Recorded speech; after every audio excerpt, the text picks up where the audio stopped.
Right.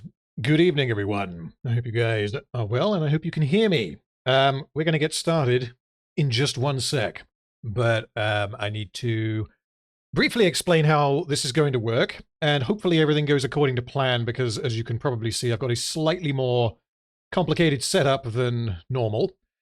So, first things first, the super chats that have just come in, I will read in a minute once I've explained how the stream is going to work, because then it gives people the opportunity to vote if they're not going to be able to stick around. So, what we have obviously in the middle is the tier list from last time. This one I did not do with you guys. I did this back when I had about 1,000 subscribers. So thank you for changing that. But this is where I put everyone in season 1. If I was going to do it again, it would probably be slightly different, but I'm going to use that as a starting point. Unless you guys think that it would be easier and a little clearer if we just wipe the slate clean, put everyone back to 0, and then we put characters on the tier list, just taking season 2 into account. So, for example, up here we've got Disa from season 1. I thought she was mostly functional. If we say that she's terrible in season 2, then we would move her down to bad overall. Alternatively, like I said, we wipe everything, which means that we're essentially not ranking anyone who only appeared in season 1. Yeah, you guys are saying wipe it. Okay, let's do that. So if I reset it, hopefully it doesn't reset the poll. Nope, the poll's good. Okay, nice. Cool.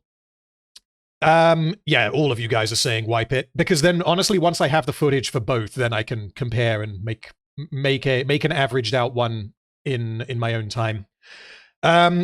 Okay, so as far as voting goes, a bunch of you guys have already voted, but what I want to say is that if you are going to stick around for a chunk of the stream, then I would prefer, and I think the stream will be more entertaining and funnier if you don't do all of the voting right now.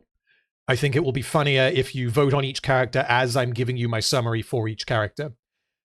Because otherwise, when I click on Elrond, we can already see that this is what the state of the voting is like for Elrond, and I think it'll be funnier to just watch that go up and down during the stream. But obviously, if you can only stay for half an hour or something, then you want to chuck a vote in for Galadriel, who's of course going to be towards the end, then go for it. For anyone who doesn't know, the link for voting is in the description. But again, I mean, obviously you guys can do what you want. I think it will be better if you don't do all of your voting right now. Okay, so each tier, we've got non-character right at the bottom, which is for characters that basically it's not applicable. So if they don't have a character, but they exist on screen, then they are non-characters, essentially. Did I just see Rags? Hey, Rags, how are we doing? We got Break the Show, which is for like the worst of the worst characters. Galadriel didn't end up here last time. The 3 that did was Isildur, Elrond, and Sauron. And honestly, putting like Sauron belongs in that category for season 1 because everything he does just breaks the show. Terrible is for like really, really, really bad characters that don't mechanically break the show. They're just completely insufferable or very poorly or simply characterized. Bad is bad characters. Inoffensive is, I guess, middle of the road characters that you can't really say anything good or bad about. You've got mostly functional, which last time for season 1 was the best that anyone got. Disa, for example, I thought was mostly functional. So I think for someone to end up in the mostly functional tier, they need to not have any kind of contradictory bullshit going on. They need to be clearly characterized, and their purpose and function within the story needs to be clear. Which in season 1, for Disa, I think was absolutely the case. Good did not exist in season 1. I've added it here because we're doing this on a live stream. Whether anyone will end up in good, I have no idea. Okay. Regarding comments, if you guys want to leave comments in the chat kind of as we're doing this, then by all means do so. How many people are watching? Oh, fucking hell, nearly 300 people. Okay, there's no way I'm going to be able to read every comment as we're going. But if you want to increase the likelihood that I see your comment, don't post the comment while I am reading my summary, because I'm not going to be able to read chat at the same time. Do it while we're actually, I guess, discussing the character afterwards. So characters like Waldreg and whatever this guy's name was, we can basically ignore because they only appear in season 1. If you want to vote for them, then go for it. It's all coming together. So, couple of super chats I need to do quickly, and then we're going to get going. So I'm going to read you my summary, which I've basically finished the script for the final autopsy at this point. So I'm going to read you my summaries for each character. That is your opportunity to vote. So before we get started, super chat from Goga. Thank you, sir. If I did not have work at 6 a.m. tomorrow, I would totally be here for this. Have a good stream, Mr. Random. Well, thank you for the super chat, Goga. And if you are still there, if you have not had to go to sleep, again, the link for the voting is in the description if you want your vote to count. And super chat from John Sona. Thank you. I'm curious what the highest tier for Rings of Power's characters will be this time, but I'm also predicting we won't get as many breaks to show as last time. I highly doubt anyone will be good. And my guess is that we will have more breaks to show than last time. But we will have to find out. And another super chat from John Sona. The C is always right. Indeed it is. Indeed it is. Thank you. In D. Yes, D goes below C. Okay. I think we're good to go. So I am going to find the characters that we're doing first, and I'm going to click them on this page here. So the first character we're doing is the Balrog, because he has the least screen time. That is the character you are voting for. And, right, let's get this started. So, as was the case in Season 1, the character with the lowest screen time is the Balrog with 2 minutes and 20 seconds. The Balrog was awoken in Season 1 because some silly sausage dropped a leaf on his head. He then did nothing for a while until King Durin came knocking on his door. The Balrog was like, hell to the fuck no, and tried to eat him, before deciding actually no, and allowing the king time to decide to stop being fucking bonkers and have an emotional goodbye with his son. The Balrog then kills King Durin and accidentally causes a cave-in, trapping himself in the depths of its inadequacy so that he can be rolled out in later seasons. So, I see here that all of you guys are saying non-character. The thing is, the argument that I want to make for the Balrog actually being a terrible character rather than a non-character here is that the Balrog actually does something in Season 2, whereas in Season 1, all it does is go rah at the camera, which is definitionally non-character. Here, it ambushes King Durin and then waits for him to have an emotional goodbye and then accidentally stops itself from being able to climb up the cave to get to the rest of Khazad-dûm. So, I mean, I would be thinking terrible on there.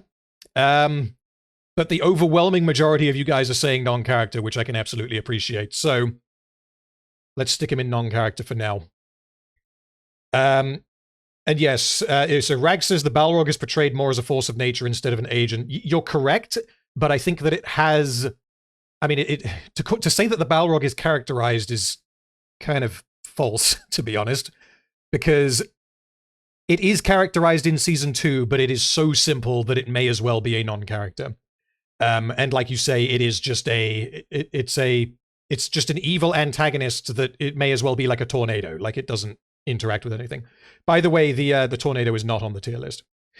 Okay, that is the Balrog. And I missed a super chat. If I miss any super chats, please tell me, and I will try my best to grab them. So, super chat from the Shady Puffer. Seeing the growth of your channel over the past 2 years has been amazing. The quality was always top tier, but somehow you're still improving. Cheers. Well, thank you so much for watching. It has been a lot of fun, and hopefully it will continue. And thank you again for the super chat. Okay. Next character is... Where is they? Here we go. This one. So you'd be forgiven for forgetting that this character was in Season 2. So the Dweller is back in Season 2 and does absolutely nothing, and she's on screen for 2.5 minutes. This character is resurrected, and I can't tell you why. She serves zero narrative purpose. The Dark Wizard says, "What news?" She tells him that Sauron is doing evil bullshit, and that she can't stop him. The character doesn't exist for expositional purposes. She just allows the Dark Wizard to talk to her so that we can learn things. And the fact that the Dark Wizard becomes aware of Sauron's actions elsewhere in Middle-earth could have been inferred later in the series if it ever does become important. I don't think there's any argument to make here other than non-character, honestly. I am absolutely baffled that they brought this character back, and I have absolutely no idea what they're going to do later. Probably nothing. I don't know. It's one of the biggest mysteries of Season 2.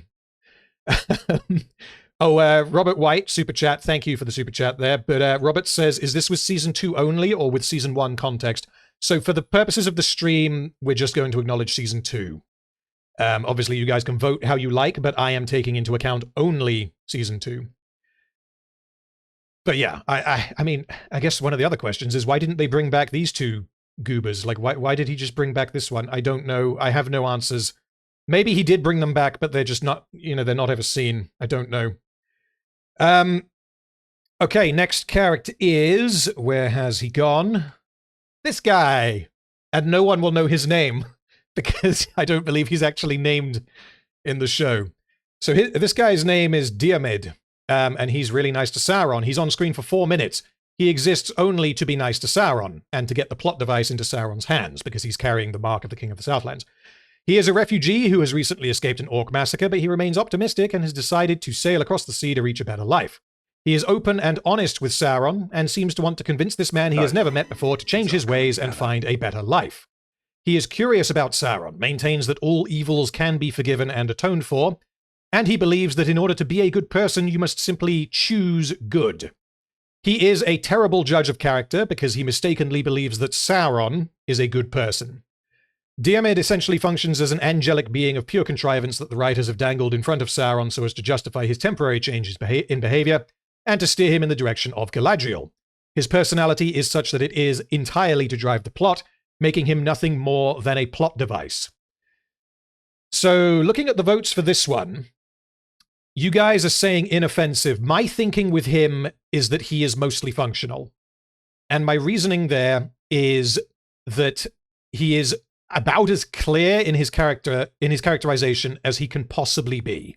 He is there to do one thing, and I really don't like how the writers use him, because it's manipulative as hell, and they just didn't do any work to make it not rely on insane conveniences.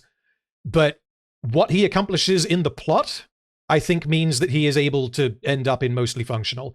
The problems with him, I think, stem from, oh, well, what are the odds that this guy was carrying the thing that you need, and you bumped into him immediately, and everything related to how Sauron crosses paths with him, basically. You guys are saying, Lord Wahoo says he breaks the show thanks to what he does to Sauron. No, I mean, I think that's Sauron's fault, not Diarmid's. Okay. Rags says, does the soundness of his actual advice weigh into his ranking? I feel like he should be lower because of that. It would be more a question of whether or not we can believe that a person like this would give the advice that he ends up giving, because I forget exactly what the points were that we were discussing when we discussed it before, but the whole, like, you should just be good, you've just got to be good. Why aren't you good? Like, that's as bare bones as it can possibly be. Yeah, with that taken into account, I'm thinking that we're going to stick him in inoffensive. I'm going to go with the crowd on this one. Where is his face? Where is his face? Damn it. There we are. Okay. So Diarmid is one of the best characters in Rings of Power, confirmed. And yeah, like Skelebro says, the pouch is contrived as hell. It absolutely is, as is the way that this character is introduced to the story, and honestly the way that he's ejected from the story, because from what we see, we have no reason to believe that the sea monster attacking was anything other than just a random spout of bad luck, I should say, not a spurt. That is something else. Super chat from Tony Cass says, the King's Seal is the key to everything. Well, it's exactly what Sauron needed, but he didn't know that he needed it. That's why it's so clever. Oh, good lord. And another super chat from Jim says, I've already forgotten most of these characters. Yes, the early characters are going to be ones that are completely forgotten. Once we get later down the line, though, there should be some faces that you guys remember. Okay, the next one. Oh, here's one that you guys should remember.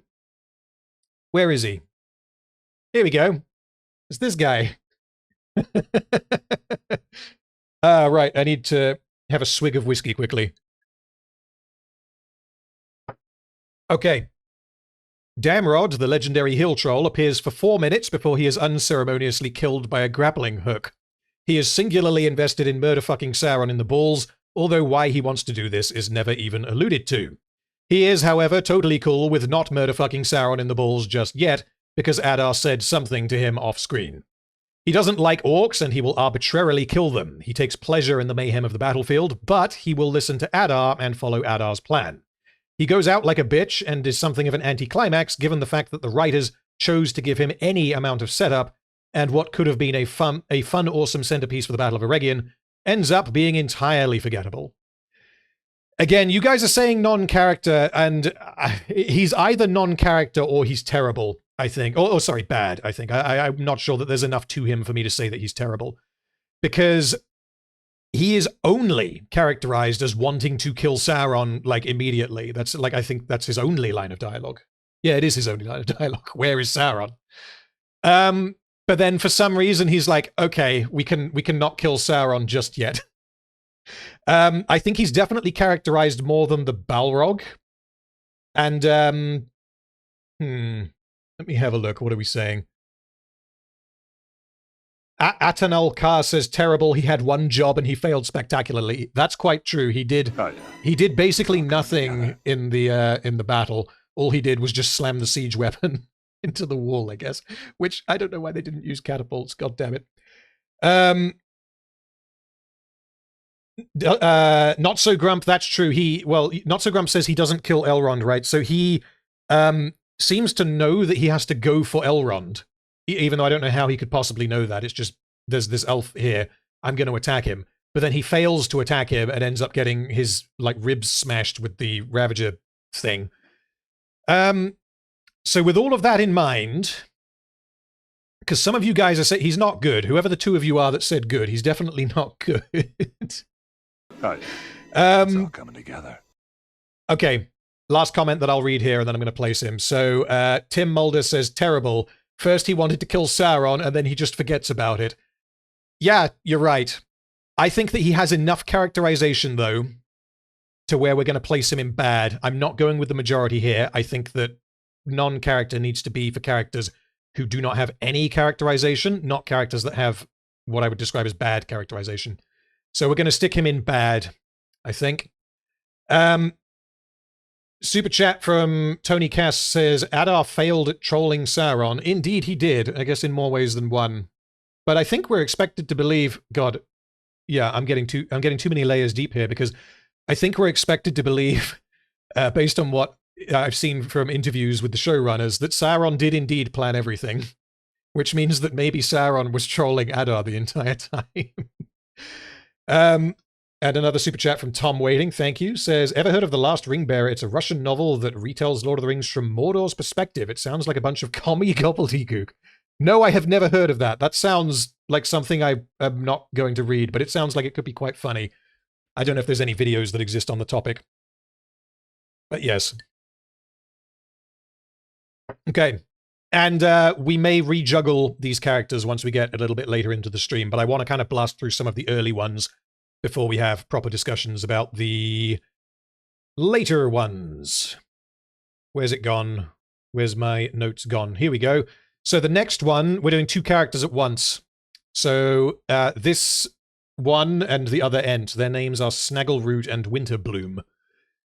They appear in episode 4 for about 5 minutes. They were both summoned by the deforesting of the other Ents caused by the movement of Adar's army. They are both understandably pissed off about the whole thing, Winterbloom in particular because she raised many of the trees herself. After discovering the damage to their forest, they rather confusingly decide to attack anyone nearby who harms trees, electing to either abduct them or murder them, depending on their mood. The purpose they serve is to act as an antagonist/mystery box for the Pelargir plot in episodes 3 and 4, or in other words, they exist because the writers need Isildur to do something in Season 2. They also set Arondir on his quest and allow him to jump from his storyline into Galadriel's. Snaggleroot and Winterbloom, or at least the Ents in general, will no doubt appear in later seasons when Kemen decides to destroy the forest, although neither of them are particularly memorable, and they are both forced to act in a very specific way so as to allow the plot to happen. My thinking with this, again, lots of you guys are saying that they're non-characters. My thinking with this is that they are inoffensive. I don't think there's enough there to say that they are good. The weakest part of them, I think, is that they just randomly decide whether they're going to kill people or capture them. And I have no idea what they would have done with the people that they captured had the plot not gotten involved and they ended up releasing all of them. They just seemed to want to squash a bunch of people and then grab some of them and hide them for a bit and then, what, starve them to death? Release them and be like, I hope you learned your lesson. I don't know what we're supposed to make of their actions. But apart from that, I don't have any major problems with them. True says, I would say inoffensive. There's nothing to them. Josh says the motivation to kill or not kill is inconsistent. Definitely. That's my biggest sticking point with them. Shady Puffer says they don't like axes. That's character, right? I mean, in Rings of Power, it just might be. Robert White says they don't even mention Arendir being an elf. They randomly decide to trust him.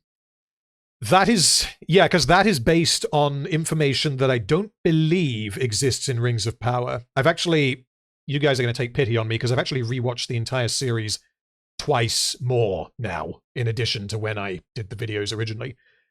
So I should know the dialogue pretty well, but I don't recall there being any references to the elves being the ones who created... Oh, no, sorry, I'm getting my lore wrong. They didn't create the Ents, but they taught the trees how to speak, so they have a very close connection with the Ents. I don't believe that is actually present in Rings of Power. So yeah, I'm thinking with that in mind, I was going with inoffensive, but I think that because of the whole kill, not kill thing and the random trusting of Arendir, I think we're going to go bad. I think we're going to stick them both in bad. That's the wrong thing I need to click on. Where is the tree? Where is the tree? There's one of the trees, and there's another one of the trees. They're definitely better than Damrod, though. And this one has more characterization than this one. So we're gonna try and keep this somewhat orderly, I guess. Okay. Next character is... Oh, it's this guy! Oh, where is he? Again, you guys aren't going to know what this guy's name is because it's not in the show. Where's he gone?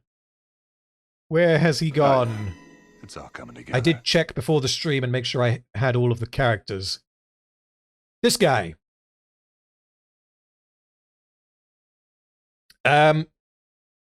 Super chat from Toivo Korhonen. Hello and thank you. I'm 20 minutes late in the stream, but I want to wish you a Merry Christmas.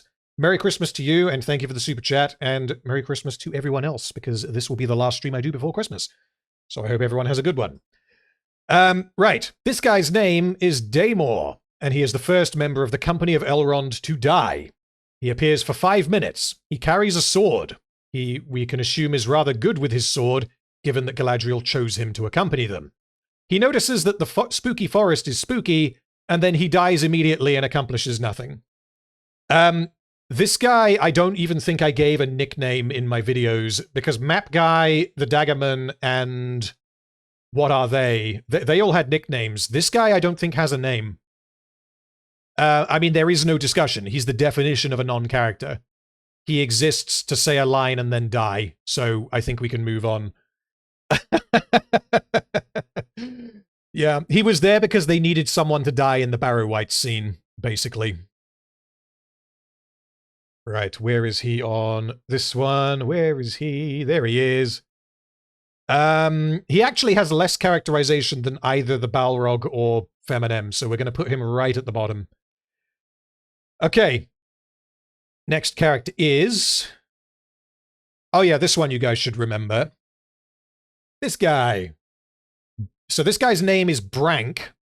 I think there's an accent on the A. It might be Bronk. I'm not sure, but we're kind of going to call him Brank. Skeletor appears for 7 minutes. He serves as the primary antagonist of the Rune plot in his efforts to hunt down the Harfoots in exchange for the Dark Wizard healing the curse upon his flesh. Brank and his minions are one of the most hilariously underdeveloped parts of Rings of Power. They were once kings. They have some kind of turbo leprosy. They have now banded together as desert roaming nomads. Absolutely none of this is explained, and we can't even speculate as to how this happened. Where their kingdoms were, why they are no longer kings, and what happened to their skin is never mentioned. The turbo leprosy exists because Brank needed a motive for hunting the Harfoots, but the backstory that Brank and his minions used to be kings is brought up about 10 seconds before they are deleted from the story, and so I can't even begin to speculate as to what this means or why this was inserted. Brank, like many characters, is a fucking idiot. He is established as being skilled at tracking, but he is also terrible at tracking. He is seemingly very willing to kill, but also leaves the store's village to get the Dark Wizard to do his job for him, rather than torturing or killing anyone himself. He also disobeys the Dark Wizard for absolutely no reason, thereby ensuring that the Dark Wizard will not heal him, and he dies unceremoniously, never to be mentioned again. Now, the majority of you guys, again, are saying non-character. I definitely think that this guy is more than a non-character. That doesn't mean that he's better than the non-characters, because he's awful. But he has enough characterization to where I'm not going to be putting him in non-character.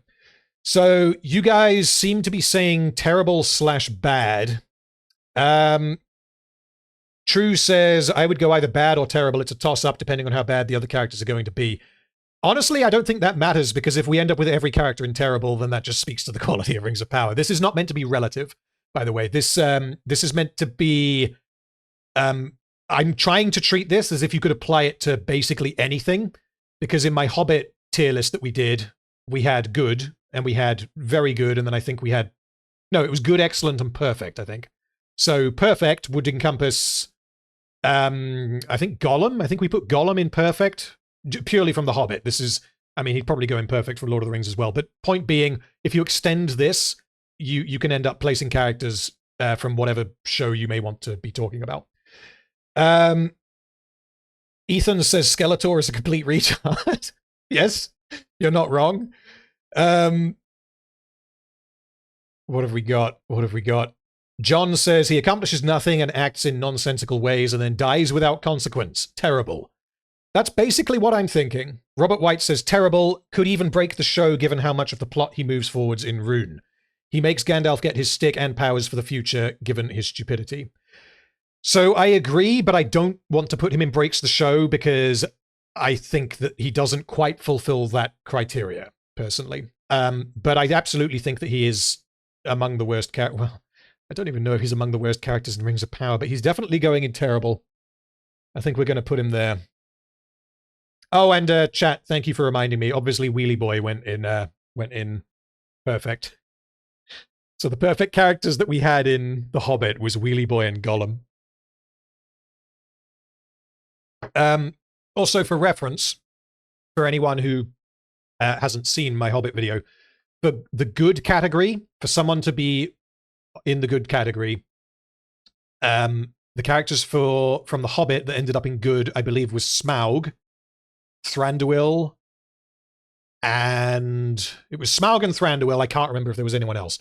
So, because Smaug and Thranduil do have problems, but so much of their characterization is really, really good, so they're kind of dragged down into the good category. So, if X character is not as good as those two, then they're not going in the good category. Yes, I think Bilbo may have ended up in the good category as well, because again, he has problems, but broadly speaking, he's good. Okay, the next character we are doing is... Oh, this guy. Okay, where is he?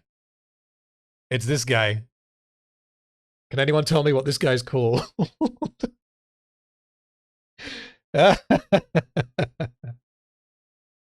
Oh, and I don't think he's a non-character either. So those of you who have voted non-character, I want 83% of you. You need to be voting for something else, because I don't think he's a non-character. But I guess, yeah, True says literally who. Like, you guys don't know who this guy is. So I'll have to remind you, and then we'll see if the votes change. So this guy's name is Hagen. He appears for nearly 8 minutes, and he is more of a plot device than a character in that he exists to motivate Estrid. Rags says terrible in all caps. I think I know where he's going. But his mere existence acts as the writers pulling the rug out from under us in an entirely nonsensical manner. It is heavily implied that Hagen worships Adar, except that actually no he doesn't. And when he sees Isildur cucking him, he walks over and stands next to him, but never actually says anything. This isn't portrayed as him being too emotional to challenge Isildur and fight for the woman he loves. It instead appears as though he is an empty sack of meat who was told to stand next to the other actors for some reason.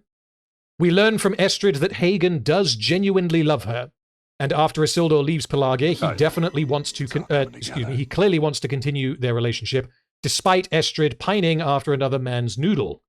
Hagen does not deserve Estrid, but he is also barely a character, so I don't feel much sympathy.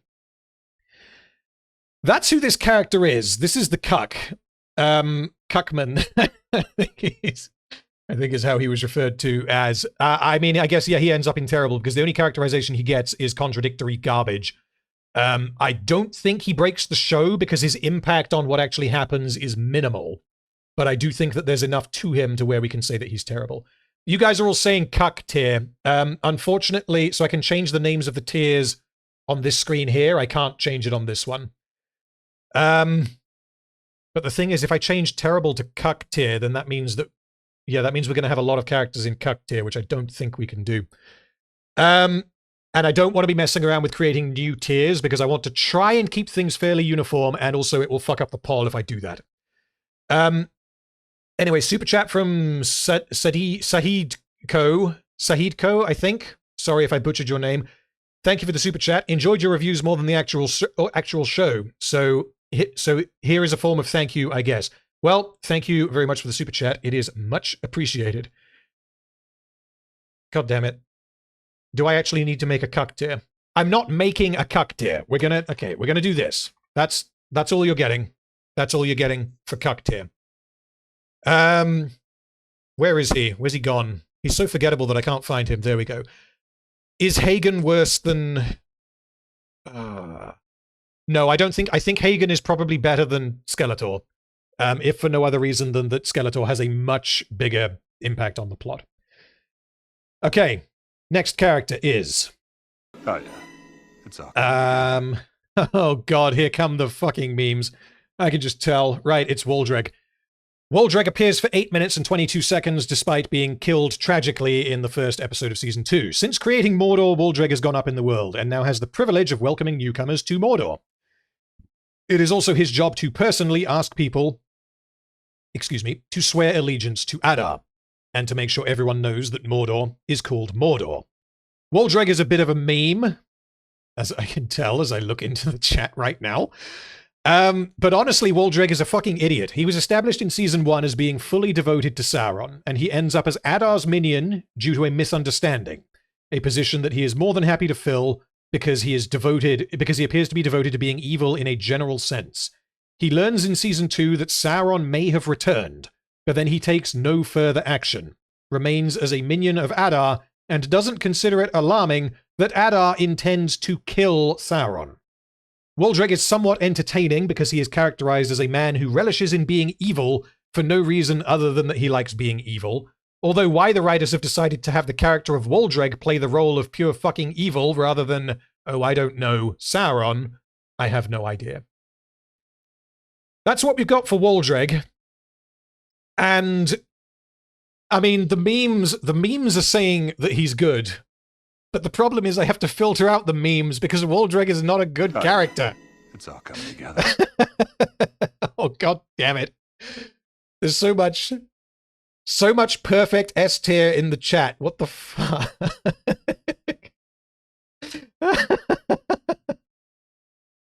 Oh my Christ. I can't even go through these comments because there's just so much memeing here.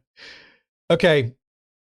I think that Waldreg is bad. You guys, for the memes, are trying to bump me up to inoffensive. Because I think that he's very, very entertaining in how evil he is, which makes him... Honestly, I think he's probably the most entertaining character in Rings of Power. Which I think is why the memes... The memery, I think, works for that reason. So I think... I have to disregard the memes. I'm sorry, but the Waldreg tier, he's going in bad. What I will do, though, is I will put him at the top of bad, because he's definitely, I think, better than those characters. He's very entertaining, and if we were going for entertainment value, he would be there. I refuse to put Waldreg in good. We are not putting Waldreg as the best character in Rings of Power.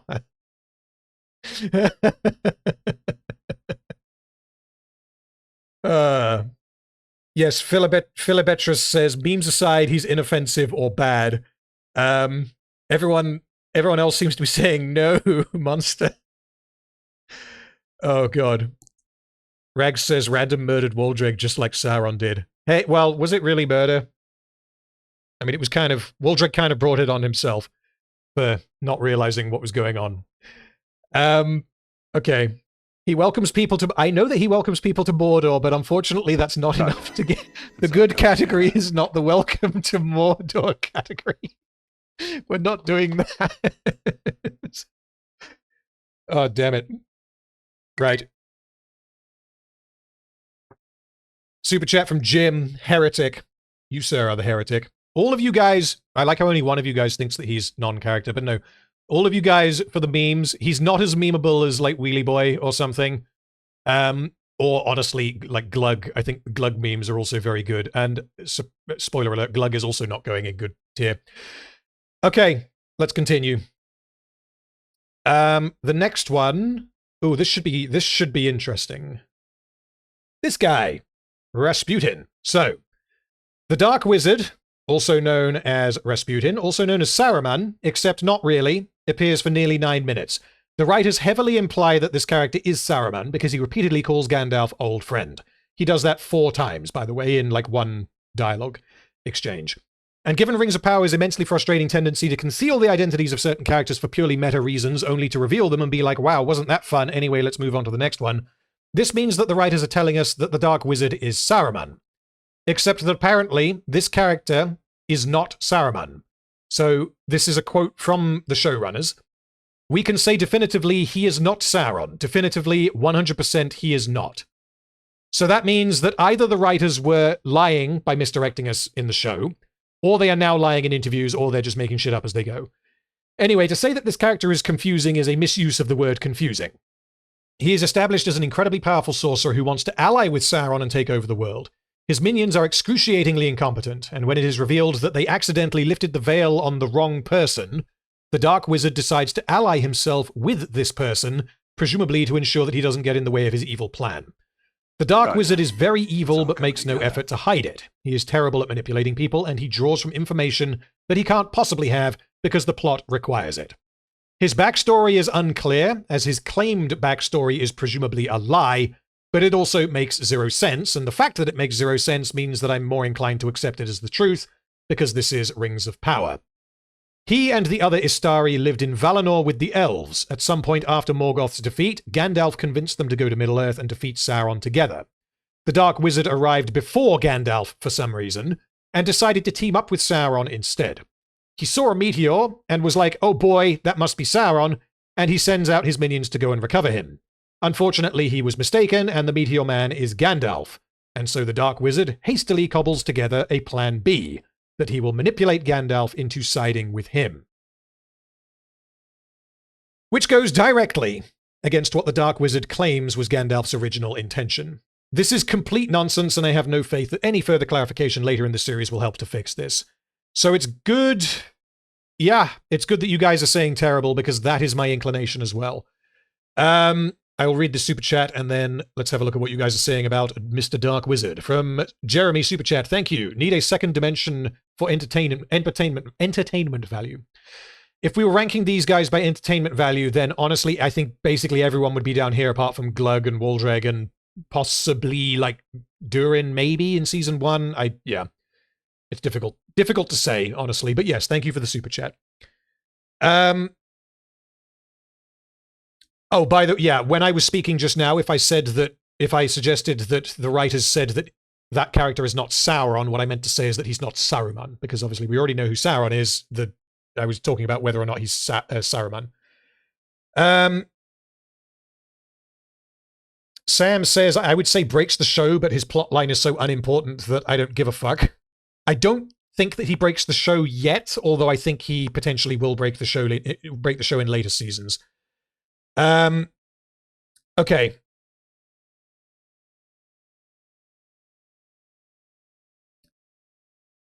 True says he probably breaks the show. He pushes forward the entire not Gandalf plot, and nothing he does makes any sense, so at least one plot thread is complete BS. The reason why I'm not inclined to put him in breaks the show is because there is still a lot that we don't know about him, and so I can't concretely say that he actually breaks the show.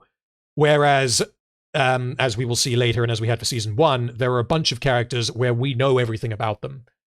I mean, obviously there's more that you can learn, but there are no obvious question marks where it's like, I don't understand where he came from or why he would do that, whereas we know almost nothing about Mr. Dark Wizard. Black Soul Odin, no, the Ladle Orc is not here. I did not add the Ladle Orc. Okay, for those of you who don't know who the Ladle Orc is, you need to watch the final EFAP episode covering episode 7. Okay. Yeah, Mr. Dark Wizard is going in terrible. He's absolutely a terrible character, and I think I'm going to put him... We're going to put him in between Cuck and Skeletor, I think. Okay. Swig more whiskey, and then we will continue. Oh, and for those of you guys who are unaware, apparently the show has now been confirmed for a 3rd season. So we will be doing this again in a couple of years' time. Okay. The next character is this guy. Merimac, also known as Nobody, also known as Simple Jack, also known as the writers wasting my time desperately trying to be funny, appears for nearly 10 minutes. We spend as much time with Merimac as we spent with Denethor in The Lord of the Rings. Merimac doesn't have a character beyond that he appears to have the mind of a child. He is goofy and silly and struggles to say things sometimes. He can't count, and he is ignorant that he sometimes has smelly breath. The reason I named this character Simple Jack is because he is simple, and there is nothing more to him. He is a caricature, he has zero depth, and he has no purpose other than to fill time in a TV show. Yeah, I mean, honestly, I agree with this. I think that he definitely doesn't break the show. I would have put him in terrible, but probably towards the top end of terrible, because the problems with him, I think, are in his simplicity and the fact that he just seems so out of place in, honestly, even Amazon's Middle-earth. Which probably means he's ending up in the cuck tier. But, yeah. What are you guys saying? The smart Alex says he's a waste of space. Oberon says Spectrum tier. We're not having the cuck Spectrum tier, if that's what you're asking. We're not doing that. Super chat from Jim says, taking so long to confirm renewal is a defeat. Yes, I would be very interested to see what actually happened behind the scenes there, but I guess we will never know. But yes, thank you for the super chat. Justin Brush says, get him out of here. Terrible. Josh says bad, but I want him in terrible. I think he's somewhere in between the two. So what I think we're going to do is we're going to put him at the top of terrible. Because I think that, like, Damrod and the Ents, and obviously Waldreg, are absolutely better characters than Merimac. Because whenever Merimac was on screen, I just groaned and was like, piss off, what are we doing? Whereas when these characters were on screen, I was like, this is not good, but at the same time, I don't hate myself. So, yeah. Okay. Next character is...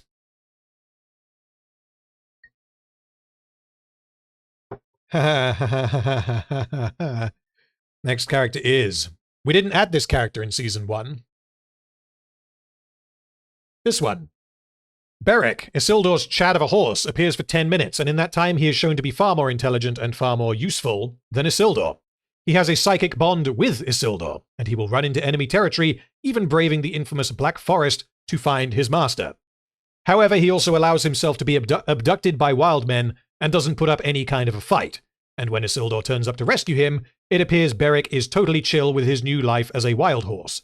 I can empathize with Berek in this regard, as the wild men almost certainly have more grey matter between their ears than Isildur, and so Berek's decision to abandon his master makes sense, although his change of heart after Isildur rescues him is admittedly disappointing. But this can be explained by Berek having a psychic connection with Isildur, meaning Berek is a victim in all of this, and he did not choose to become bonded to a piss muppet. Right. I know it's a meme, but I genuinely think that I would put Berek in good, because the writers accidentally do a very good job of making me feel sorry for this horse.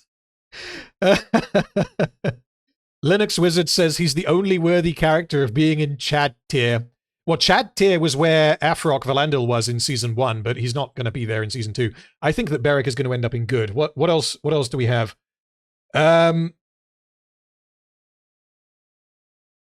Oberon says the acting award goes to, yes, actually, Berek might be one of the best actors in the show.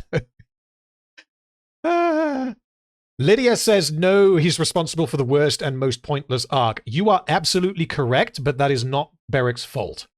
The fact that he has a psychic connection with Isildur and the fact that he is really, really brave and he goes out of his way to rescue his master that he didn't choose, that's admirable. It's admirable and it's consistent. And I think that for that reason, Berek's going in good, which means that at present, Berek is the best character in Rings of Power. Right. Yeah, the smart Alex says, Berek didn't ask for this. Indeed. I think that definitely gets him points because he didn't choose this. If he was like a properly sentient horse where we could, where like he could speak or whatever, then it would be far easier to disregard him because all of his words would be really dumb because he would be written by the writers of Rings of Power. Super chat from Tony says, not enough range, always had a long face. Just for that, he's going in mostly functional.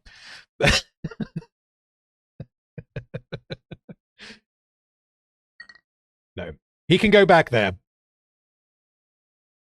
We will have no sabotage here. Okay. Next character. Okay, so this one is going to take a little bit of explaining. So the character is this guy. This guy's name is Commander Malendol, and he is the commander of Eregion's very limited military. So I had a discovery fairly recently that actually meant that I had to rescript a reasonable chunk of the final autopsy. Because I found in an interview, the writers say that... So episode 6 finishes with Sauron putting Celebrimbor in a mind prison. And he goes into the tower, and then the catapults start firing. And then the following... Well, it's not even the following day. It appears to be the following day when we start episode 7. And Celebrimbor's like, I'm nearly done with the rings. I only need a few more days. And it's like, what the fuck? How did you do that? It's only been like a day. Because everything was telling us that it had been about a day. The writers have confirmed that it wasn't a day. The siege went on for weeks. And that is possible, given what we see. But when I was watching it, I guess I subconsciously went out of my way to be more charitable to the writers than they deserved. Which is essentially where the whole, like, time-bending mind prison idea came from. Because, I mean, that idea is broken, but it at least explains how Celebrimbor was able to do what he did. So, if the siege went on for weeks, then that means that this guy... I mean, if he doesn't break the show, then I don't know who does. So, Commander Malendol is the commander of the Elven military forces in Eregion. He appears for 10 minutes and 35 seconds. He is an idiot. He would be an idiot if, as I had originally assumed, Eregion was bombarded by trebuchets for a few hours, and during this time Commander Malendol neither organizes any kind of counterattack, nor does he attempt to speak with Celebrimbor, the Lord of Eregion, or Anatar, the new Lord of Eregion, nor does he attempt to evacuate any of his citizens, indicating that he is content with just standing there for hours on end, dodging artillery fire. But Commander Malendol is a unique strain of idiot, because the writers have confirmed that the siege went on for weeks, not hours. This means that Commander Malendol just kind of stood there and did nothing for fucking weeks while the city burned to the ground. Given that people like Galadriel and Durin know about the Dwarven Tunnel, Malendol simply must know about it because he is the guy in charge of their defenses, and yet he makes no effort to evacuate. He simply does nothing until the start of episode 7, when Anatar tells him what to do. He likes to leave mutilated corpses in the street for all to see, he abandons the front lines to make sure Celebrimbor is behaving, and he accepts Anatar as the new Lord of Eregion, despite presumably serving Celebrimbor for hundreds of years, if not longer. His final act is a hilariously misguided attempt to arrest Sauron, and he dies because obviously that is what will happen when you try to arrest Sauron. So before I read some comments, super chat from Robert. How can it be weeks? The Elven army is in Eregion, correct? So at most only a few days away. No, that's the thing. This is partly why I went back and rewatched all of that, because I was like, if it was weeks, then that completely changes my understanding of the logistics surrounding the army.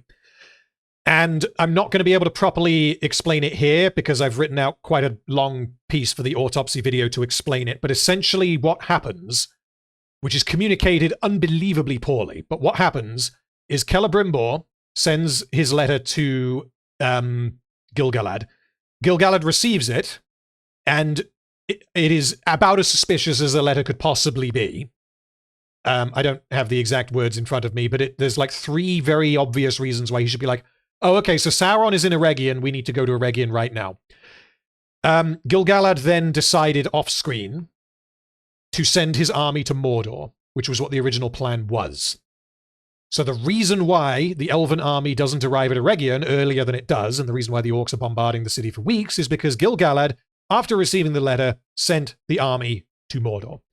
I'll go into that in a little bit more detail when we get to Gil-Galad, because obviously it damages him as a character even more. And John Sona, super chat, thank you, says, this would be the perfect time to call in death of the author, even if the writers don't understand what's going on in their own story. So I was thinking about that, but honestly, I don't consider this to be a death of the author factor here, because it was always possible that the siege was going on for longer than a day. It was just that explanation makes less sense than what I had come up with Sauron, because basically I tried to excuse the discrepancy by saying, well, Sauron's just really powerful, so he made it happen. There we go, we're good. All right, reset that back to there. Where's he gone? Yeah, so I excused it with magical bullshit, which, I mean, the writers do that repeatedly, so I thought that was fairly reasonable. But now that the writers have said, no, this is what we were trying to do, then I'm going to take their word for it, and I'm going to dissect their characters as if the characters did what the writers said that they do. Because the reason why it was a question mark is because we are never told what Gil-Galad actually does with the army. So we simply don't know. Where has this prick gone? Commander Ringpiece, where are you? Where are you?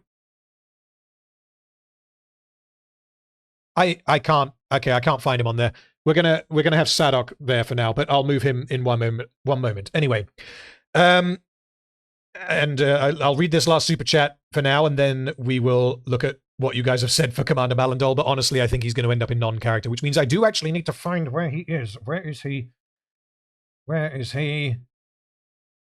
There he is. Right, got it. Yeah, I mean, he breaks the show. Some of you guys say non-character, but functionally he breaks the show. So super chat from Jeremy Snowden says, how bad does the show have to be for the makers of it to have to explain something like the length of this siege off-screen? Indeed. There are so many enlightening quotes that I have found that I have put into the autopsy, and I cannot wait for you guys to hear them. Okay. So comment-wise for this guy, honestly, I think we spent enough time on him. I think that I mean, he either breaks the show or he's a non-character, so we're going to stick him in breaks the show. He is our first character that breaks the show. Because, Jesus Christ. Okay, super chat from Kevo. There's no message, but thank you for the super chat. And if you meant to send a message, just tag me and I will read it. And super chat from Robert. If it is weeks, then what do the people of Eregion eat? They are besieged and can't get supplies. We have to assume that they had enough supplies to survive for weeks.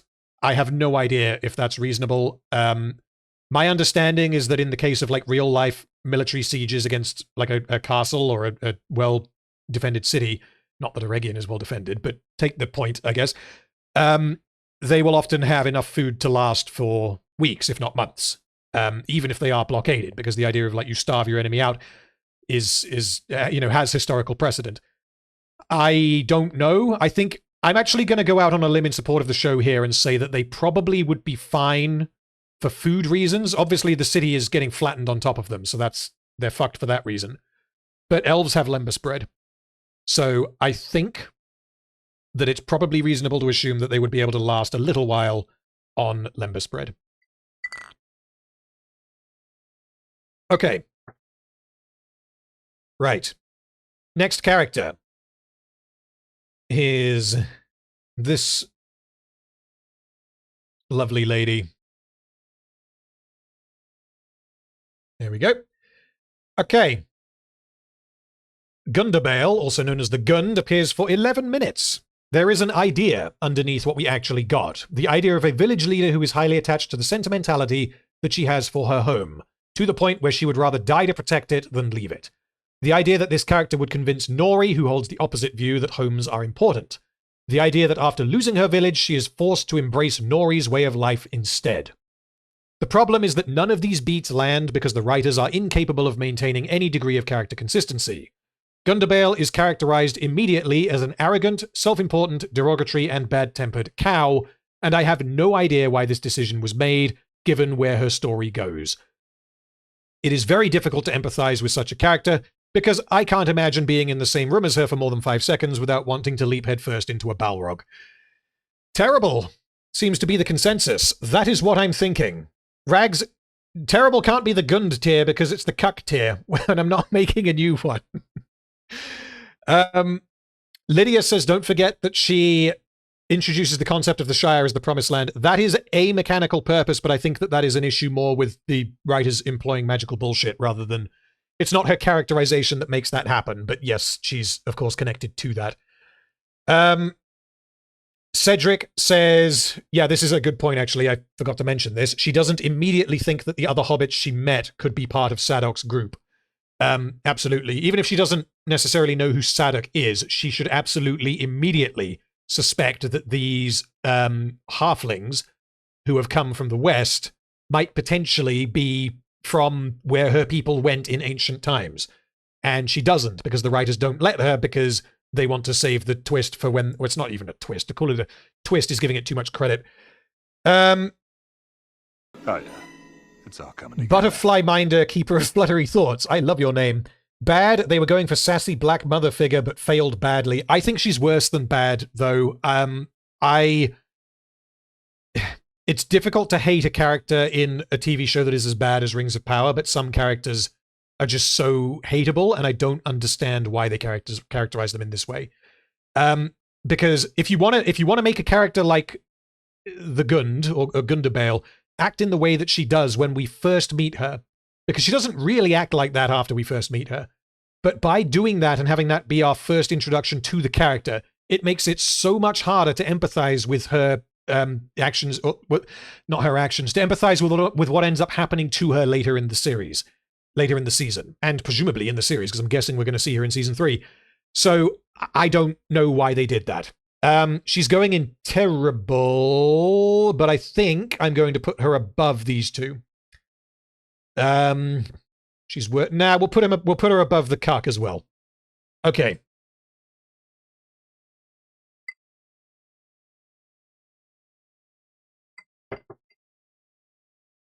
Justin, Super Chat, thank you, says she's the origin of Grand Elf. She breaks the show. As much as I despise that, that is the writers. We have to channel our hatred for that line away from Gundabale and towards the writers. For anyone who has just joined, the link to the poll is in the video description. Right. The next character is... Now I need to remember what this character looks like. This guy. No one knows his name. This guy is actually named in the show, so you all have no excuse. Camnir, also known as Map Guy, appears for 11 minutes. He was chosen by Elrond and Galadriel to accompany them, although his only purpose as a member of the company seems to be as the Map Guy. And he is clearly not... excuse me. As he does not carry a dagger, unlike Daemor and Vorohil, he was not selected to fill one of the 2 available slots of swordsman, and he is clearly not experienced at all in combat. He has some knowledge of the history of the elven-controlled regions of Middle-earth, as well as their geographical layout, but as this knowledge would be expected from an elf, this is not remarkable. He is in awe of Galadriel's actions because he is a character in Rings of Power, and he entirely drops out of the story by the end of the episode in which he is introduced. The overwhelming majority of you guys are saying non-character, and I have to agree. This guy only serves a mechanical purpose, and if I tried, I couldn't tell you anything about his personality other than that he sucks at fighting, which isn't.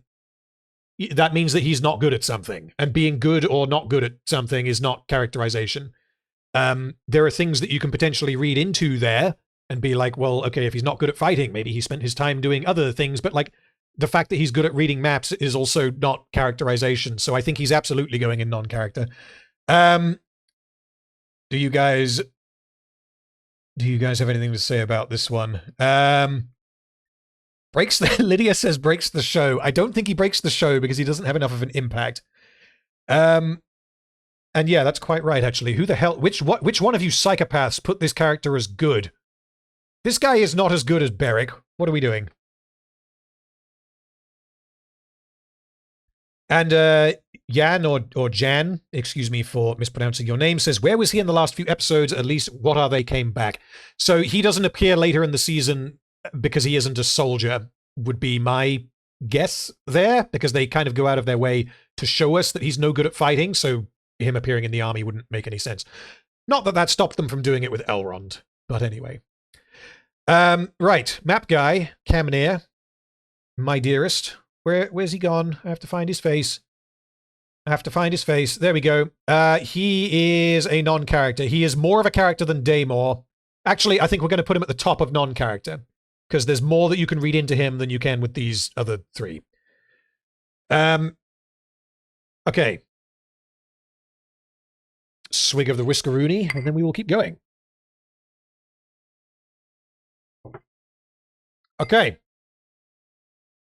The next character is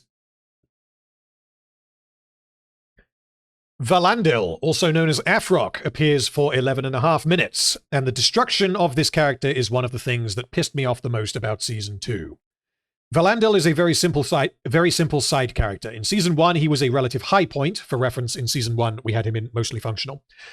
He was characterized as very competent and having a strong moral conviction. Usually, it would be pretty difficult to fuck up a character like this, but Season 2 has lost the battle against itself and has reduced this character whose only real trait was that he was competent into an idiot who doesn't act in accordance with his interests and who fails to recognize very obvious risks, ultimately dying as a result. Valandil eavesdrops on the discussion in the pub regarding the plot to usurp Miriel, and although he does step in momentarily and suggest that Arian should not be considering such a thing, he then leaves and does nothing with this information, which leads to Miriel and Elendil being caught off guard during the ceremony. He later attacks Kemen, quite understandably given Kemen's behavior, and this kind of hot-headedness is in line with how Valandil behaved in Season 1. However, he is inexplicably overpowered by Kemen, and later he drops his weapon at Kemen's feet before turning his back on his opponent, rather predictably leading to his death. Now that Valandil is dead, there is no repairing him. He was forced to be an incompetent buffoon with the survival instincts of a lemming so that the writers could kill him for maximum drama. Okay.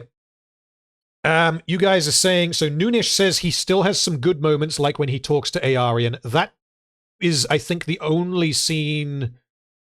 I don't mind that dialogue exchange. It's just that the writers kind of, they don't allow the audience any opportunity to read into what's actually being said, and it's a case of they both say exactly what they're thinking.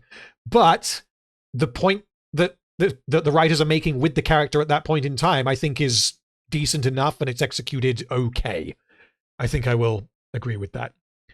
Atanol Kar says he's literally there to give Kemen a plot line. That's true. They basically kill him off to allow Kemen to turn into fucking Joffrey Baratheon. Squall Lionheart, I didn't know this. He pisses me off so much because Valandil is the fucking son of Isildur, the successor to the throne of Arnor. If that's true, then presumably that means that, because Isildur is going to be around for all 5 seasons if we get 5 seasons, that presumably means that Isildur is going to learn about Valandil's death. And then he's going to name his future son after Valandil. That's interesting. Oh, well, unless, no, what the writers may end up doing is Isildur will not learn about Valandil's death, and then it will happen off screen, and then he'll reveal the name for his son, and then we'll have to be like, oh my god, he named him after his friend. It's like, but he didn't ever learn that he died. Okay. Osiris says, just because of the whole shrine scene, he breaks the show. I don't think he breaks the show. I don't think he's comparable to Commander Malendol, because the consequences of the shrine scene is that Elendil is arrested, but there are no direct consequences to him being arrested, essentially, which I will get to when we get to Elendil. But yeah, basically they turn this character into an idiot so that they can kill him in order to tug at our heartstrings. I was thinking bad. You guys are saying bad. We're going to put him in bad. I think he's going above Damrod, but we're going to put him below the Ents, which is disappointing because he was in mostly functional. Okay. The next character is... Oh boy, it's this one. It's everyone's favorite.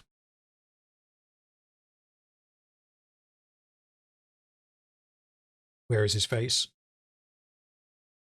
Why is this so fucking difficult? Why do these characters all look the same? Right, it's this guy. Okay. Cirdan the Shipwright appears for 11 minutes and 50 seconds in episodes 1 and 2 before he is promptly dropped from the story. Cirdan, as we are told explicitly on more than one occasion, is old and wise. This fact is then leveraged by the writers to allow the plot to happen, as Galadriel is able to locate Elrond and the rings because Cirdan is infamously both old and wise. And later the writers have the character who is both old and wise do something unbelievably stupid, the intention being that the audience will more readily accept this as the character is old and wise. As for why this particular elf who was known to be the old and wise one was never mentioned in Season 1, I have no idea. The problem is that you can't repeatedly tell us how intelligent a particular character is and then portray him as an unambiguous fucking moron. Cirdan is established as a perfectionist. He strives to create beauty, but believes that true perfection only exists in Valinor. He has some kind of psychic ability, as he is able to detect the presence of the rings before Elrond reveals them. He places a high degree of trust in Elrond's judgment, as he is willing to destroy the rings based entirely off second-hand information. He then changes his mind for unspecified reasons, and decides not only to hold off on destroying the rings, but also to put one of them on, in spite of the fact that he knows as much as Elrond does about their creation. This is an idiotic move, but because the writers wrote down, Cirdan is old and wise, the audience is meant to accept this as a smart thing to do. He later reveals that he considers things born of evil to be no less beautiful than things that are not, and draws an absurd parallel between Sauron trying to subjugate the free peoples of Middle-earth and a poet overindulging in alcohol. He is aware that Sauron was involved in the creation of the rings, that the elves do not fully understand the rings, and that the rings exert a power over all forms of life, but rather than concluding that the rings must be destroyed, he concludes that they must use the rings against Sauron. This is very similar to the ways in which we see the One Ring corrupt various characters in The Lord of the Rings. The difference is that Boromir, as great a man as he was just a man. Conversely, Cirdan is presented not only as an elf, but as the oldest elf in Middle-earth. Additionally, it becomes clear that Sauron does not have any direct control over the Elven Rings, which means Boromir had an excuse for becoming corrupted by the power of the One Ring, whereas Cirdan has no excuse. Because he is the oldest elf in the setting, he is known as the Wise One, and the Elven Rings are not corrupting him in a supernatural manner. Cirdan should have destroyed them as he intended in Episode 1, and why he changed his mind I cannot even begin to answer, other than by saying that his brain was removed, put in a blender, and then placed back inside his skull. Okay. Super chat from Wyland. Old and wise drinking fund. Have a sip every time. Haha, no liver damage is a thing. Well, I don't know if I'll be damaging my liver tonight, but I am going to have a few. I can't have too many, though, because I have to read all of my summaries. And we have to get this done tonight, because I'm busy for the next few days. Okay. Neocortex, you're quite right. And Boromir redeemed himself. That is true. Well, this is the thing. Cirdan doesn't need redeeming because the writers think he did nothing wrong. True says he breaks the show outright. He's contradictory to established characteristics, and his idiocy pushes the plot forward and covers for Galadriel. That's quite right, actually, because part of what allows Galadriel to be set on her mission in Season 2 is the off-screen decision that Mr. Old Wiseman makes. So I was going to go with terrible, but it might make me lean towards breaks the show. What else have we got here? Oh, Lux Arcana says he isn't the oldest, though. My understanding was that he was the oldest elf in Middle-earth. Oh, yeah. If that is false, please correct me, because I don't want to be wrong.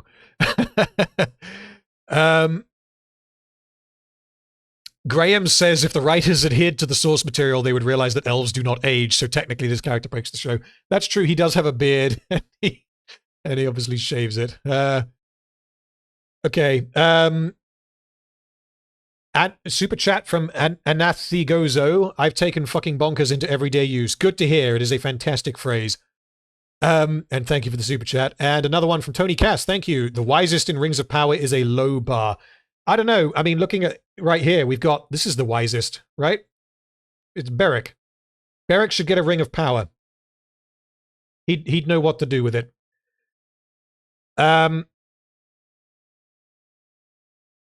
Okay. So for clarification on the point of him being the oldest, apparently by the third age, he is the oldest, but at the point in time that Rings of Power is taking place, he is not.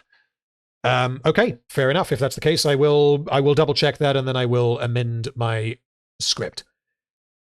Okay. Eric says, probably bad, but he could also break the show because he is going to give the ring to Gandalf in the future, so either he should not be corrupted or they're going to need to explain this. I am actually dreading the scene where Cirdan, who we haven't seen for 3 fucking seasons, gives a ring to a guy that he's never met. Oh, God. I could just imagine how that's going to go. And Robert White says he doesn't destroy the rings despite being told by Elrond that they were made by Satan. Breaks the show. I think we've got to go with breaks the show here. I think he doesn't quite break the show as much as this sponge. But yeah, I mean, everything that he does, he's leveraged in episodes 1 and 2, because he also, we need to remember, convinces Elrond to do what he does. In that he convinces Elrond to change his mind off screen, and then Elrond convinces Gil-Galad to let him and Galadriel go to Eregion, and obviously if that doesn't happen, then the entire plot changes. So he's used as a plot device, and the way that the writers use him as a plot device is by having him act in a directly contradictory manner to how they have told us that he should act. So yeah, Cirdan breaks the show. We're going for it. Okay. I've cracked open the cider now. Henry Weston's vintage cider is good shit. And those of you guys who are joining as members, thank you. Much appreciated. Oberon, and I think your name is pronounced Jesper. It's not Jesper, is it? It's Jesper Stockstad Nilsson. Hello and welcome. Okay. The next character we are doing, this will be a quick one. Okay. So this character's name is Rian, R-I-A-N, also known as What Are They? Appears for 13 minutes. Also, Osiris, thank you for joining as a member. It didn't pop up on my screen, but thank you. If I miss anyone, thank you in advance. Rian is not characterized. All we know about her is that she is good at archery, and that she doesn't know what barrow wights are. She accomplishes nothing narratively, but for some baffling reason, she is given a dramatic send-off during the Battle of Eregion. When she attempts to destroy the Ravager, is immediately pin-cushioned by about 7 different archers simultaneously, and although her fire arrow does land in the barrel of nitroglycerin that the orcs have for some reason, she fails to destroy the Ravager. Rian has almost as much screen time as Saruman did in The Lord of the Rings. I don't think there is any argument that this character is anything other than a non-character. She is like the definition of a non-character, possibly even more so than this guy. Rags says perfect female character, says almost nothing, accomplishes nothing, and then dies. We're not putting her in Waldreg tier, no. And also good isn't Waldreg tier. This is Berek tier. Oh, Jesus. Okay. Agatha Thrifty says, calm, cool, collected, and professional, unlike some characters, therefore she's functional. I don't think that she has enough characterization to say that she's functional, because in order for her to go in mostly functional, part of my criteria is that the character's function within the story has to be clear. It can't just be a character who is smart. Because if the fact that they're smart is not leveraged, like in the case of Cirdan, to do anything, then the fact that they're smart on its own isn't that doesn't earn them mostly functional, if that makes any sense. The Smart Alex says hovering between bad and non-character. Neocortex says, does she change anything in the story? No, she does absolutely nothing. She fights the Barrow Whites. She says, what are they? She blows up a barrel of explosives, but even that doesn't accomplish anything because it doesn't even destroy the siege weapon that she was trying to destroy. I don't think she has enough character to put her anywhere other than non-character. And 78% of you guys are saying that she's a non-character, so I think she's going in there. Where is she? Where is she? Somewhere. Look for the most forgettable character. There we go. Right. We're going to put her... She does more than Map Guy. I will give her that. Gilgamesh says, would her death be improved with a music video? No, stop it. I'm not ready to deal with the trauma of Arcane Season 2 again yet. I don't even want to think about that until I finish with Rings of Power, or I might, die. Okay. Next character is... Oh, here we go. I wonder where this guy's going to go. Tom Bombadil. Tom Bombadil appears for 14 minutes, and this being the first ever appearance of Tom Bombadil in any adaptation of Tolkien's work, it was the opportunity for the writers to do something that had never been done before. They succeeded. Tom Bombadil is the most irritating character in the show. He is clearly meant to be this incomprehensibly powerful being who is so far beyond Gandalf that trying to understand him is a futile exercise. But the way the character is written means he is also a self-obsessed, uncaring, arrogant prick. The purpose he serves is to set Gandalf on his path for the rest of the series, and his guiding Gandalf towards both his name and his staff is a culmination of Gandalf's journey in the first 2 seasons. Quick clarification. Osiris says that I was incorrect. Tom Bombadil appeared in the Finnish version of The Lord of the Rings. I, again, will double-check that. If that's the case, I'll amend that for when I do the final video. The quest he outlines indicates that he cares about people, but his actions demonstrate that he doesn't care about people. He also seems to believe that time is of the essence, but also doesn't care to do things quickly. Additionally, this character thinks he is hilarious, but his arrogant tone and the manner in which he speaks down to everyone, I say everyone, it's just Gandalf that he speaks to, but the manner in which he speaks down to Gandalf means his often light-hearted mood and quirky mannerisms come off as demeaning, as if he goes out of his way to make Gandalf feel like an idiot. Tom Bombadil was a misguided attempt to inject humor into this mostly dour and monotonous story, and using him to set Gandalf on his quest raises far more questions than it answers. Whoever put good? Stop it. You can't put good. What the fuck? Super chat from Jim says F off tier. Pretty much. I would rename it, but it's already the cuck tier, honestly. But yes, thank you. I mean, it's between terrible and breaks the show, isn't it? I was thinking terrible. You guys are saying breaks the show. What comments have we got? It's all coming together. The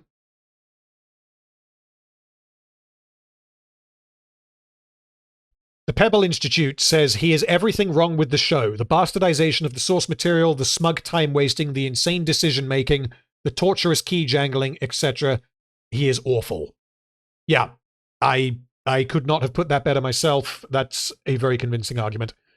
And I mean, I think he is definitely going in breaks the show. Oh, yeah. Hake Astrayan says he acts like a brain-damaged dungeon master.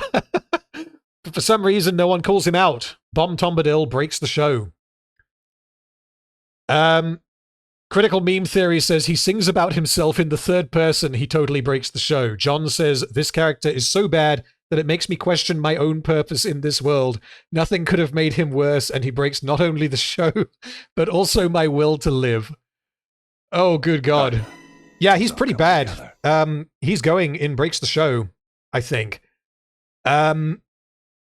Ooh.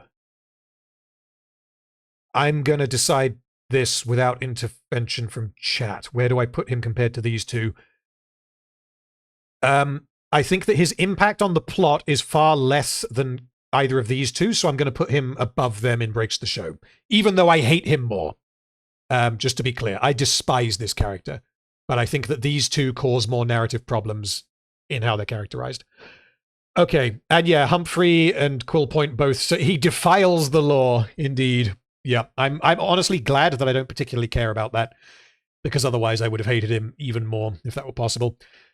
Okay, super chats I need to get through quickly. So, super chat from Wyland. Look for the most forgettable character, RFT says. That's approximately 99% of them. At least I wish I could forget 99% of them. Hey now, we've got Berek. We've got Berek, and honestly, I think there will be one, maybe at a stretch, 2 characters that appear in mostly functional or inoffensive. Other than that, basically everyone's going to be down here. Super chat from John Sona. Him pillaging Gandalf's quote alone is enough for cuck tier. It is, but, I mean, we've put him below cuck tier.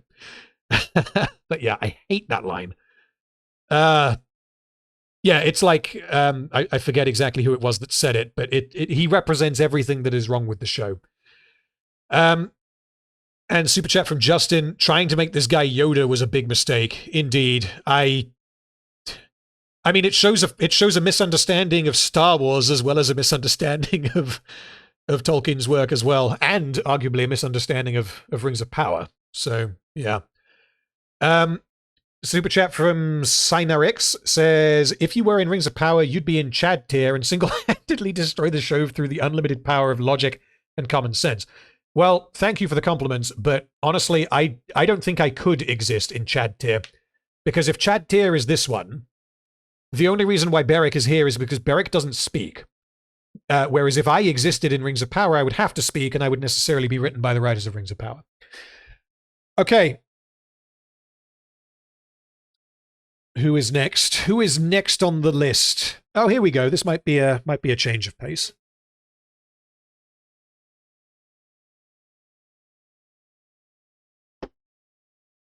Narvi, the Delve Master, appears for 15 minutes. Narvi is okay, making him probably the best character in Rings of Power. His biggest failing is that it takes him a while to decide to betray the king, but this can be somewhat hand-waved because we don't actually know the state of Khazad-dûm, and so it is unclear what ramifications there would have been for Narvi had he wisened up sooner. Narvi is mostly competent, and it is believable that he would have the role of Delve Master. He is loyal to the king, only turning against him when the king becomes even crazier and says he wants to dig to get rich and profit from the war that is starting right now. Narvi is passable because there isn't... Excuse me, I keep get bubblies in my throat. Drinking cider and whiskey while doing this was maybe not the best idea, but oh well. Narvi is passable because there isn't any part of his characterization that is broken. He is only a victim of broader problems that affect every character in Rings of Power, such as the incessant need to speak as if he is in a movie trailer, and his various references to logistical absurdities, such as the king digging directly to the Balrog. These are problems that can be aimed at the world building rather than Narvi as a character, because everything he says, as absurd as it sounds, is indeed true.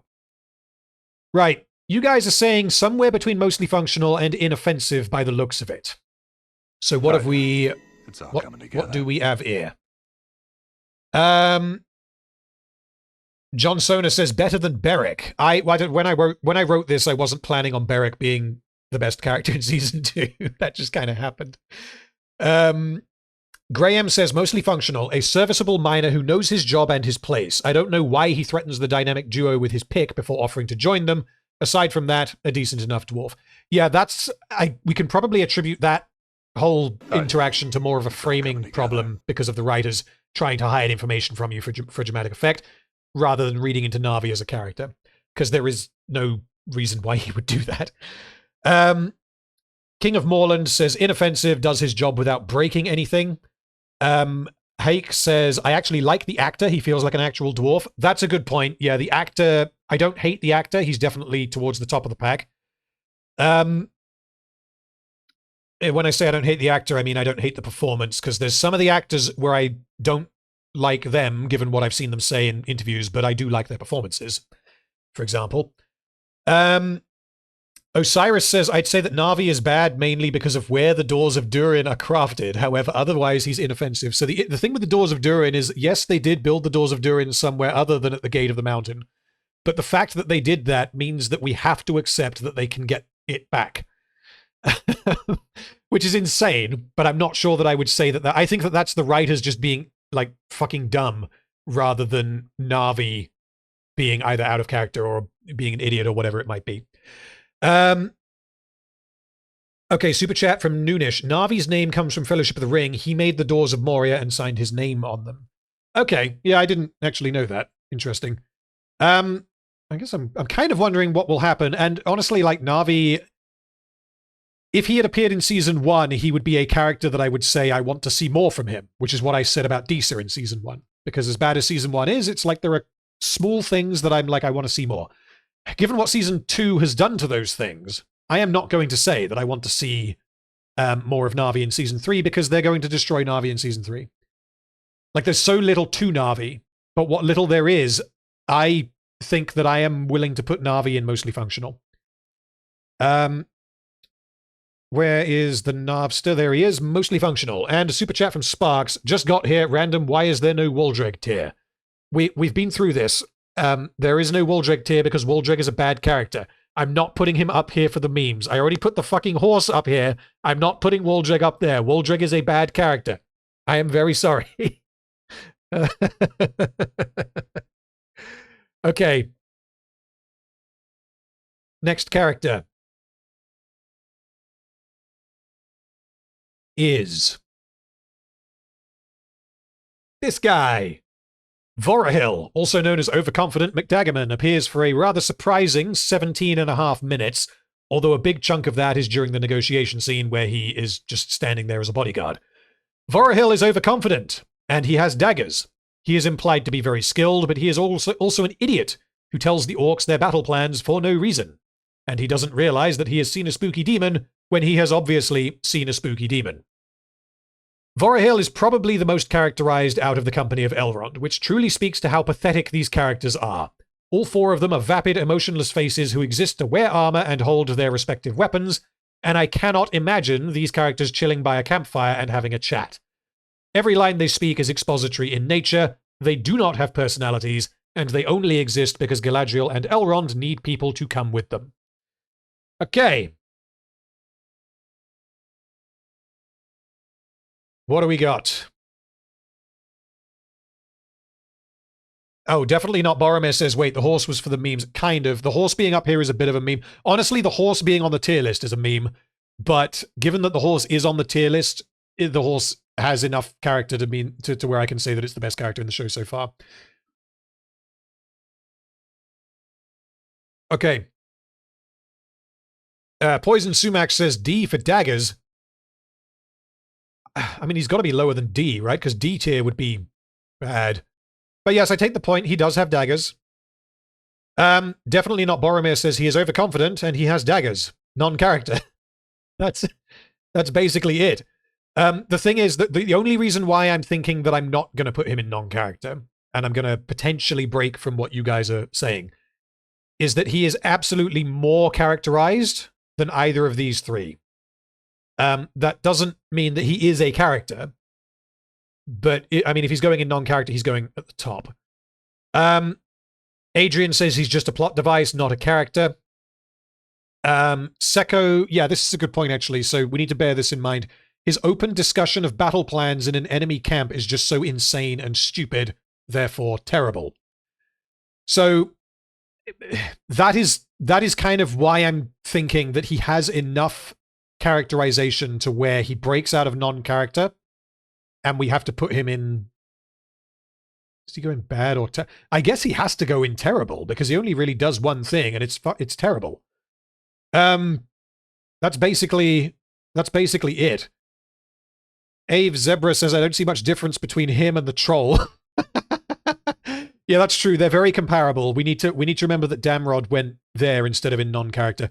Okay, so what we're going to do, then, we are going to put Vorohil in terrible, but he's going to go at the top of terrible, because there is just not enough of him to where he gets dragged down even further. He's sort of teetering around the Damrod. He's in Damrod's orbit. But yeah, I mean, you could just completely remove him from the show and it would not change. So, yeah. Right. Next character is... Lord Theo of Pelagir appears for nearly 18 minutes, and in that time he does almost literally nothing. Theo was a terrible character in Season 1, but he at least had a rudimentary arc.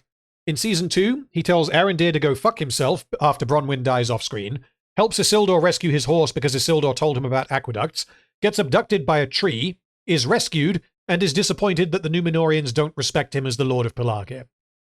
This is not a character arc, although the writers clearly consider it to be. Theo's journey in Season 1 had led him to accept Arondir as a surrogate father, but him cutting ties with Arondir in the way that he does is incomprehensible, and appears to happen entirely because Arondir suddenly doesn't understand human emotions. Theo is shown to be rather stupid, as his plan to rescue Isildur's horse is to wander up to the wild men at night and say, "Hello, fellow Adar worshippers, how are we doing on this evil evening?" Given the behavior we saw from the wild men, this sequence of events should have resulted in Theo being killed, or at the very least abducted, but because of plot trees getting involved, the writers managed to avoid having the wild men murder Theo, because the writers have decided for some reason that actually the wild men are just misunderstood. Towards the end of Theo's story, which, for reference, is at the end of episode 4 of 8, we are informed that Theo is the Lord of Pelargir, and he returns to Pelargir, seemingly ready to take responsibility for the people. This is then rudely interrupted by Kemen's arrival. Kemen neither knows who Theo is, nor does he show any respect whatsoever, leading to Theo moping about the fact that no one cares who he is, thus highlighting the fact that no one should care who he is, and the only reason he is expecting this is because his mother decided that she was in charge back in Season 1. So for reference, Theo was terrible in Season 1, and I think he is worse in Season 2, but he's also definitely less important in Season 2. I don't think that he absolutely is not stripped of enough character for us to put him in non-character, but I mean, I think he's going to end up in terrible. Let's see what you guys are saying.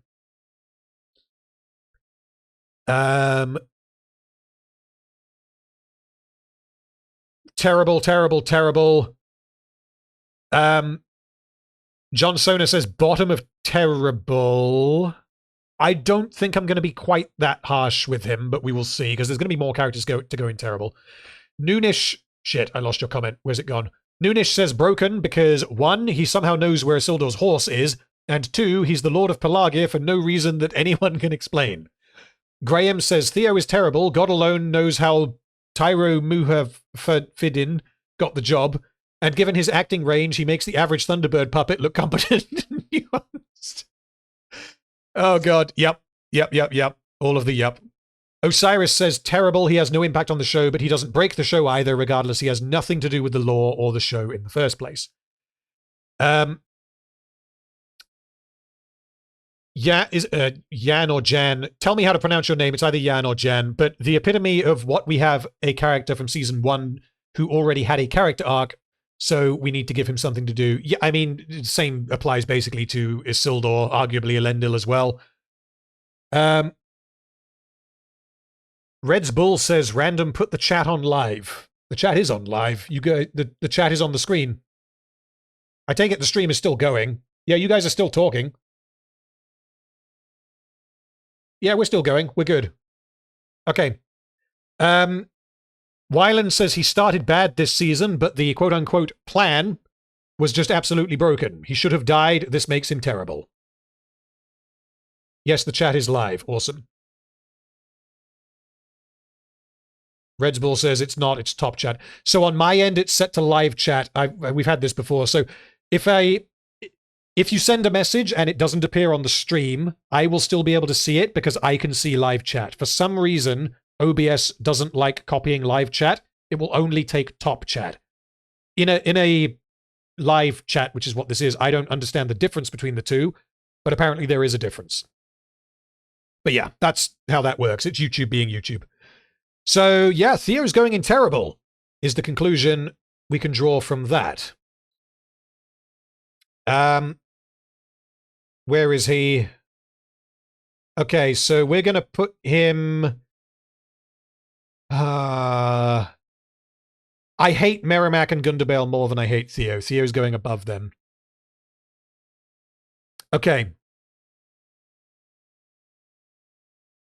Swig of the whiskers, and then we will keep going.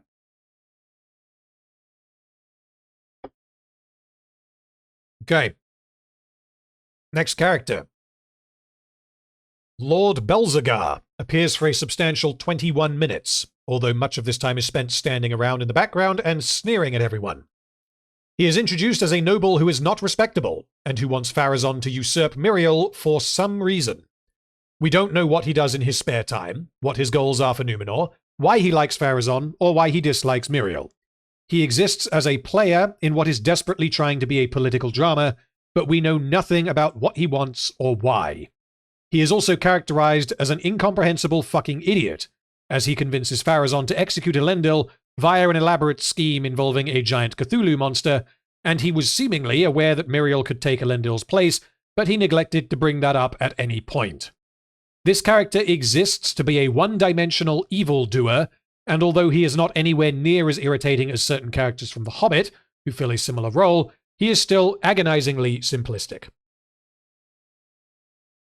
So, you guys split between non-character and bad. I am leaning towards bad and terrible.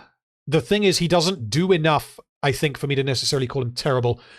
Let's see what you guys are saying. Lord Buggernuts, Lord Bulbasaur, I think he was referred to as at one point on the EFAP.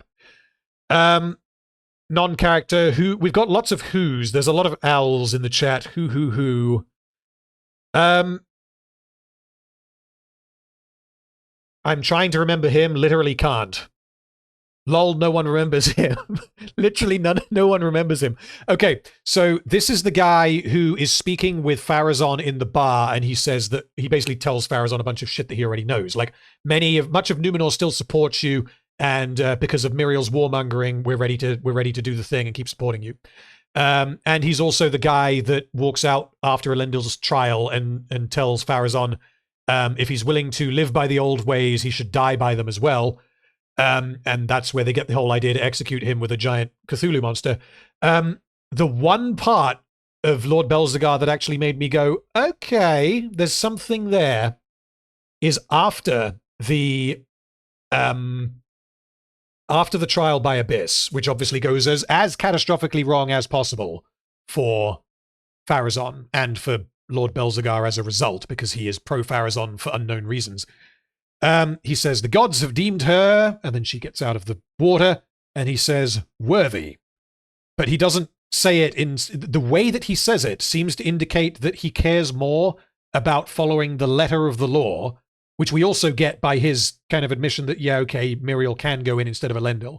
Which, like, that all tells us that he is more interested in following the letter of the law than he is in kind of fucking around with things for his own gain. That's the one bit that made me go, okay, there is something there, but that it was like 4 words in a sentence, so it's really nothing. Ave Zebra says he doesn't do enough to be terrible. Noonish says he's not bad enough to be terrible. I think that's probably fair. And yeah, Gilgamesh says, I think you're reading too much into it. You're almost certainly right. But again, death of the author. If the writers accidentally write something that I find mildly interesting, then I will still highlight that I find it mildly interesting. I think that's only fair.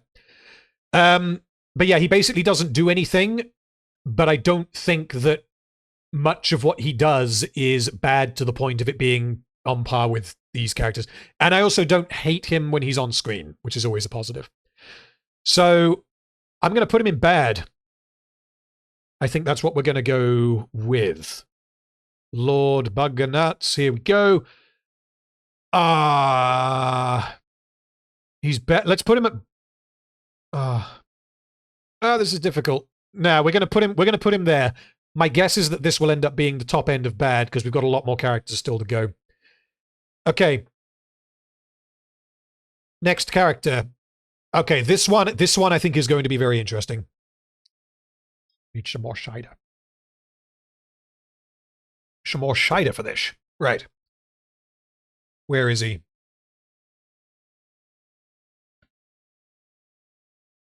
It's Glug time. Okay. Glug appears for 21 minutes. At one point, he was a relative high note in Season 2. He is characterized as an orc who doesn't want to go to war. He wants to chill in Mordor with Glugwife and Glugling, whom he loves very much. Throughout Season 2, he gradually questions Adar's leadership, culminating in Glug betraying his father. Conceptually, this is coherent. Adar was established in Season 1 as caring deeply for the orcs, but his actions in Season 2 reveal that he does not. The problem, as it relates to the character of Glug, is that Glug turns on Adar in favor of Sauron, and after killing Adar, he is super eager to jump back into the murder pit in service of his new master. The writers invert Glug's character in his final couple of scenes, and unfortunately this can only be explained in universe by saying that Sauron mind-controlled Glug to make him evil. The nature of Glug's death scene, however, would suggest that this is not the case, as this is clearly meant to be an emotional scene, and Sauron executing Glug, who was just being a good boy the whole time and fell in with the wrong crowd, makes far more sense, on an emotional level, than having Sauron execute a brainwashed minion for no reason. This means that the character of Glug existed to introduce a degree of sympathy and moral ambiguity to the orcs, to realize that Adar is not who he thought, to choose to serve Sauron, and to then do the exact same thing that he had a problem with doing under Adar, and then to die as a result. Glug dies because he forgets who he is in a very literal sense. Okay, this is why I thought this would be interesting, because part of this is for the memes. I understand that. But at the same time, early on, genuinely, Glug was the only character I gave a shit about. By the end of the season, I absolutely cannot be putting Glug in good. But I understand why 30% of you are saying good. As for how low he goes and whether or not he actually breaks the show, I need to see what you guys are saying. Perfect, Glug tier.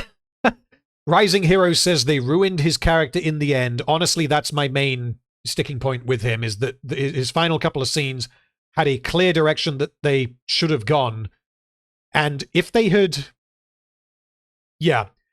If he had turned on Adar and then decided, okay, I'm going home, and then Sauron was like, no, you're fucking not, and then Sauron killed him, then Glug would be in good. Unironically, Glug would be probably... No, not counting the fucking horse. Glug would be the best character in Season 2. Glug would be the best character in Rings of Power. If they had made that change, and he had not broken who he was at his core, and just became evil, then he would end up as good. But the problem is that they have him jump back in and work with Sauron, which I just don't.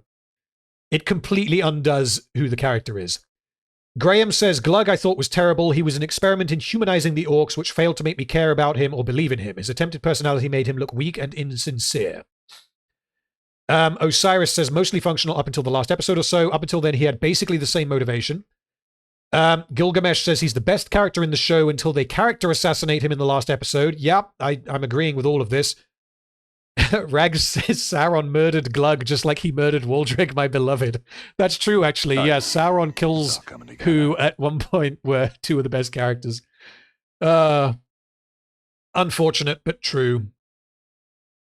Look, Isa says, look how they massacred my boy. Alex says he instantly goes from mostly functional to breaks the show. Oh, God. And yeah, so Noonish says, it depends on whether we interpret him as betraying Adar or being mind-controlled. I'm not going to think about what the writers want me to think. I'm going to go with what I think. And I think that Glug changed his mind. I think that we are supposed to believe that he was corrupted in a vague, convenient sense by Sauron, and he decided to jump back in and keep killing people. The reason why I think that is because his final scene before Sauron stabs him is where he goes up to Sauron kind of earnestly like, Sauron, we're fucked. The dwarves are here. We can't hold them. And like, he's not going to behave like that if he is just a mind-controlled, zombified minion. He was behaving in that scene exactly how Glug had been behaving in his general mannerisms and what he was saving. He basically says, like, many Uruk are dying. So he is seemingly sticking to his core values and his core characterization, but he also can't be because of his actions. That's why I think that Glug breaks the show. Right, I'll just read these super chats and we will then place Glug. So Seko says, I really enjoy your content and look forward to 2025. Merry Christmas. Well, thank you for the super chat. Very kind. And I hope you have a good Christmas. And yeah, the final autopsy video will hopefully be out not long after the new year. I've basically finished the script at this point. January is going to be work all out on it. Oh, and by the way, I haven't actually said this yet, but the script for Season 2 has exceeded the length of the script for Season 1 and has exceeded the length of the script for the Hobbit autopsy as well. And I have a rather complicated flowchart to go over, which means it would not surprise me if the Season 2 autopsy ends up being the longest video I've ever done. Okay, yeah. But yes, thank you for the super chat. John Sona says, Glug completely undermines how orcs are portrayed and introduces a moral conundrum that didn't need to exist.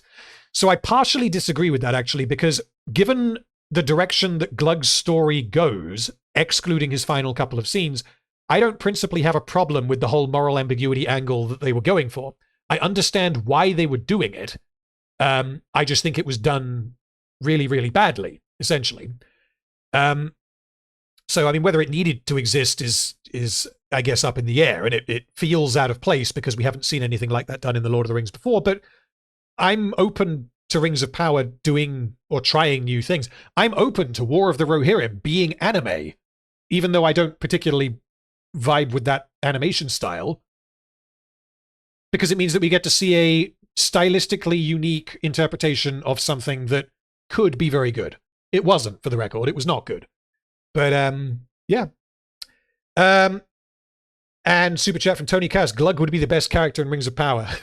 I am not joking. That's not me memeing. You get it. Get rid of the final couple of scenes, and I think he's the best character in Rings of Power. Okay.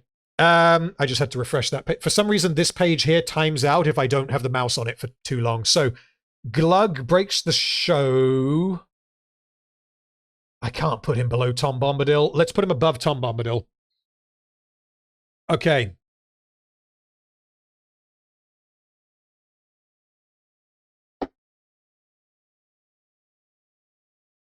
The next character.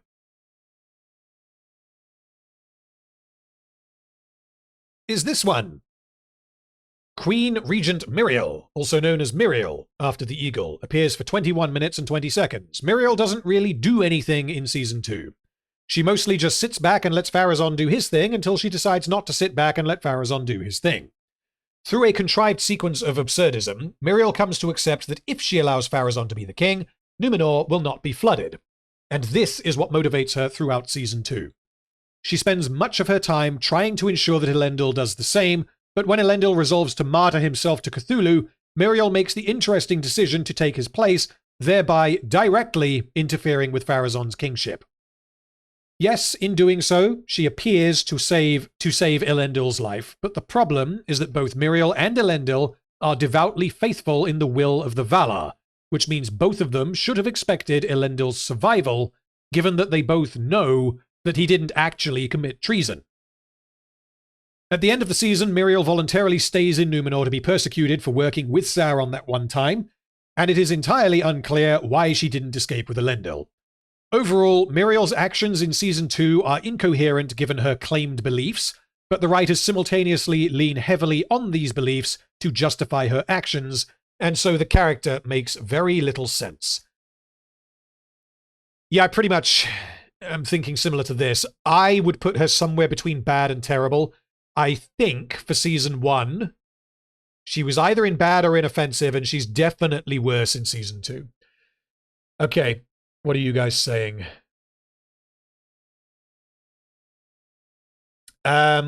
Inoffensive, bad. She's remarkably inactive. Graham says inoffensive mostly because she doesn't really do much, but possibly does enough to avoid the bad category.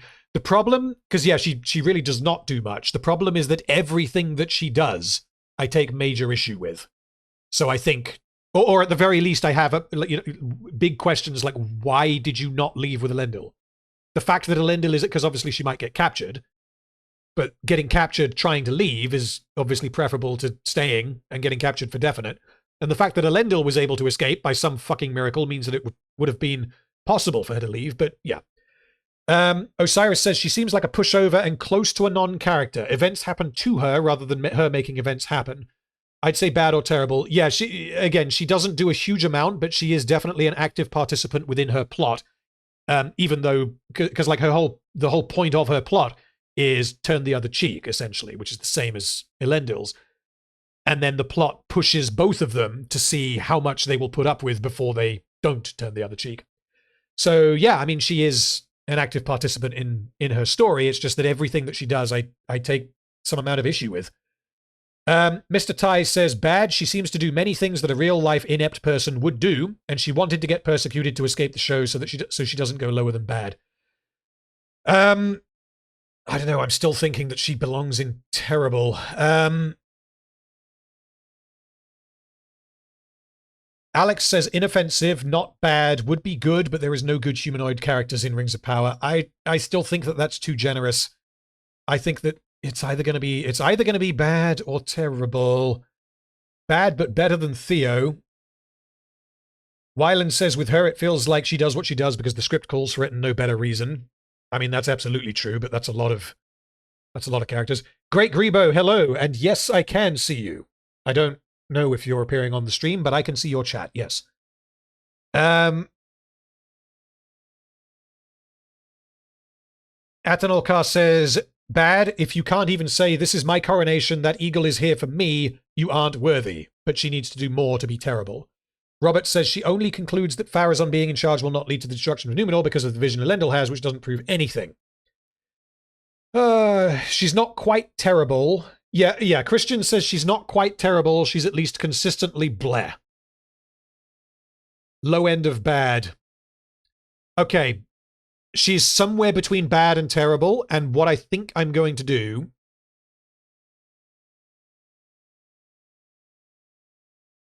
is she as bad as these characters? She's not as bad as those characters. We're going to put her at the bottom of bad. I'm sorry, I'm going against the majority here. Okay. Christian says, speaking of, why isn't the eagle on your character list? Because the fucking horse wasn't on the character list, but then I changed my mind and I thought it would be good to add him. But I can't add the fucking eagle and Shelob and the Cthulhu monster. I'm not doing that. The point of this is to be somewhat representative of the quality of the show. I'm not adding the eagle. Okay. Right, next character.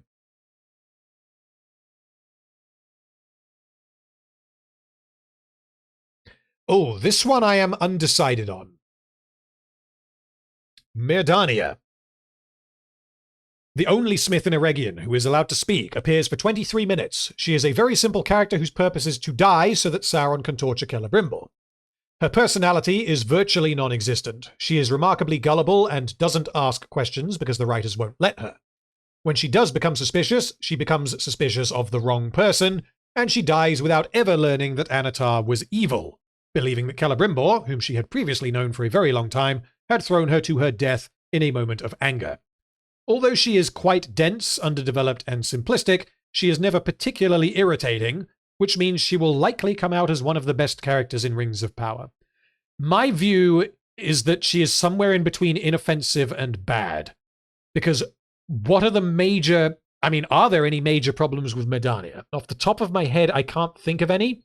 She's just very bland, but then bland is not enough to excuse you... Excuse me, sorry. Bland is not enough to put you lower than inoffensive. She is largely a plot device.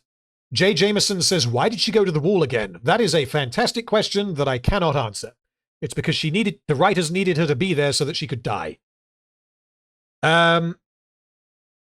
Shady Puffer says, I don't remember major flaws with her besides being very naive. Yeah, I guess the worst you could say is that she's very naive given that she's presumably thousands of years old. Although I guess we don't explicitly know that. And we can somewhat lean on, well, Sauron is the master manipulator, so obviously he's good at manipulating, so it's not entirely her fault for doing it. But the thing is, I wouldn't really apply that defense to someone like Galadriel, so I don't think it's fair to apply it to Mirdania.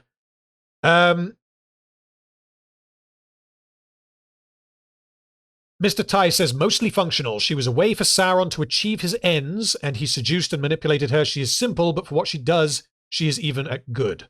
I don't think she reaches good, because I don't think that she's as good of a character as Narvi. But I do take your point.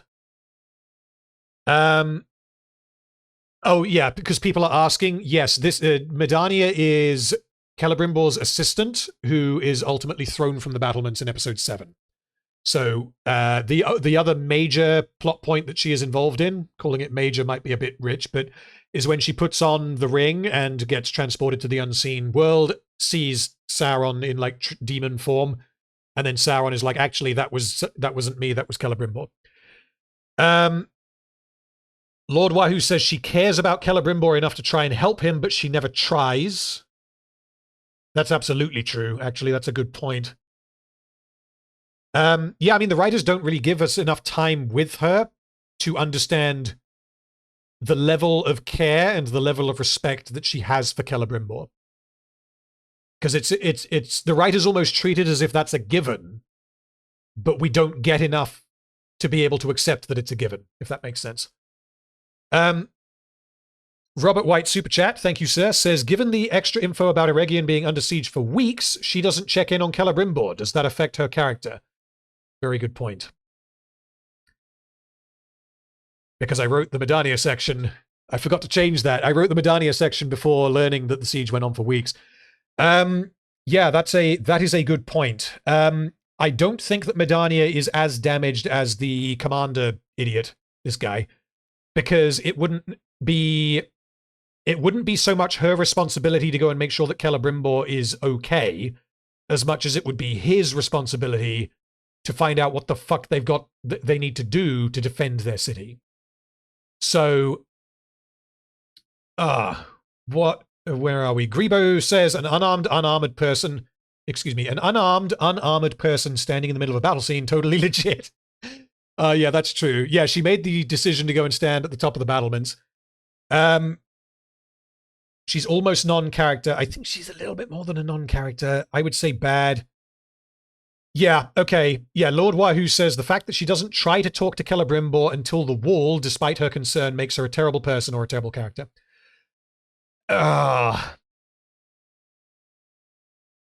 This extra factor that we have to acknowledge, that the siege went on for weeks, because for anyone who missed this earlier, the writers have confirmed that that's the case, which means my whole time prison thing was me trying to fix their script. Given that that's the case, that severely damages Mirdania as a character. So, I mean, she's either towards the bottom of bad or towards the top of terrible. I was thinking inoffensive. Okay. She is awful then. I was going for inoffensive, but that revelation about the siege lowers her to bad. Rising Hero says, I would think that if she is told that her master is possibly affected by dark magic and she doesn't try to keep her eye on him to make sure he's being checked on. Yeah, okay. What we're going to do, because we need to continue. Mirdania is going at the bottom of bad. She almost edges into terrible because of the whole siege thing, but I don't think that the siege question damages her quite as much as it damages this guy. Okay.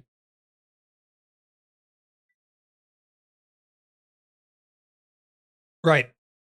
Oh, next character. Okay, so now we're getting into the ones where we have a little bit more information on them. So the next character is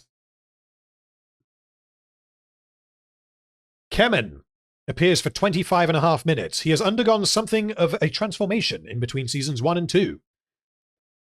In season 1, Kemen was an awkward, incompetent simp who made terrible decisions for terrible reasons,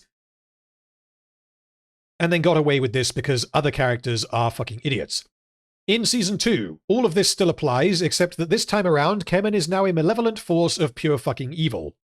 The change in Kemen's character is perhaps the most jarring change in season 2, and it appears to happen entirely between episodes 3 and 5. In episode 3, Kemen doesn't really do anything, and so he doesn't have the chance to demonstrate how evil he now is. All he does is pick a fight with Valandil and then back down, which is a setup for their later scene. This is cocky, but it isn't exactly evil. The writers for episode 5, however, had certain narrative beats that they needed to hit, and so they decided, you know what, this Kemen character is now an exaggerated evil clown. There is no justification for this in-universe. Pharazon becomes the king, he tells Kemen to go and deal with the faithful, and both the manner in which Kemen chooses to do this, as well as his general attitude towards what he is doing, inform us that Kemen suddenly relishes in being as evil as possible. He enjoys causing emotional and physical pain, torturing people, and provoking them for no reason other than that he finds it fun. He is also suddenly inexplicably good at fighting, to the point where he is almost able to overpower Valandil, who is not only a trained soldier, but he was also the only soldier able to land a blow on Galadriel in Season 1. Galadriel, of course, being the bestest soldier in the history of soldiers. Point being, Valandil is not some guy, he is not even some random soldier, he is a very skilled soldier who should have wiped the floor with Kemen, but he didn't, because Kemen is turbocharged from his newfound devotion to evil. Kemen is in fact so evil that he is willing to murder Valandil purely out of spite, an act which accomplishes nothing, and an act which is never mentioned again. Had Kemen not murdered Valandil, the plot would have stayed exactly the same. Kemen is a laughable attempt to create a character for the audience to hate. The point of him in Season 2 is to be so detestable, so slimy, and so dishonorable that we, the audience, want Elendil to break his vow to Miriel. However, much like certain characters in the Hobbit trilogy, Kemen in Season 2 is not intelligently written. He is not believable, he is not anything approaching interesting or nuanced. This character was written with the subtlety of a brick fucking wall, and his entire persona is, look at how evil I am. His behavior does not make sense within the setting.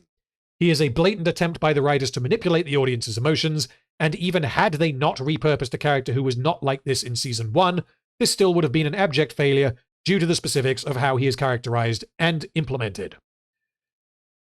He's terrible. Absolutely terrible. I just want to see what you guys are saying. And again, for anyone who has joined, there is a link to the voting in the video description. Where are we? That was Mirdania. Okay, scrolling down to Kemen. Terrible, terrible, maybe the worst character. Oh, this guy. Cuck, because that's in character. Yeah, that's another reason to put him in the cuck tier. Lord Wahoo says his sudden takeover of everything, the way he beats the Sea Guardman and everything that he does, he breaks everything that he touches. Mega Hobbit says he is awful. He makes the worst decisions that only worsen the situation he is in. He frankly fudged up a potential peace treaty. Yeah, that's true. I mean, this gets more into Pharazon, who we're going to get to in a minute, but what the fuck was Pharazon expecting? Is he... Because Kemen could have been like, it's okay, I've brokered peace with the Faithman. Pharazon be like, good, that's exactly what I wanted you to do, boy. Or would he be like, no, I wanted you to stab them. We have no idea. Yeah, oh my god. I also, Riley Cord, I do like the theory that Kemen is going to become the Witch King, but I mean, there's a handful of candidates, so... Graham says a character who had 2 traits now has 3. Once Aarian, inept, and now evil. Had he been developed, he could have been interesting, but as is, I don't care. A bad joke of a character, terrible. Lord Wahoo, this is a good point as well. Kemen was anti-war enough in Season 1 to blow up boats. In Season 2, he is pro-conquest enough to take over Pelagia in Episode 8. That is a very good point. In Season 1, he was... the only potential defense of that is that he wasn't ever anti-war. He just wanted to plow Aarian, so he did what she said. I think that's absolutely possible. And then after what ended up happening in Episode 5, he became power-hungry and was like, fuck this, I'm just going to be evil now, I guess. I mean, it's not a defense of the character, but it's a potential explanation for that. Okay. Christian says you can't call a character bad for being an inept moron. There are plenty of those in real life. That's true. That's something that we definitely need to bear in mind, and I am doing my best not to do that, and if I do that, please call me out. I am not trying to rank these characters based on their level of intelligence, because obviously you can, some people are smart, some characters are smart, dumb, all the rest of it. Where it matters is when you have a character like Cirdan, who is meant to be the old wise one, and he is one of the dumbest characters in the show. That means that he is poorly characterized because it is a contradiction.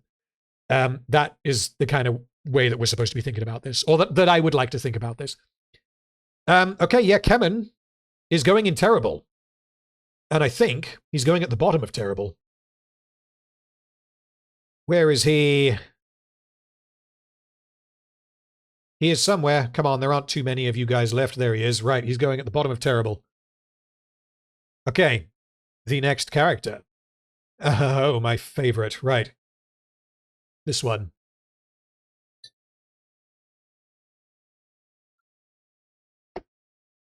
Estrid appears for 26.5 minutes, and she is easily one of my most despised characters from Rings of Power, making her one of my most despised characters from any show or film I have ever seen. The way this character behaves and the way the story treats her are diametrically opposed. The same, of course, is also true of Galadriel. Estrid is a wild man woman who is looking for Hagen, her betrothed. That she is doing this, and that she immediately tells Isildur about this, would suggest that she loves Hagen, otherwise she would simply leave and forget about him. It is unclear how and why they were ever separated. All we know for sure is that it cannot have had anything to do with the events of Season 1, as she claims to have been looking for him for weeks. Estrid is shown to be intelligent enough to manipulate a career window-licker such as Isildur, but she is demonstrably a window-licker herself, as she is comically awful at lying, believes for some reason that she can outrun an elf, forgets that people exist when they are off-screen, and is apparently both deaf and blind. But okay, maybe she is just a bit dense. That doesn't necessarily speak to her character, just her general level of intelligence. So who is Estrid as a person? Estrid is the kind of person who will stab people and then joke about it. Estrid is the kind of person who will ambush and murder someone for her own benefit. Estrid is the kind of person who will betray and threaten to kill people who are helping her. Estrid is the kind of person who will forget that she has a fiancé and will instead take her chances with a man she has just met. Estrid is the kind of person who will actively cuck her fiancé while he is building a house for them to live in. Estrid is an abominable bitch. She is disgusting, and there is nothing to like about her whatsoever. But okay, maybe this was intentional. Maybe Estrid is meant to be hated in the same way that Kemen is. Well, no. Estrid cheating on Hagen is unambiguously portrayed as romantic catharsis, as if she and Isildur are two lovers who are meant to be together. And when Isildur leaves for Numenor, this is portrayed as tragic. Estrid cannot be with the man she met just yesterday. No, no, no. She is condemned to shack up with Hagen, her fiancé, a man whom she knows loves her deeply, and a man whom she was deeply in love with prior to meeting Isildur. The writers of Rings of Power think that what Estrid did is romantic, because they don't understand what human emotions are. Okay, I'm glad I got that off my chest, because I despise this character. She's... I pretty much agree with you guys. I don't think that she breaks the show in a mechanical sense. But absolutely she's terrible. So, what have we got? Super chat from Wyland. I should learn to wait on your summaries because so much of Rings of Power is forgettable. I don't remember how terrible some characters get. That's, well, thank you for the super chat, but yeah, I do find it interesting seeing the numbers change, and when I'm probably gonna watch back on my second screen this stream while playing some games at some point, just to watch, like, because while I'm talking I can't look at the poll, and it'll be interesting to see how it changes if I say something and then you get terrible goes whoop and it goes up because everyone decides that she's terrible. Okay. What have we got comment-wise? Noonish says, are we supposed to believe that she actually thought Isildur was an orc? That is up for debate. I genuinely think that she is telling the truth when she says that. Even it's fucking dumb that that's the case. Because...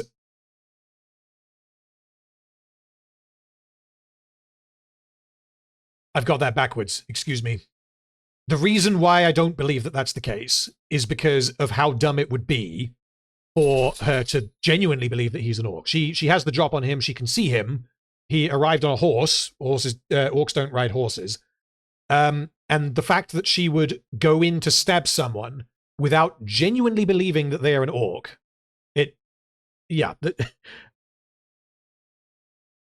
I think that she knew, she must have known that he was a person, even though the writers would almost certainly tell us that she thought that he was an orc.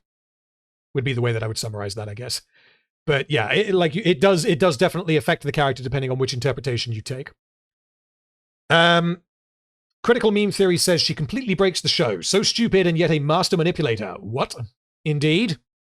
Lord Wahoo says, remember that these people were just Southlanders a week ago. Everyone was in the Elven Tower before Waldreg's defection. Therefore, everyone should know who she is, even without the brand.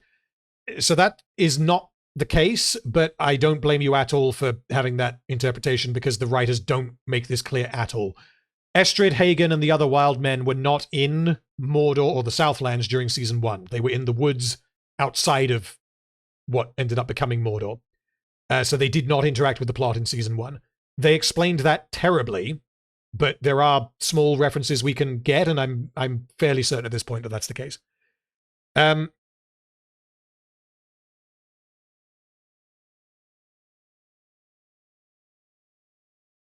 Oberon says, the writer's concentrating on an inconsistent, detestable nobody in a universe filled with important lore characters to actually showcase out of 10. Indeed. Mr. Ty says she's a person who uses... Oh, sorry, she's mostly functional, just like Mirdania, for the purpose she has is the cheating wife and nothing more, and a person who uses others. I definitely think that she has to go lower than mostly functional because of how the writers basically flip-flop what they are using her for. Because early on, she presents herself as if she is deeply in love with her fiancé, but then the writers change their mind and she behaves in a way that, in exactly the manner that she would if she was manipulating Isildur. And then it turns out that the betrothed does genuinely exist, and then she changes her mind again and jumps on Isildur. So I don't consider that to be clear in the slightest, to be honest. Wyland says this is a character who wrecks Isildur's character multiple times. He should have summarily killed her for stabbing him. She cucks him. Well, she cucks Hagen, I guess, etc., etc. Griffin says she absolutely knew that he wasn't an orc. I don't see how she could have genuinely believed that he was an orc. But because we don't ever see it from her perspective, I guess she's just that dumb where she will just stab anyone who comes near her. Which still speaks to her character. Okay. I mean, she's going in terrible. The question is how low? And also, where is she? There we go. Neocortex says, I still don't know why she tried to hide the mark on her neck by burning it. Well, because that's an established thing that wild men do, even though it establishes that they are wild men. Even though having a brand on your neck from Adar has absolutely nothing to do with whether or not you're a wild man. So, yeah. And I have a fair bit to talk about that in the autopsy video. So, I'm going to put her there above Kemen. Okay. And just to clarify, I understand that she is being manipulative. The reason why I'm putting her down here is not because she's being manipulative. It's because she is being... the writers are using her inconsistently and changing their minds on whether she's telling the truth, whether she's being manipulative, and then manipulating her character in order to hide things from us for maximum emotional effectiveness. I think that she absolutely belongs in terrible. Okay. Next character is... this guy. Mr. Pharazon.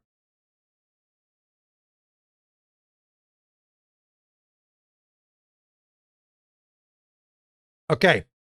Pharazon appears for 27 minutes, which is comparable to Boromir in The Lord of the Rings. He was one of few characters who made it out of Season 1 relatively unscathed, as Season 1 barely spent any time on Pharazon, and the damage was related to things he didn't do rather than the things that he did. Season 2 Pharazon is a different story, as this man is a scheming chucklefuck who relishes in being evil, but also doesn't like being evil. Pharazon plots to overthrow Miriel, because he has always wanted to be in charge of Numenor, and luckily for him, the girl his son has been simping for recently stole a silver bullet from Miriel that will allow him to take over. He and Lord Belzagar steal Miriel's eagle, at which point the deed is done. Now that Pharazon is the king of the world, he decides, actually, you know what, I quite fancy being immortal, which comes out of fucking nowhere but is necessary to justify the actions that Pharazon will eventually take later in the story. Pharazon's son is a spineless tit monkey with a history of causing ungodly fucking messes to impress people, and so, in his infinite wisdom, Pharazon orders his son to sweep the faithful from Numenor like salt from a table. The reason this happens is because the writers had drama they wanted to build to in Episode 5, and this required that Pharazon trust his idiot son with this incredibly important political move. After Kemen starts murdering people, Pharazon is not particularly happy about this, which is at least something, but at the same time I have no idea what he was expecting. We learn that Pharazon does not actually want to execute Elendil, if at all possible, as he repeatedly offers Elendil the opportunity to avoid his fate, and he also permits Aarian and Miriel to speak with him so as to convince him otherwise. This indicates that Pharazon is smart enough to know how to run a nation, and that pissing off your political opponents by executing them arbitrarily is going to be an unpopular move. The problem is that Pharazon's first act as king was to persecute his political opponents extensively by needlessly antagonizing all Miriel loyalists and stripping them of rank, demolishing shrines, and dispersing people whilst they are paying tribute to fallen soldiers, when the grief over the needless deaths of these soldiers was why he got elected in the first place. Obviously, excluding the eagle there. It's why he gained the favor of the people, we should say. Like many characters, he knows what he knows because the script tells him. He doesn't understand how to use guards, and in a rather amusing twist, Pharazon could have just done nothing and won. Miriel doesn't have any intention of competing with him, which means all of his actions post-Eagle were unnecessary, and his future troubles could have been avoided if Miriel had spoken to him at any point, but that is a problem with Miriel, not Pharazon, so we will continue. Somewhere between bad and terrible is what you guys are saying. I'm honestly not sure. I am leaning towards bad, but let's see what you guys are saying.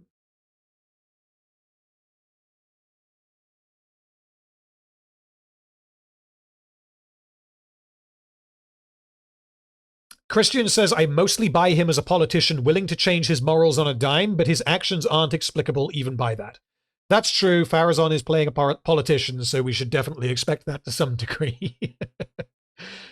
Graham says he appeared, saw an eagle, became king, spoke portentously, and tried to have Miriel killed. I say he was bad because he should have been more interesting. Yeah, I mean, I guess we can say that that's one of the show's biggest failings, is that it completely fails to do political drama. There's actually a quote from the writers that I have put into my script somewhere. I don't think it's in the character section, but I'll paraphrase. There's a quote where they basically say that they didn't want to show like council meetings and have them like characters discussing, oh, well, we've got to go and build an aqueduct, and like, oh, well, how do we do that? Well, we've got to get rid of the shrine in order to build the aqueduct. Well, why do we need the aqueduct? What's wrong with it? All of that, because it would be as interesting as watching paint dry. They find the idea of a council meeting to be inherently boring. And the comparison that I am going to make in the final autopsy is to Arcane Season 1, where, the writers in Arcane Season 1 will have treated the council meetings as an opportunity to deliver on character information and world building, whereas the writers for Rings of Power are like, council meeting? I don't know what my characters are. I can't do that. So they skip past all of that and just jump straight to Kemen being like, we're going to do an aqueduct. Also, I'm stabbing you now. Yeah. The writers have absolutely no interest in doing... Like, that's the kind of thing that would have been in Game of Thrones, when Game of Thrones was good. But yeah, in Rings of Power, there's just no chance. Mega Hobbit says, this man is just bad, not terrible, but he isn't Kemen bad. Makes questionable decisions that are more creating drama in a TV show than for his own benefit. Yeah, that's true.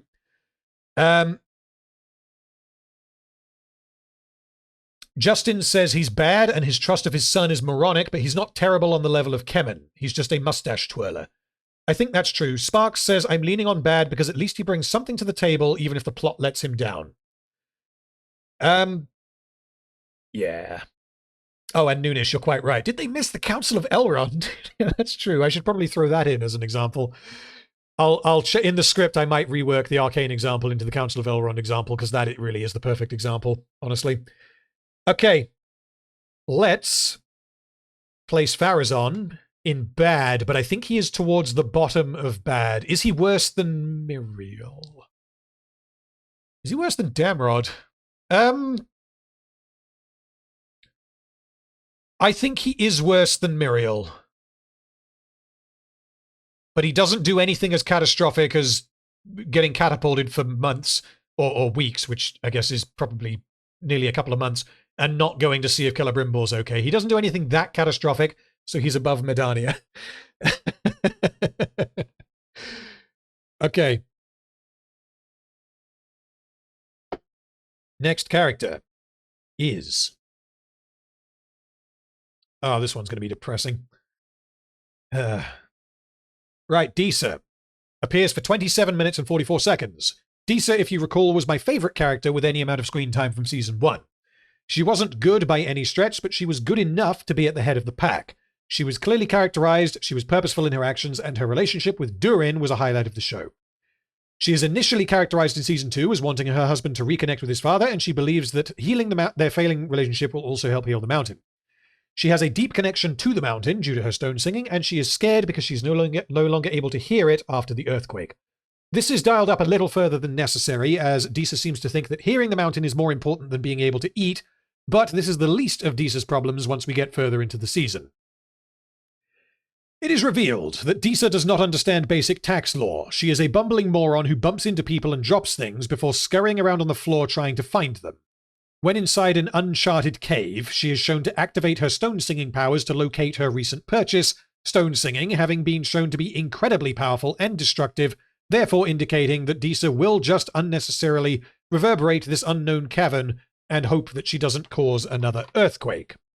For a period of time, she holds the view that as long as her husband doesn't wear a ring, everything will be okay, indicating that she doesn't particularly care about the demon living under the mountain.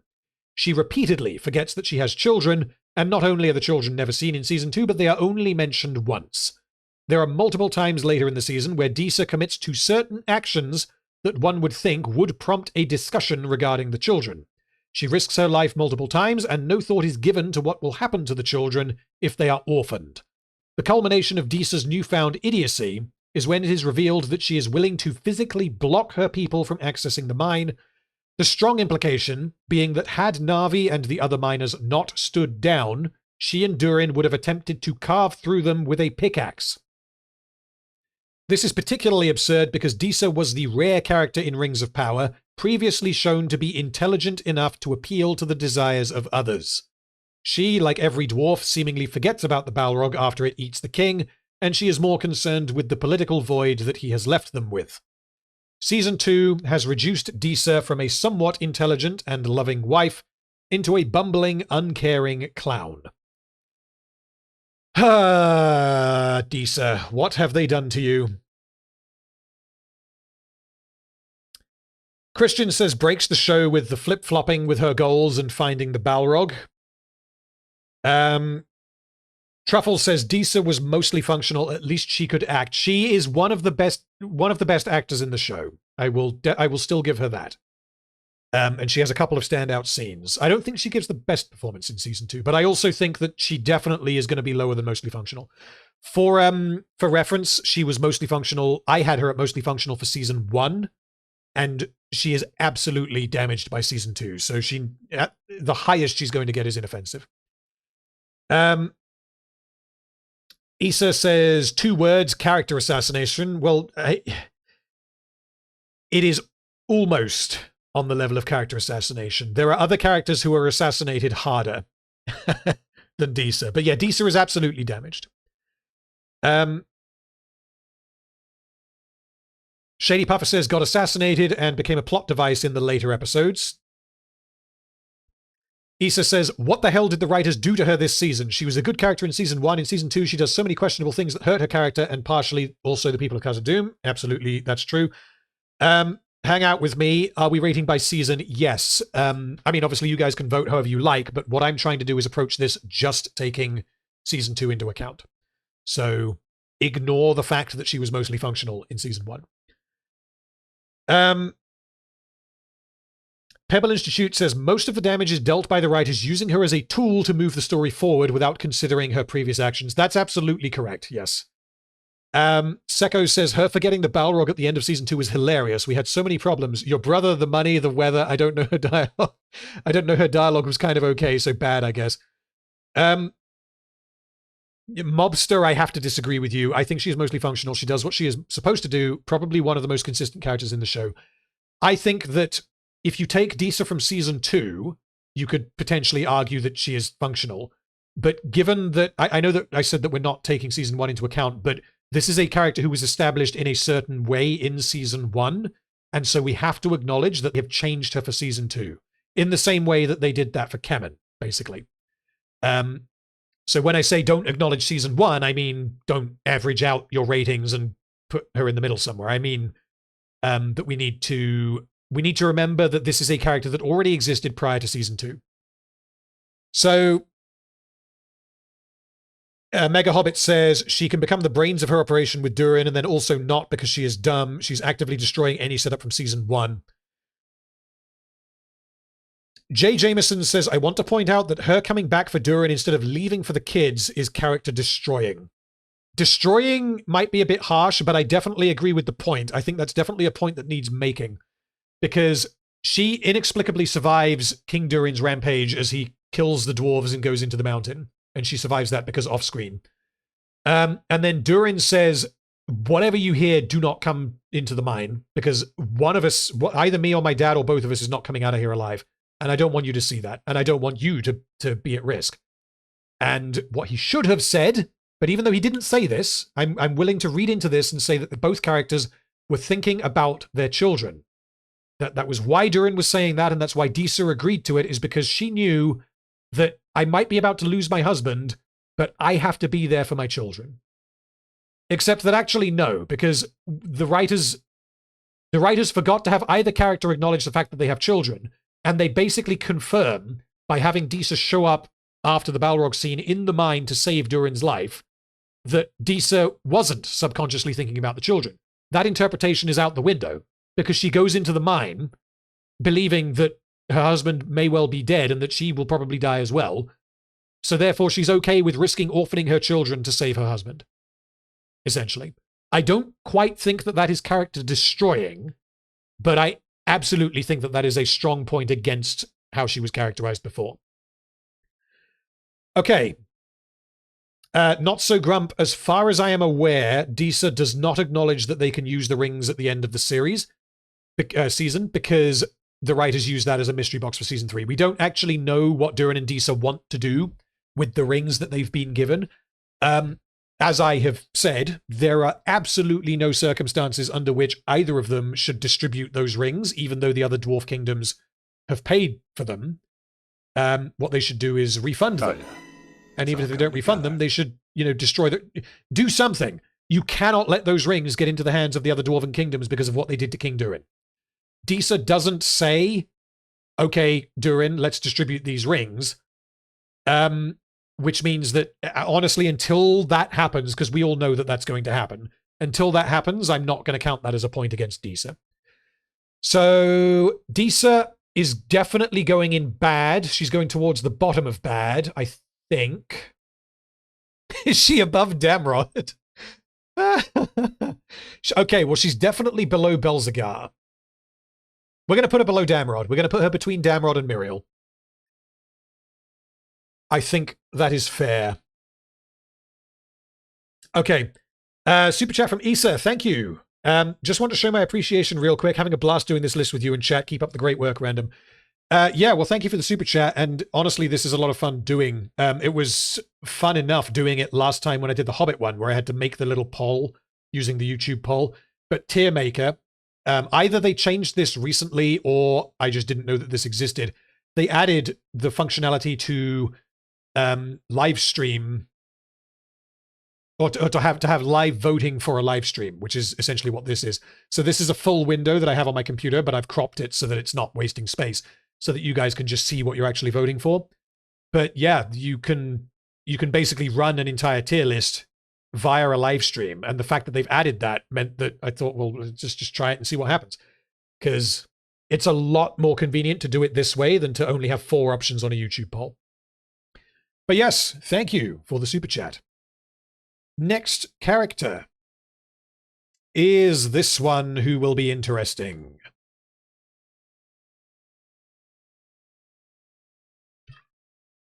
Okay, Aarian appears for 28 minutes, and where she was inoffensive in her mediocrity in Season 1, Season 2 makes the mistake of characterizing her, which means we are left with a character who makes absolutely no fucking sense. Aarian claims to be motivated by grief at losing Isildur in the war, and through a web of moronic and nonsensical logical leaps, she works out that the reason why Isildur died is because Miriel went to war because she wanted to avoid Numenor's destruction, which she knew about because she has a magic Palantir. Rings of Power completely dodges the question as to whether or not Aarion considers losing Isildur to be a price worth paying if it will truly avert Numenor's destruction. She decides to help Pharazon take over, but inexplicably doesn't understand that in doing so, she has betrayed both her father, Valandil, one of her oldest friends, not to mention the memory of her deceased brother. She doesn't want her father to die, but doesn't seem to understand that she has directly contributed to this. And she also continues to work for Pharazon after Pharazon attempts to execute Elendil. Eventually, Aarion decides enough is enough, and she warns her father that the faithful are being rounded up, thus betraying Pharazon. Aarion is a confusing mess of a character, and we don't understand why she is working with Pharazon, nor do we understand why she changes her mind. We never see her react to Kemen's sudden and inexplicable character shift from awkward simp to psychotic asshole. She shows no understanding of how her actions affect those around her, and neither she nor the show as a whole seem to understand that she is directly responsible for helping Pharazon do what he does, and so I can only guess that, like Galadriel, Aarion will get off with barely a slap on the wrists. Now, my thought process here is that she doesn't break the show. I'm thinking she's absolutely terrible. I feel like that goes without saying, but I don't think that she breaks the show because I don't think that there are contradictions in her character. I think that this character is built on unjustifiable and inexcusable vagary. Because you could fill in the blanks yourself and do the writer's job for them and come up with things that make this make sense. Whereas for someone who breaks the show, I feel like that is not possible, essentially. So the problem with Aarion is that we, the writers, completely fail to communicate why she is doing what she is doing. Which means that she's very, very confusing. So, right. What are you guys saying?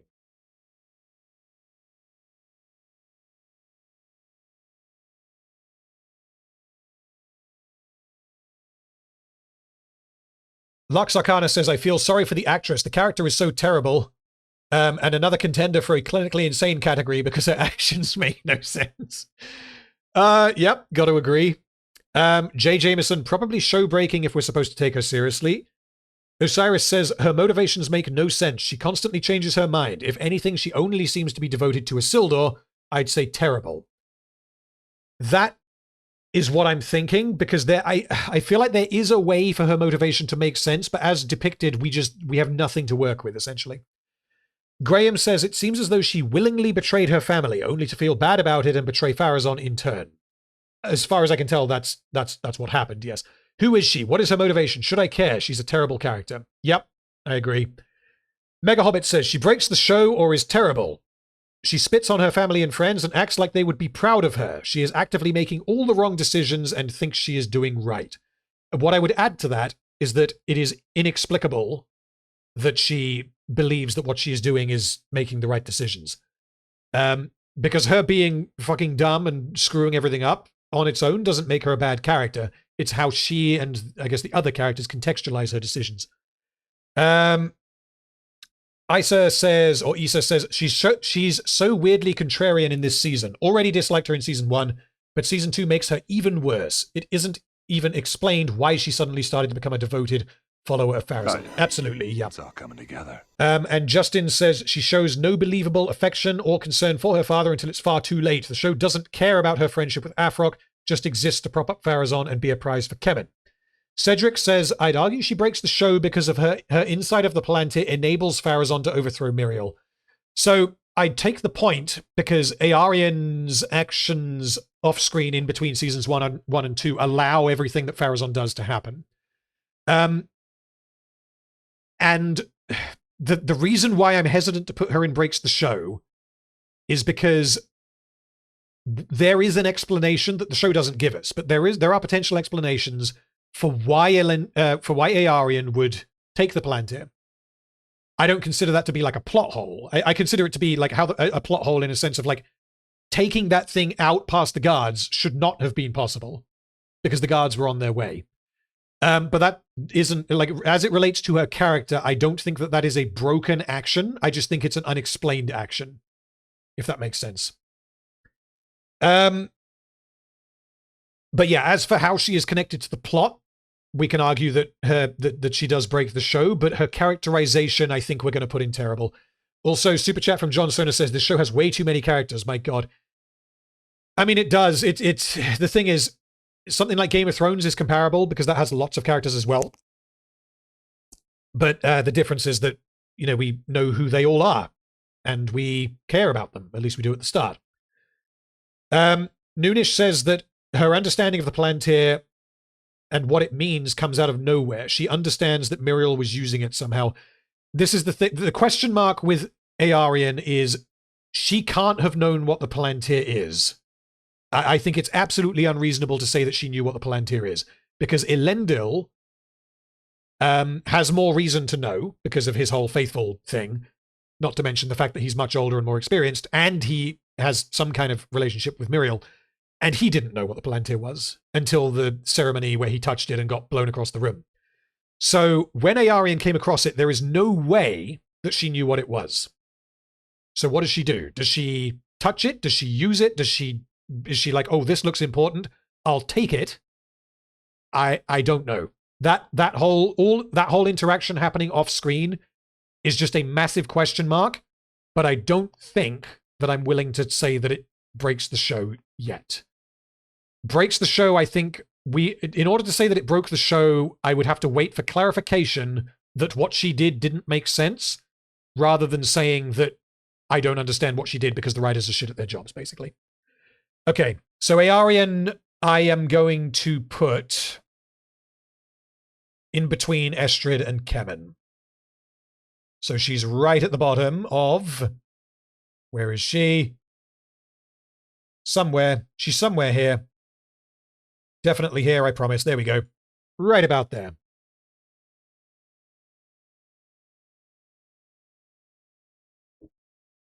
Robert says, she then declares that Miriel is conspiring with this elven artifact during the succession. So again, this relies entirely on an off-screen conversation, because this happens after she has come up with the plan with Pharazon off-screen to do what she ends up doing. I think it is probably reasonable to say that Pharazon may well have more information regarding the Palantir than Aarian. And at the very least, given that he doesn't like the Valar, he doesn't like the Faithful, he doesn't like the Elves and all the rest of it, he would recognize that thing as an elven artifact. I think that that's probably reasonable. But again, the reason why this is so poorly communicated is because of the incessant cliffhanger structure of Rings of Power. Okay. Super chat from, well, before I read the super chat, John Sonus says, is anyone experiencing YouTube tisms? Is the stream good for everyone, or are we having some problems? Because as far as I can tell on my end, we're good, but I've also got about 10 windows open at once to get this running properly. So if there are any problems, do please tell me. Okay, you guys are saying it's all good. Okay. Right, super chat from Wyland before we continue. Thank you, Wyland. Got to head out in a bit. I wish I could stay. Thank you for the live stream. It has been great fun, as usual, to hear your expertise in Rings of Power and chat's reactions and opinions. Here is a donation to the cause. Happy holidays. Well, thank you. Much appreciated. And before you duck out, if you're ducking out now, if you want to jump forward in the poll, and this goes for anyone, if you want to jump forward in the poll and vote for Galadriel and Sauron and whoever else, because you're not able to stick around, by all means, go for it. And for anyone who is new to the stream, the link to the poll is in the description. Okay, next character is... This one should be pretty quick. I don't have major complaints about this character. She's somewhere here. There we go. Right. Poppy appears for 27 minutes and 52 seconds, which is 27 minutes and 52 seconds longer than she should have appeared for. Poppy was set up at the end of Season 1 to lead the Harfoots following Sadoc's death, but actually, no. Poppy decided to follow Nori and Gandalf on their adventure, condemning the Harfoots to being led by an overconfident simpleton. Why did Poppy do this? I can't give you an answer. Why did the writers make Poppy do this? I can barely speculate, because the only thing Poppy does in Season 2 is befriend and hook up with Merimac. Her presence in certain scenes gives Nori someone to bounce exposition off, but the same thing could have been accomplished without Poppy's presence. As for her character, she is apparently smarter than Nori and is very good at riddles. She is attracted to mentally handicapped people, but also threatens to kill mentally handicapped people when it will serve her ends. She inexplicably believes that the stores have a chance against the Dark Wizard and his minions, and she also objects to the manner in which the Dark Wizard saves her life. Poppy is a complete waste of time in Season 2, and the character is only damaged as a result of her inclusion. So I want to say that I don't hate this character. I think that saying that she's terrible is a bit too harsh, but she's definitely worse in Season 2 than she is in Season 1. I'm just going to pour out a little bit more whiskies, and then I will read what we got.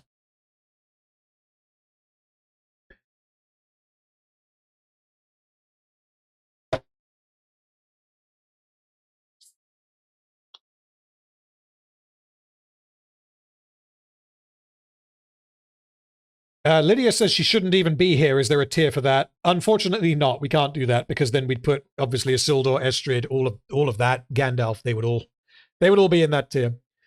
Damba says the hurricane scene breaks the show. Yeah, I mean, as much as I despise that scene, it happens because the writers do and then. They don't leverage Poppy acting out of character to make that scene happen. But yeah, she basically, like you guys are saying, she exists because they need a discount Sam.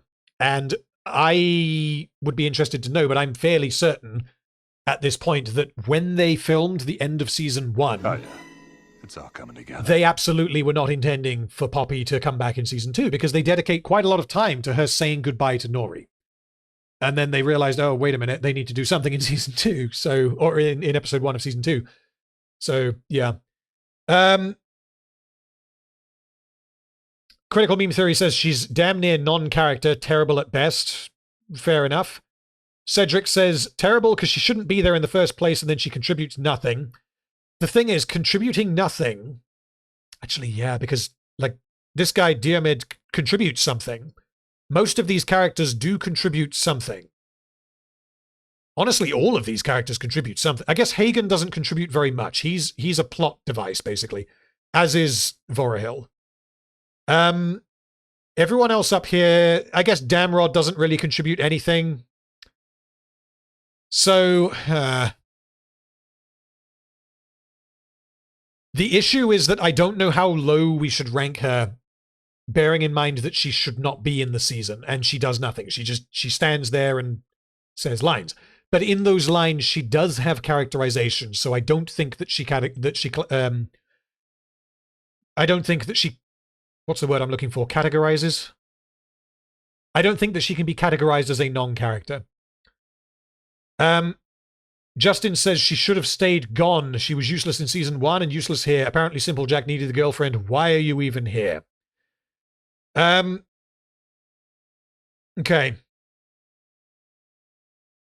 I'm going to break from what the majority is saying here. I don't think that she is important enough to get terrible. And I think that the characterization that she does have is not bad enough to go in terrible either. Vorohil, for example, he doesn't interact with the plot, really, but the only way that he is characterized is as an idiot who tells people his battle plans. Poppy is not comparable to that.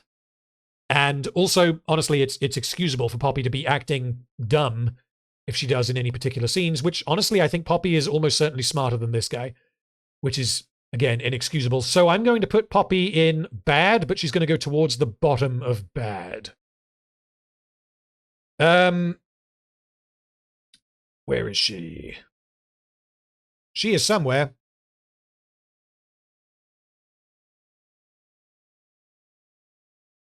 Did I miss her from the... There we go. See, honestly, looking at this, I would put her probably right about there. I think that these characters are all worse in Season 2. Even though, obviously, they all have a lot more, apart from Mirdania, they have more of an impact upon the plot than Poppy. Poppy is just there, like, hello, I'm Poppy, and I'm going to do a couple of things in a couple of scenes. And what she does isn't good, and it's not valuable to us as the audience, but I definitely don't think that she belongs in terrible.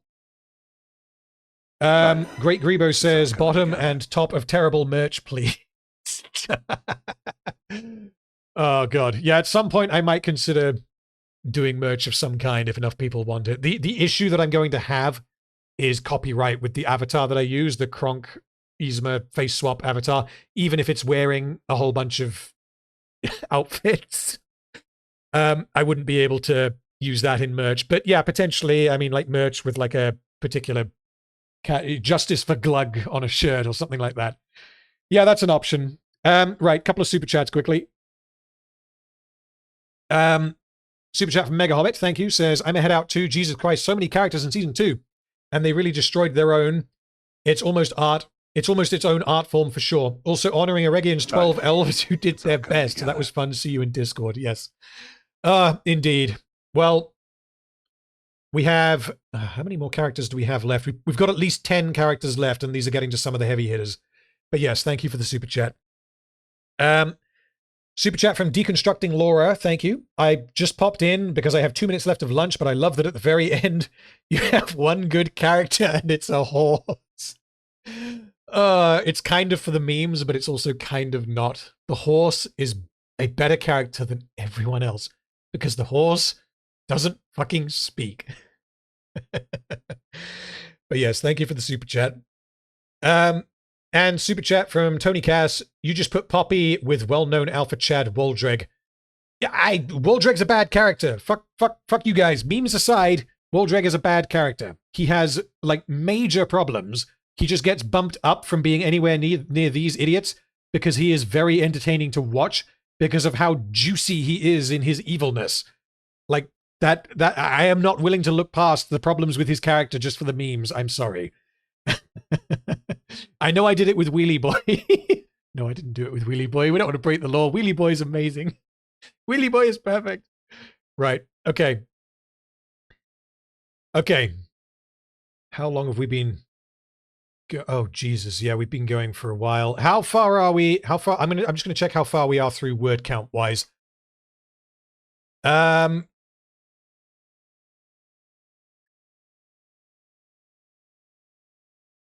We are, we're just over halfway word count wise, which means we can expect to be going for probably 2.5 to 3 hours from now. Okay. Right. The next character is probably going to end up in terrible. This guy. I have a lot to say about this guy. Okay, King Durin III appears for 31 minutes. He was at one point the best character in Rings of Power, and whilst he had certainly been damaged as a result of the later episodes of Season 2, he is utterly obliterated by Season 2. He is characterized initially as wanting to reconnect with his son, but being too stubborn and too proud to make the first move. He inexplicably prohibits the dwarves from trading with the surface during a crisis, and this happens prior to him receiving the ring. So I can't tell you why he does this. He then decides off-screen to accept the rings from Celebrimbor, and again, I can't tell you why, because Rings of Power avoids this conversation. After receiving the ring, King Durin changes fundamentally as a character, as new character traits are beamed into his head from Sauron's evil satellite. Oh. My live stream chat just froze, and we've got it back. Okay, I think we're good. Yeah, we're good. There are many similarities between how Rings of Power depicts King Durin's madness and how the Hobbit trilogy depicts Thorin's madness. Thorin becomes paranoid and irrational and develops an intense love of gold. This is even valuing it over the lives of his soldiers. He later decides to stop being crazy, a process that takes under 5 minutes. This is not good, and the Dragon Sickness subplot is one of the most damaging parts of the Hobbit trilogy, but how does it compare to King Durin's descent into madness? King Durin suddenly becomes obsessed with gold to a comedic degree, having previously never shown any signs of greed or selfishness. This happens over the course of a few days. He imposes a 100% tax on all goods and begins digging deeper into the mountain so that its contents can be laid at his feet. He extorts the other dwarven kingdoms, offering the rings in exchange for half of their treasure, and he attempts to extort the elves so as to maximally profit from their war. He becomes paranoid and distrustful of Narvi and Durin. He strikes his own son, and his madness culminates when he attacks his own people in order to access the Mithril Mine himself. Thorin, meanwhile, breaks his promises and acts in a dishonorable manner when he had previously been established as an honorable character. He also mistreats his dwarves and attempts to kill Bilbo when Bilbo's betrayal is revealed. Both characters develop an insane addiction to gold, but Rings of Power's version is absolutely the more ridiculous of the two. Thorin wanders around in the gold, telling himself how much he likes gold, and later during the battle he says that they need to move the gold to protect it from intruders. This is comical and absurd, but is nothing compared to King Durin. King Durin seems to want to acquire as much gold as possible, as quickly as possible, whilst also ensuring that the value of the gold itself plummets. At the height of his insanity, Thorin orders that the dwarves throw Bilbo from the ramparts, and when they refuse, he attempts to do so himself before he is restrained. The writers use the other characters present to ensure that Thorin Oakenshield does not become a murderer, which means the extent of Thorin's madness is that he is willing to kill a friend, but is prevented from actually doing so. Additionally, the reason why Thorin wanted to kill Bilbo was because Bilbo had just betrayed him by concealing the Arkenstone and then giving it to Thranduil. Which means that, unlike in the case of King Durin, there is an explanation for Thorin's behavior beyond, he's just crazy. Bilbo did indeed betray him, and although he did so with good intentions, this means Thorin's reaction is understandable in spite of it being extreme. Conversely, King Durin attacks and kills multiple dwarves, and he does this purely because he wants to launch himself headfirst into the mine and frantically remove every vein of mithril as quickly as possible. King Durin murders his own people because he wants to have money. After reaching rock bottom, both characters do snap out of their insanity rather quickly. Thorin has a chat with Dwalin, who hallucinates himself drowning in gold, and then he is okay, which happens within 5 minutes. King Durin sees the Balrog, realizes Durin was right, removes the ring, and seems to be okay again. At which point he charges at the Balrog and kills himself, accomplishing nothing in the process, and also peacing out, leaving his son to clean up his mess. King Durin is a broken character, and most of the damage comes about due to the fact that the ring flips a switch and turns him into a crazy person. He is then exploited as a tool of the writers, as he is steered in different directions with the singular justification being that he is wearing an evil ring. Why did he tax everyone in the balls? Why does he extort the other kingdoms? Why does he remove his own mining restrictions? Why does he ignore Durin's claims about the Balrog? Why does he mine the entire mountain? Why does he refuse to help the elves? Why does he strike his son? Why does he kill his own people? The ring. None of these decisions are given any kind of character-based justification, and King Durin is simply piloted by the ring until he isn't, at which point he leaps to his death. There we go. Had to get that one off my chest. Okay. The smart Alex says that he breaks the show, and he breaks the functionality of the rings too. I'm tempted to agree there. We have to reload that because I was speaking for a little bit. Oh, yeah. Here we go, and he's back. It's all coming together. Osiris says, as per Chris/Super Earth Dane, King Durin absolutely breaks the show. He's like Thorin in the Hobbit Battle of the Five Armies, but substantially worse. The definition of crazy and fucking bonkers was cranked up to 11 with this show, and where Thorin at least accomplished something with his sacrifice in killing Azog, King Durin accomplishes nothing. I completely agree. As bad as the whole dragon sickness Thorin thing was in Battle of the Five Armies, like King Durin is absolutely worse. Super chat here, Robert White says he wants the rings over food, which he and his people need, and this is before getting to the rings. Yeah, again, that's a problem because the writers don't let these characters have conversations. We never have a conversation between King Durin, between King Durin and Durin, because it's a one-sided conversation, but we then never have a conversation between King Durin and Celebrimbor and or Anatar. And that, I mean, in the hands of a talented writer, how good could that scene have been? Even if we know where it's going, if the conclusion of that scene is that King Durin is going to accept because he's desperate. But again, if you're a talented writer, there is so much juicy goodness there to dig into, to allow these other characters to convince him to actually accept this seemingly insane proposal from the elves. And he doesn't like elves. But that they would actually be able to convince him while Durin, his own son, is attempting to say, I don't fucking trust that Anatar guy. Like, that could have been so good. And they just skip it. Okay.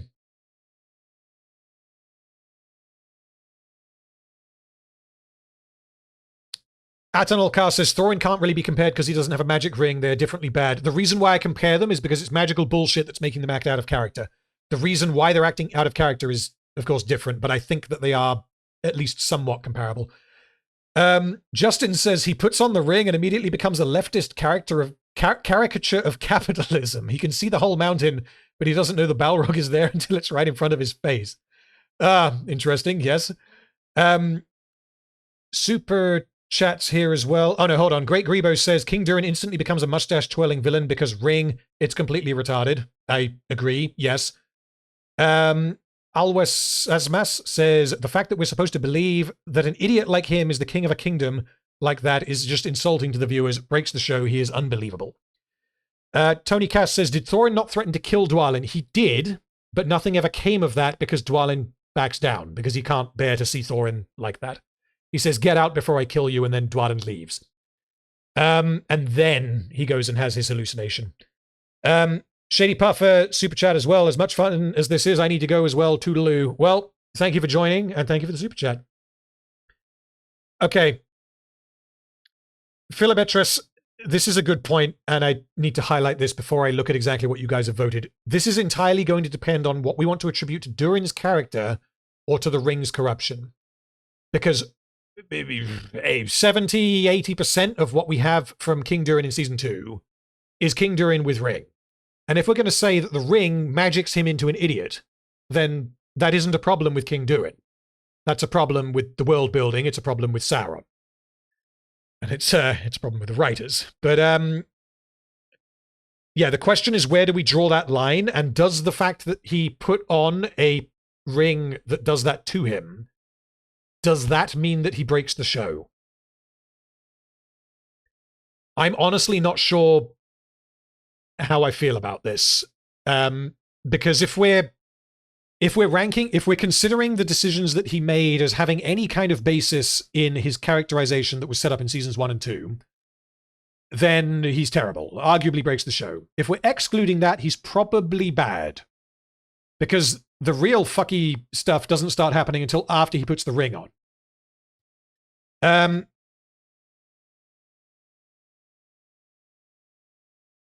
Gilgamesh, the point you're making, yeah, so King Durin left his people starving for a couple of days/weeks before opening the doors for trades.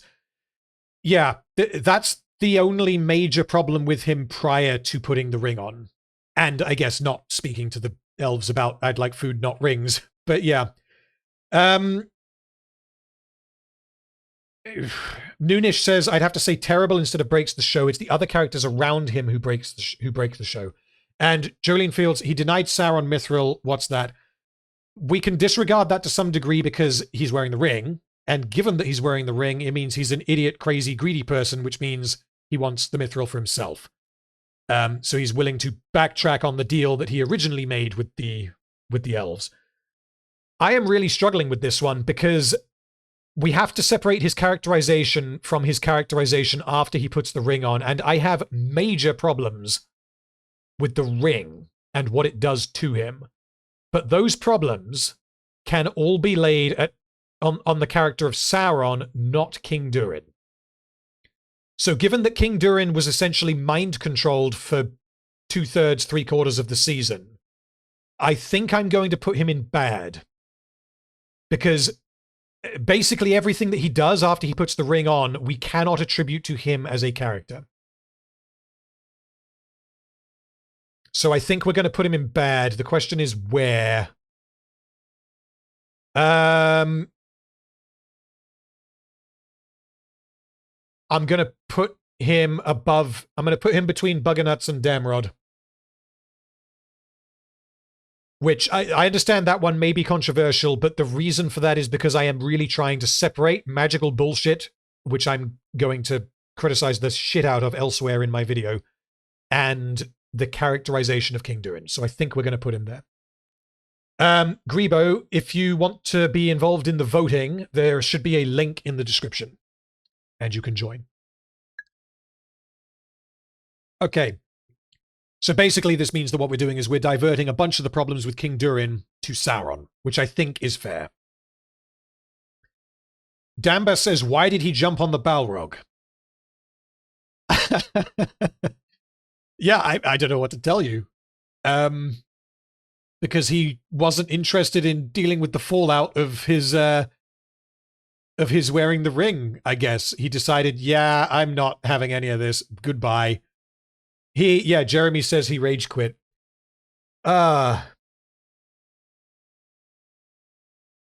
Okay. I think we need to spend a moment longer on King Durin. Because Alwys Sasmas, you make a good point. I can't agree with this at all. He breaks the entire kingdom of Khazad-dûm. So I agree with you. The point that I am making, and if any of you guys completely disagree with my reasoning here, then please tell me. Given that we are ranking the characters and their characteristics and how they are characterized throughout the season, we have to separate that from the fact that from his actions after he put on a ring that turned him into a crazy person. His actions while crazy cannot be attributed to him. The fact that the ring did that to him does not damage him as a character. It damages Sauron. Because there is no fucking reason why Sauron would ever do that to King Durin. Is basically my reasoning here.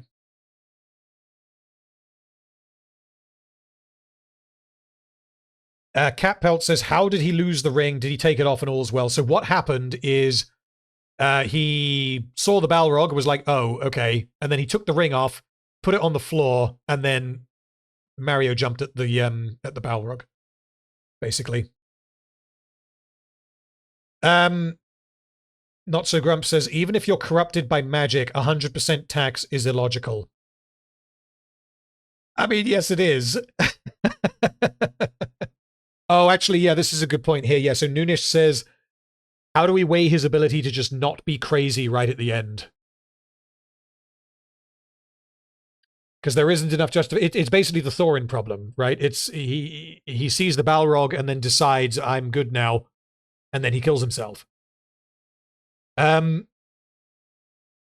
Ethan says, if he goes obviously insane the second he puts it on, everyone should realize that the rings are super bad. So why is anyone ever going to wear one after this?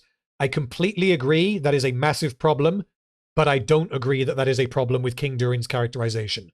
I think it's a problem with the rings and the mechanics of how they work, and I think it's a problem with Sauron, with Sauron's insane evil plan, basically. So I understand that it's controversial, but I am going to leave King Durin in bad. I still think that he is bad, and I still think that not allowing his people to trade with food from the surface, we're gonna bump him down. I think that him not allowing his people to trade with the surface for food during a crisis, and I think that him Mario jumping at the Balrog once he's done and realize that being crazy is not good anymore. That's bad. That's why he's in bad, not in offensive.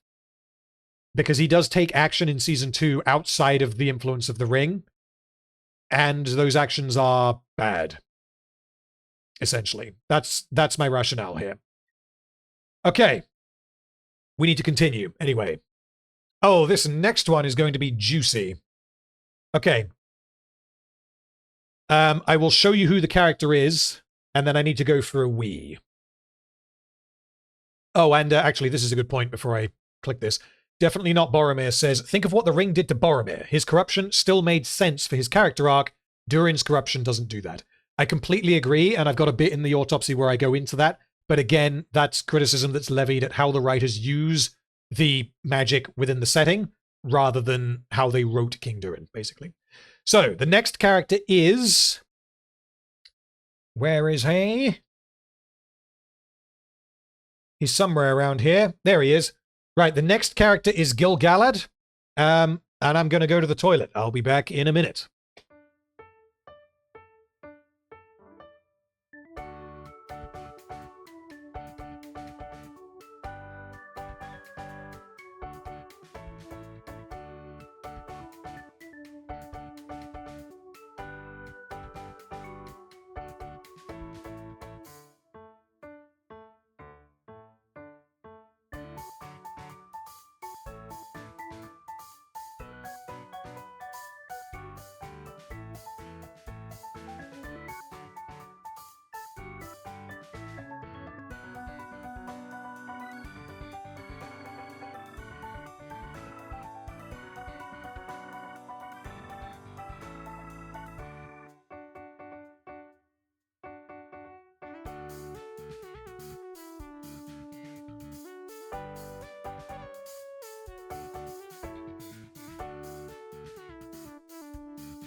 Okay. Gil-Galad, the High King of the Elves, appears for 32 minutes. Gil-Galad barely did anything in Season 1, and so anytime he showed up, my reaction was, oh yeah, you exist, and then the scene would end and I'd be like, damn, this guy is useless. Gil-Galad has far more involvement in the plot of Season 2, and so the hilarity of his inadequacy is laid bare for all to see. Gil-Galad is desperate to use the Elven Rings, even though he knows that Sauron made them. He waits at least a day to send an urgent letter to Celebrimbor. He sends only 2 guys to deliver this letter. He allows Galadriel to keep the ring, despite the fact that he already despised her in Season 1, and he blamed her for the mess she made in the Southlands. But in Season 2, it is shown with certainty that Galadriel's actions in Season 1 allowed Sauron to return.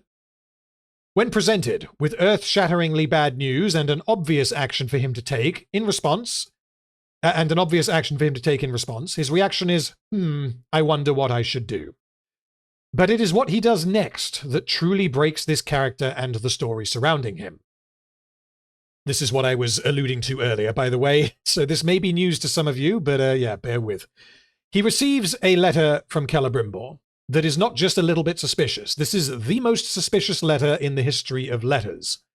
It says, I write this letter to convey my deep joy on hearing of the success of the 3 rings in Lindon. Gil-Galad never informed Celebrimbor of the success of the rings, so Celebrimbor could not know this. He continues, as requested, the forge is dark and the workshop empty. Gil-Galad never requested that the forge be decommissioned. The letter also does not acknowledge whatsoever that Celebrimbor received Gil-Galad's letter, and the fact that Gil-Galad considers it normal for Celebrimbor to not have anything to say about them being deceived by Sauron last week tells us how deep Gil-Galad's incompetence truly goes. So, he receives a highly suspicious letter from Celebrimbor, and he inexplicably takes it as evidence that everything is A-OK in Eregion before sending his army to Mordor instead.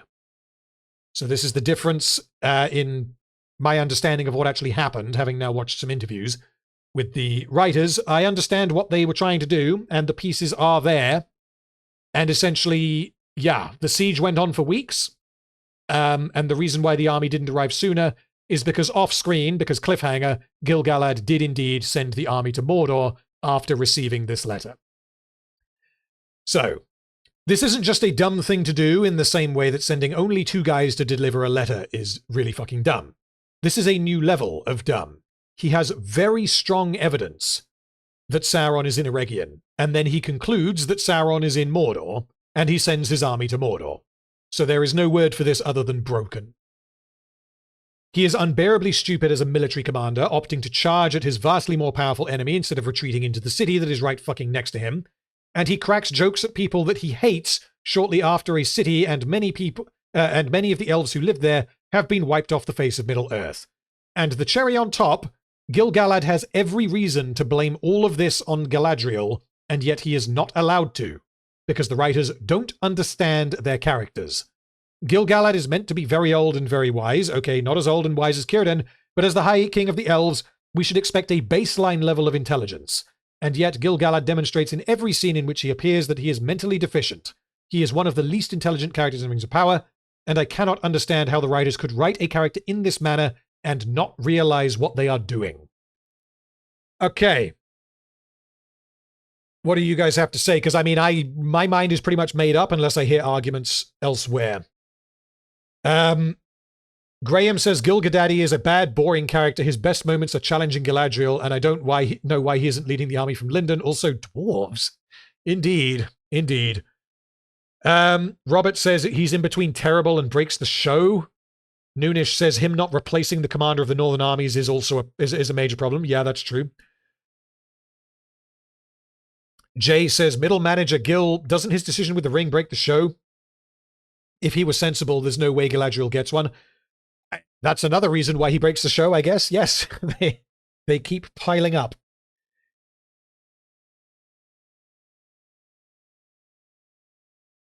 Alwas Samus says, I would say terrible or breaks the show. He is the Master Chief of the Elves, and we are supposed to just accept his actions in Season 2.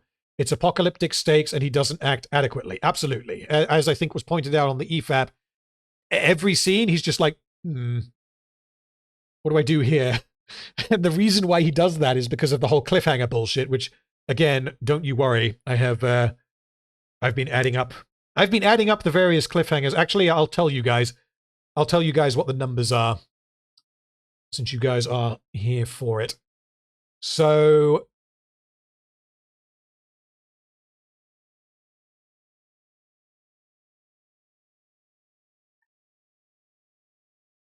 basically what I did is I went through every scene transition in Rings of Power, and I've compared it to like the Lord of the Rings and Game of Thrones and stuff, and I'll save that for the video, but I'll just give you the numbers because it's very, very funny.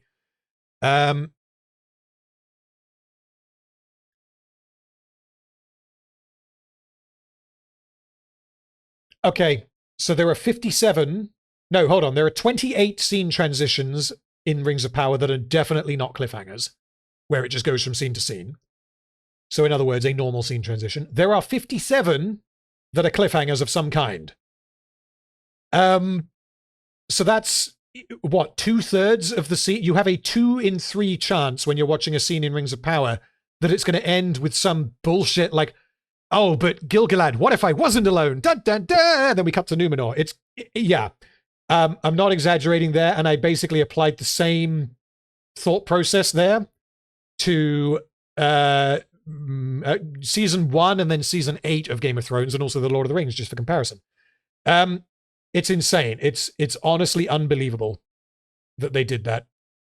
But anyway, we need to decide where we're going to put Gil-Galad.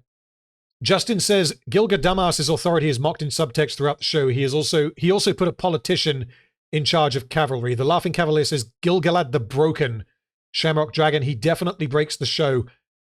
I don't think we need to continue. I think that he absolutely breaks the show, and I think that he breaks the show more than any other character at this point.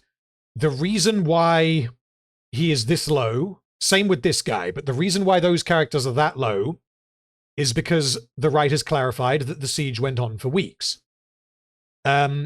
Which requires that these, and Mirdania, it damages all 3 of these characters severely. Otherwise, he'd probably be about there. But yeah, his actions, if the siege went on for weeks, we know what he did off screen. It's no longer a question mark. Right. Gagalum hates being sober. Gagalum, you need to grab some alcohol, my friend. What are we drinking tonight, if anyone is? Because I'm currently on the monkey shoulder. And Odd Bizarrius says, what does the siege going on for weeks do to the timeline? So I'm not going to go into that in detail now because it is going to take fucking ages to do it in the video. And I need to work out a way to go through that plot timeline without it taking 3 hours. But essentially, the battle going on for weeks, as opposed to... Oh, sorry, the siege going on for weeks, as opposed to a couple of days, that absolutely helps the timeline. It allows the Linden plot to line up much neater with the Eregion plot. The problem is that it severely damages the characters that I've just talked about, basically. So it diverts the blame from one place to another. So it doesn't fix anything, if that's what you're asking. Okay, the next character is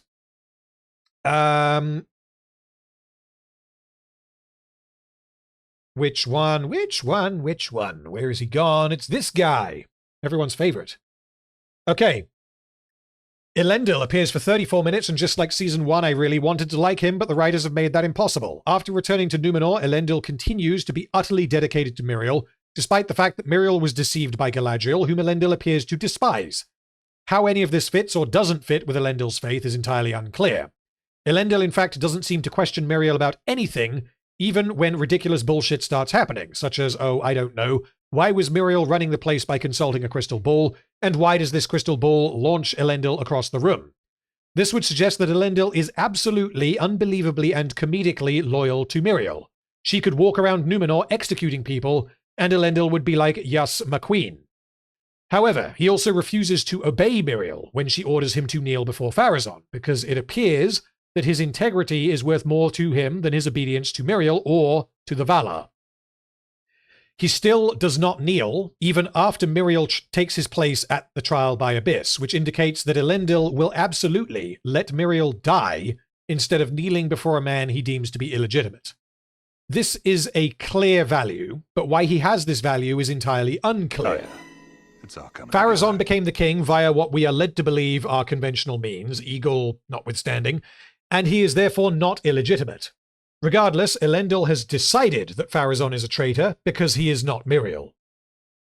Because the writers needed Elendil to do something in Season 2, they concocted the character of Kemen to get in his way. Elendil was, seemingly, willing to obey Miriel in sitting back and letting Pharazon run the show, but not only have the writers replaced the Kemen from Season 1 with a new and improved Kemen, but they have also decided to slam this new and improved Kemen into Elendil's face repeatedly, so as to provoke a reaction, which is what leads to jack shit. Elendil's story in Season 2 could be summed up as he punches a dude, gets put on trial but then doesn't, and then unrelated to these events, the king decides to arrest everyone, and then Elendil leaves. He finishes Season 2 heading to West Numenor to be with his other son who was mentioned that one time, although what else is in West Numenor and what role this will play in the story going forward has yet to be decided by the powers that be.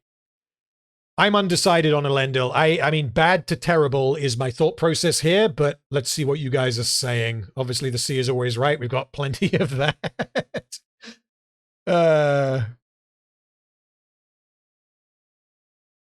Absent HC says Elendil is just part of the scenery, zero agency. I mean, yes, essentially he gets thrown around by the plot. Super chat from Jim says the show wouldn't let me like Elendil. It's tragic. The show wouldn't let me like anyone, apart from Berek. Berek's a good boy. And Justin Brush member for 2 months. Thank you. Elendil is another pointless character. Things happen to him instead of him actually driving the plot. So when we get to Isildur, I will go a little bit more into that, but Elendil suffers from a lot of the same problems as Isildur, just to, I would say, a lesser degree. Robert says, I'm thinking bad or at the top of terrible. He doesn't do much that goes against his character, but I could be forgetting. Yeah, I think that you're correct, and I think that's why I would put him in bad as opposed to terrible. Ave Zebra, do we ever get an explanation why he got yeeted by the magic orb? No, we don't. The explanation in a meta sense is that the writers needed something to happen that would turn the crowd against Miriel. Because the crowd turning against Miriel is what allows Pharazon and Buggernats to steal the eagle, which is a sentence I never thought I would say. Okay.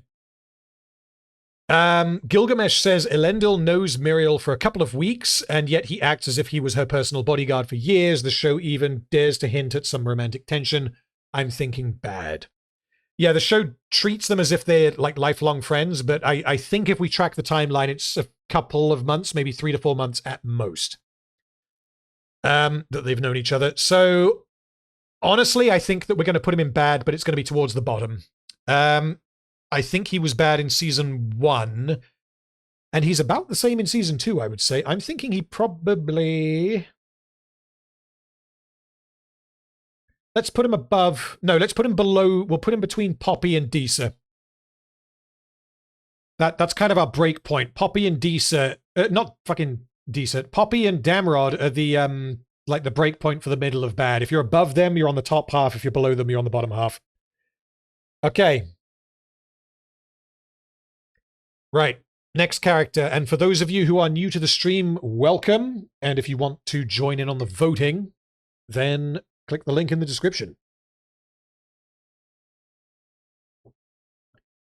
Okay, the next character is this guy.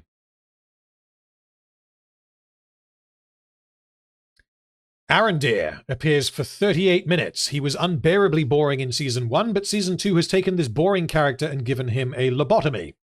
Arondir doesn't appear to understand human emotions. He doesn't understand the difference between grief and anger, and he for some reason blames other people when he forgets to do something. He has absolutely no empathy or understanding for humans that were captured by Adar and enslaved, despite the fact that he was captured by Adar and enslaved. He seems to understand why someone may kneel before Adar, but also holds the belief that anyone who does so is inherently evil. After he serves his purpose in Isildur's side quest, the writers decided to write him out of his own story, as now that Bronwyn no longer exists, Arondir has no reason to stick around in Pelargir. And so he embarks on a suicidal murder quest to take out Adar. Curiously, he invites Theo to join him on this suicidal murder quest, despite presumably knowing that this was going to be a murder quest of the suicidal variety. He is not an elf with any kind of conviction, despite the show clearly believing him to be disciplined and honorable, as he in one moment promises the Ents that he will spend the rest of the Second Age working to ensure that the trees are left in peace, and in the next he tries to suicide charge Adar in the name of vengeance. When Galadriel informs him that Sauron is back, Arondir completely ignores this, and indicates that his only concern is killing Adar, which tells us that there is indeed nothing behind Arondir's blank expression. Arondir's entire purpose in Season 1 was his relationship with Bronwyn and Theo. Season 2 deletes one of these relationships, and the other is injected with artificial drama, as Theo now hates Arondir for some reason, only to not hate him a couple of days later, when Arondir demonstrates how much he cares for Theo before he fucks off on a revenge mission and leaves Theo in the company of wild men whom Arondir believes are as evil as the orcs.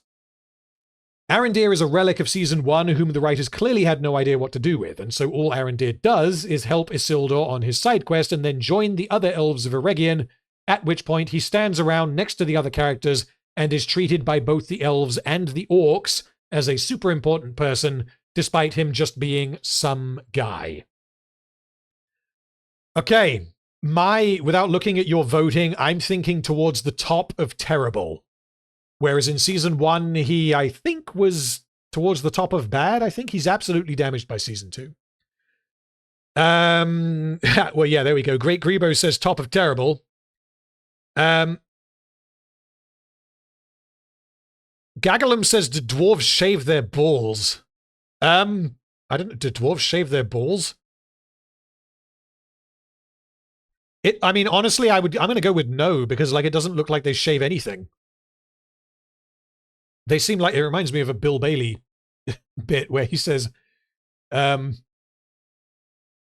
is it? There's something he wants to do later in life is just grow his beard really, really long, weave it into his pubes and strum it like a harp. And that's definitely something I could see Durin doing. Anyway, let's move on. Seko says he should have left with Bronwyn. Yeah, I mean, they should have recast Bronwyn, I think, because I don't like the character, but they were at least doing something with her. Whereas what they decided to do with her is just be like, she's gone now, which means that Arondir is just left adrift in a story that has nothing for him to do.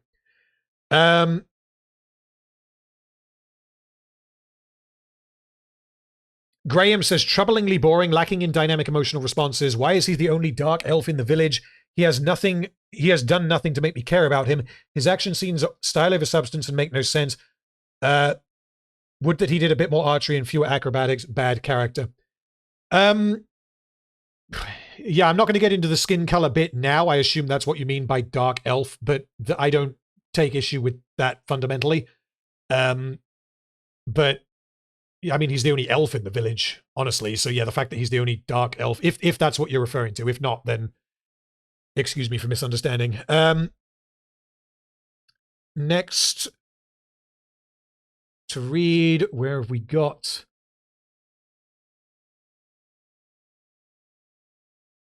Jeremy Dalton says, I don't understand buzz cuts in time periods like this. That's a good point. Yeah, I don't think it speaks to the character, but again, more of like a design choice that they made. I guess it's part of costuming, isn't it?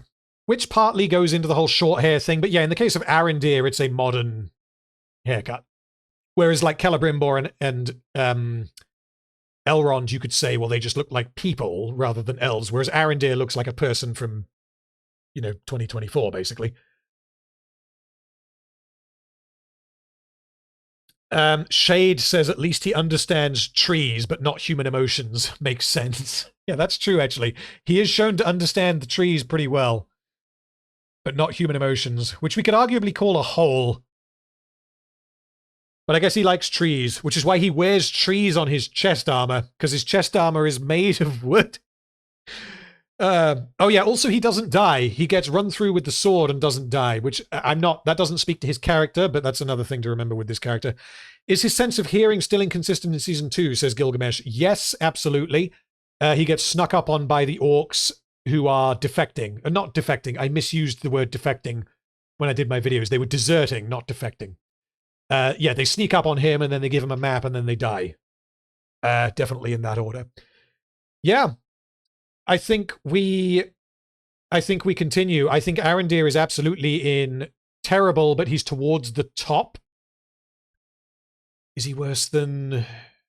He's definitely worse than Daemon. I think he's worse than Theo. Honestly, if I'm being honest with myself, he's worse than Merimac and Gundabale. He's worse than Cuck. Let's put him in between Cuck and not Saruman. I think that works.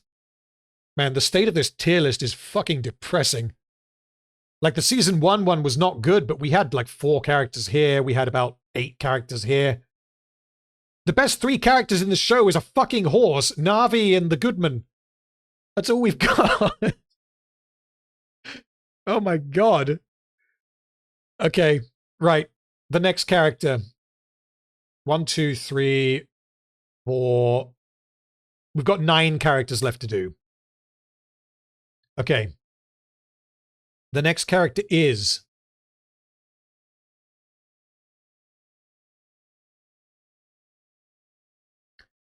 Nori.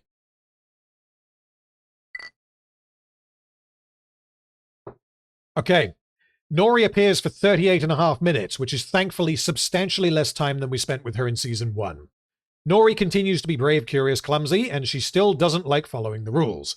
Her arc in Season 2 seems to be her dealing with the concept of a home, but this is handled about as competently as we have come to expect from Rings of Power.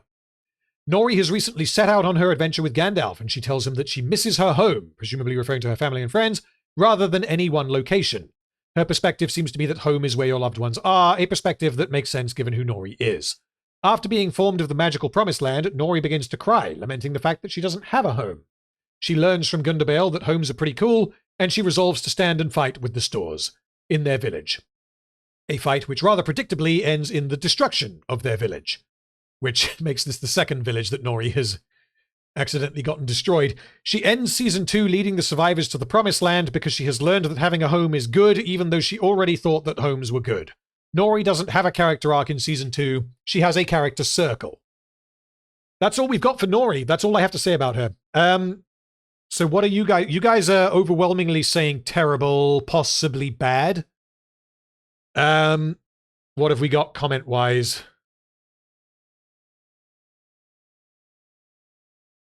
DM says Nori is an out-of-place character in the show. Terrible. The problem is we can say that for the entire rune plot. Actually, does anyone in the rune plot end up higher than terrible? Poppy. Poppy's the best character in the rune plot. Everyone else is terrible. Oh, God. Well, we've got, I guess, one still to go. We'll get to him. Bonnie says she's simply annoying. Boring to watch. Because of that, I'd put her in terrible. Noonish says she learns that some things can't be rebuilt when the Store's home could absolutely be rebuilt. That is absolutely the case. Lydia says Nori is a character in search of an arc. She flutters between perspectives and attitudes until settling on the idea that her true calling is to find the mythical Shire, what her clan was supposed to do. Yes, and if they had just done that, or I should say if they had pulled that off, then I would be much more favorable to Nori, and she'd probably end up in inoffensive. The problem is the constant flip-flopping between, oh, I don't have a home, but also I like my home, and I miss my home. Hey, Gundabale, can you explain to me what a home is? Oh, no, your home's gone, even though it isn't. All of that is completely bungled. And I mean, the thing is, we can say that, yeah, that's the fault of the writers, not the fault of Nori, but the writers are writing Nori. So I can't really make that defense without rearranging a whole bunch of these characters. Justin says there, yeah, they're unimportant to the plot at this point in the timeline. I cannot wait to show you the timeline that I've created. Those of you who want to see a screenshot of it, it's like zoomed out and you won't be able to read any of it. But if you just want to see how insane the timeline looks, join the Discord. There should be a link in the description. Search for messages that I have posted, and there's I've shared a screenshot of the timeline that I created. And, I mean, the spoiler alert, which shouldn't really be a spoiler alert, is that the rune section of the timeline is completely disconnected from everything else. All of the other timelines are connected, even if it's only by one character. The rune plot has no... You may as well be watching a different TV show. So, yeah, that's why it feels like a complete waste of time. Okay. Alex says Nori in the middle of middle, somewhere near Poppy. I want to say that Nori is less consistent than Poppy, but she's also more purposeful, which, if anything, I think makes her worse. She's either towards the bottom of... But I think I'm going to put her towards the bottom of bad. I don't think that she quite reaches terrible. The whole home, not a home, do we have homes? I like homes, are they good or not? That's terrible. The rest of her characterization, I think, is okay. Which means I'm going to put her here. I'm going to put her in between Pharazon and Mirdania, because again, she doesn't do anything as catastrophic as Mirdania just standing around during a siege for 2 fucking months. Right, that's Nori. There's no point dedicating any more time to that character. Okay. Oh, yeah. It's all coming Tony together. says is super chat, if you put Nori with Waldreg, I'm rage quitting. Hey, now, Nori is in the same tier as Waldreg. But Waldreg is better than Nori. And I'm also not going to buckle to the pressure to move Waldreg up. I'm sorry, I'm not doing that. Although once we've done this, I think what I'll do for a bit of fun, those of you guys who are still around once we finish the stream, how many people are watching? Fucking hell, there's nearly 1,000 of you watching. Jesus Christ. Well, hello, everyone. Yeah, those of you who are here at the end of the stream, what I will do is just open the floor to whatever you guys want to say. And then I will potentially, if I find your arguments convincing, I will potentially rearrange people. Okay. Time to continue. The next character is somewhere. There he is. Okay. We have some whiskeroonies.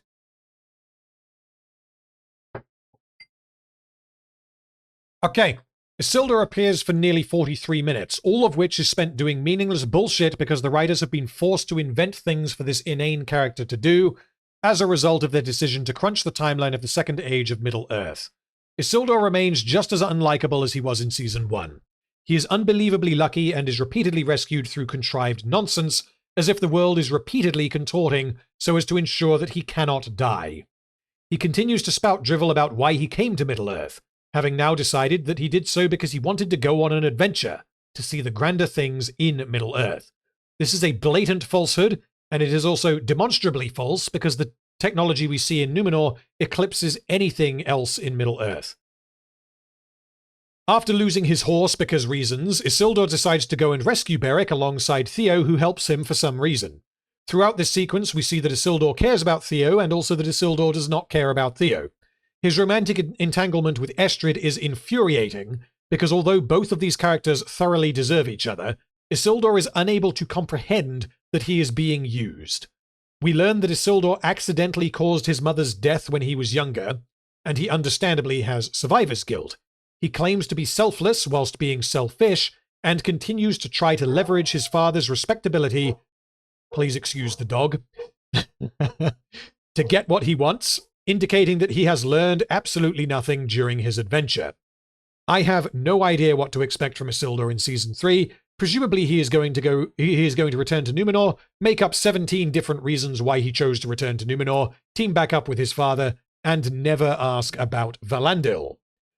Although again, if it wasn't here earlier in the stream, I was informed earlier that apparently, canonically, one of Isildur's children is named Valandil. Which presumably means that the writers made the choice to call Valandil in Rings of Power Valandil so that Isildur could oh no, I'm going to name my son after you. So at some point, I guess he's going to learn that Valandil died, which means someone's probably going to mention it, but whether that will happen off screen, who fucking knows? Okay. Trufflepup says, if Isildur doesn't break the show, then I am out. The thing is, I put him in Break the Show last time. And as much as I hate him in Season 2, I think that mechanically, he is less offensive than he was in Season 1. Obviously, I'm willing to hear arguments, but that's... Oh, speaking of arguments, Neocortex says he fell in love with the girl who stabbed him. I mean, that's a compelling argument. Butterfly Minder says, terrible. This is a major heroic character being treated like an emo bumbler. And Neo says, and stabbed. I can't get over that. Yeah, the whole stabbing as their first interaction was just ridiculous. And very hilarious. Okay. Pebble Institute says, oh no, that's regarding, well, I'll read it anyway. I groan whenever Gandalf does member berries and giggle slightly when I remember that this show's Gandalf is supposedly the same one in Lord of the Rings. I never remember that this Isildur is Isildur. That's a good point, actually. Because they kind of, especially in Season 2, because in Season 1, Isildur was very... When he was introduced in particular, it was treated with a lot more gravitas than the character would deserve. And they're relying heavily on us being like, oh my god, it's the thing from the thing. Yes, daddy, please more. Whereas in Season 2, that's less of a thing because he's just Isildur. He's the guy that we knew from Season 1, and he's going to keep being a fucking idiot. Whereas Gandalf, the entirety of Gandalf's plot in Seasons 1 and 2 is this Gandalf? Is this Gandalf? And it just keeps going. And now that it is, I'm guessing that we'll have a similar feeling for Gandalf in Season 3 as we had for Isildur in Season 2, basically. The difference that I guess the writer's Rings of Power can hide behind to some degree is that Isildur is not really a character in Lord of the Rings. We don't really know very much about him at all. I still think that this idiot is pathetic, but I don't think that it's comparable to what they have done with Gandalf, for example. True says he doesn't break anything. He's just incredibly irritating. That's my thought process as well. I think that he's comparable to Estrid and Kemen. Possibly not Aarion, because Aarion does mechanically interact with the plot in quite an important way. Isildur doesn't. Isildur rescues a horse, and then he goes home. Like, that's it. I think that he's directly comparable to Kemen and Estrid. Super chat from Jeremy Snowden. Great work. Can't stay. We'll catch up later. Well, thank you for watching, and thank you for the super chat. Noonish says, I think he retroactively is better than Season 1 because you can read into Season 1 his regrets of his mother. He doesn't believe that the sea is always right, which is why he leaves the Sea Guard. I hadn't considered that, actually. Yeah, that's an interesting point. The problem is that if they wanted that to be the case, then they could have implied it in a clear way. And usually when you imply something like ambiguity is... I'm trying to work out a way to phrase this without it sounding like I'm going inside myself 10 different times. When you imply something, that almost implies ambiguity. Because if they were to just say that Isildur left... If they were to say that Isildur left the Sea Guard because he feels bad about his mum, then that is no longer an implication. So what do you do then? Like, you give another reason that Isildur is pretending is the reason. But we have references in the season to so that we can understand that actually that's not the case. That is what I would call an implication. Whereas what we ended up getting in Season 1 and Season 2 by extension is that Isildur gives us 17, 18 reasons, I'm exaggerating, it's like 5 reasons why he does the thing that he does. He just keeps making shit up. We don't know what he actually believes. The only thing that I think I'm willing to say concretely about Isildur's motivation, which to its credit we get in Season 2, not Season 1, is that he does genuinely feel survivor's guilt and remorse over the fact that he caused his mother's death. That's basically it. And the writers try to tie that into his motivation and his actions elsewhere in the seasons, but to say that it fails would honestly be an understatement. Super chat from Tony Cass says, the horse was trying to ditch that loser Isildur. Yes, it was, which is why Berek is the best character in Rings of Power. Okay. Right, yeah, we are going to place Isildur, I think, in terrible, and because he's comparable to these three, is he as bad as Estrid? He's definitely better than Aarion in Season 2, purely because of the impact that he has. I think he's better than Estrid. We're going to put him in between Skeletor and Estrid. Okay. The next character is... Oh, this is a chunky boy one. This one is going to take a bit of back and forth. Adar. What do we have to say about Adar? Okay, Adar appears for 44 minutes, which is longer than we spent with Gollum in The Lord of the Rings. Adar's characterization is confused, contradictory, nonsense. He repeatedly acts on information he can't possibly have. His central conflict involving his fatherhood over the orcs and his desire to eliminate Sauron seems like it was written by 8 different writers, none of whom read each other's work. Adar is shown to care for the orcs, as was the case in Season 1, although this time the orcs are personified by the character of Glug. Adar reassures Glug that they must defeat Sauron, as only then will the orcs truly be safe, and this sets the stage for the rest of Adar's conflict in Season 2. The problem with Adar is that the show repeatedly forgets that Adar is meant to love his children. He does not want them to die. He treats them as if they are literally his children. This has apparently been his goal since he was on Team Sauron, which is what we see in the prologue. He wants to rule over the orcs and ensure that they have a home of their own. Except that when Damrod shows up, having killed Adar's messenger, Adar doesn't appear to care. Things get even worse when we get to the battle, as Adar not only employs strategy so as to maximize drama in a TV show, which, accidental credit to the writers, is exactly what he did in Season 1, but he also employs strategy in ways that will lead to the needless deaths of his own soldiers. He does not use the secret tunnel that he seemingly knows about. He does not bring multiple Ravagers. He does not focus his trebuchets on the gate. He utilizes Damrod in a way that causes more damage to his own side than his opponents, and he, of course, does not use boats, instead opting to decapitate a mountain and have his children unga-bunga themselves through the muddy riverbed at the walls of Eregion until they are all dead or they manage to make it inside. The script believes that Adar cares for his children. All of the dialogue indicates that he does. However, TV shows are a visual medium, and the visuals tell us a very different story. Adar's character arc is clearly meant to be that he gradually becomes more like Sauron. He becomes callous with the lives of his soldiers for what he deems to be the greater good. And this is what leads to Glug's betrayal and Adar's death. But Adar's actions throughout Season 2 indicate quite clearly that he does not care for the orcs, which means his character arc does not work as intended. What the writers think they did here is show that Adar will do something bad for the greater good as he sees it. He will make the painful decision to sacrifice some of his children now so that they can live peacefully indefinitely. Unfortunately, this doesn't make any sense due to how the battle is depicted and the logistics surrounding these events involving the elves, namely the fact that Gil-Galad is planning to invade Mordor, a fact that Adar is inexplicably aware of, but then also forgets.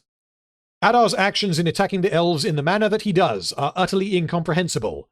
His objective is to demolish Eregion, expecting that once he has done so, he will be able to return to Mordor and live in peace. This is even proposed by Adar in Episode 8, after he has killed presumably thousands of innocents.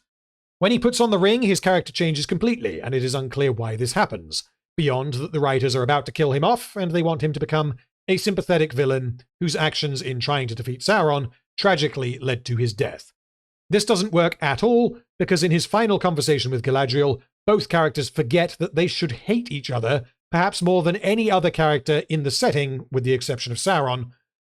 But because Adar has become hot and sorry, this means his ongoing genocide can be forgotten. Adar is a mildly interesting idea executed unbelievably poorly. His actions rarely make sense, and the writers repeatedly feed him bits of information to facilitate the overall plot of Season 2.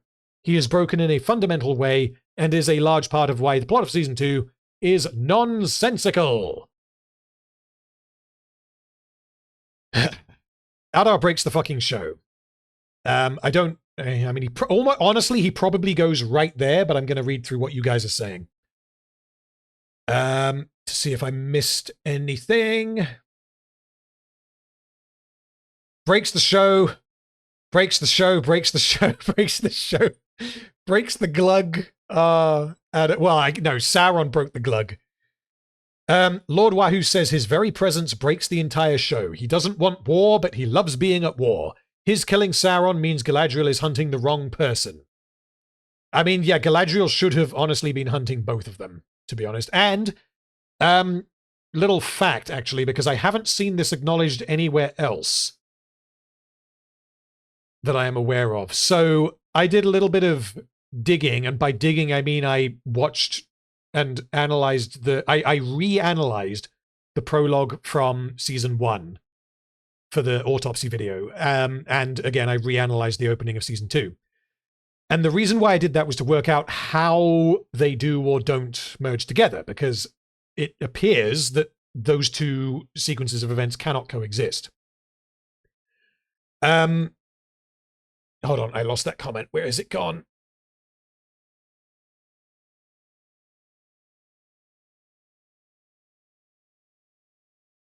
Yes. So essentially, I'm not going to go through all of it now, but part of what I think I worked out, that credit to the writers, does make sense when I think previously I said that it doesn't, is that Adar killed Sauron, and then when Finrod was hunting Sauron, ostensibly hunting Sauron in season 1, he was actually hunting Sauron. Well, he was hunting Adar without realizing, because Sauron was dead by that point, and it was actually Adar that killed Finrod, not Sauron.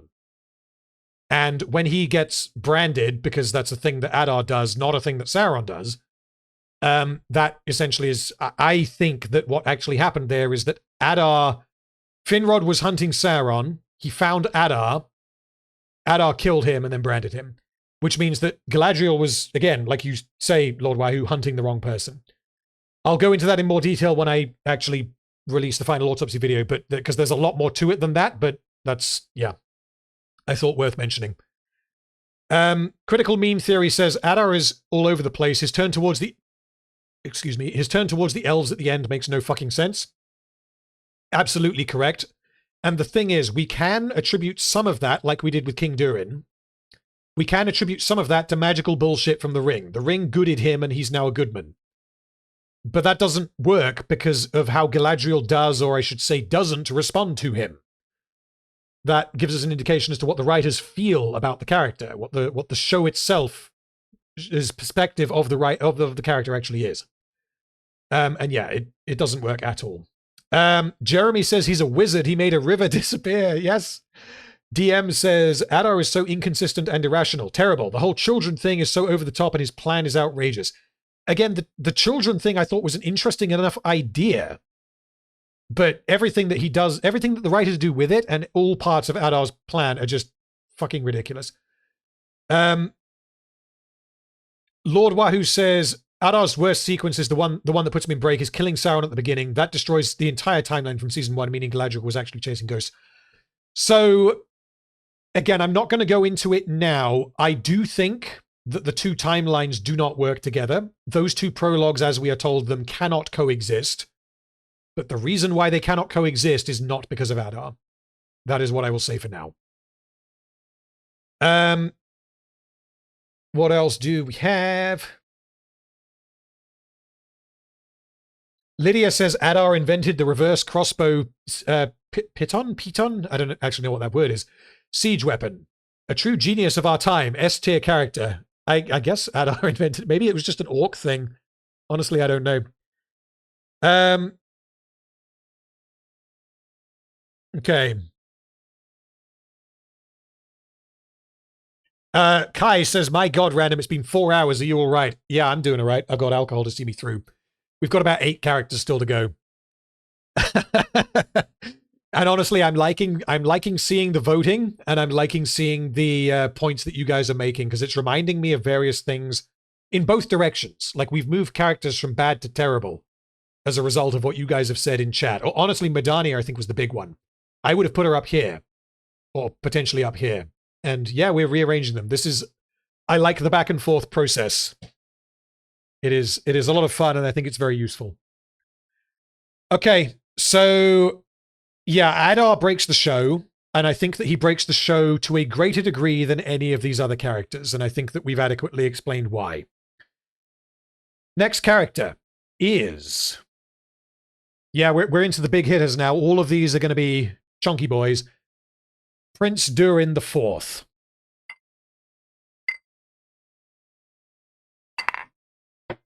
Right, just drank some strong gravy. Let's go for it.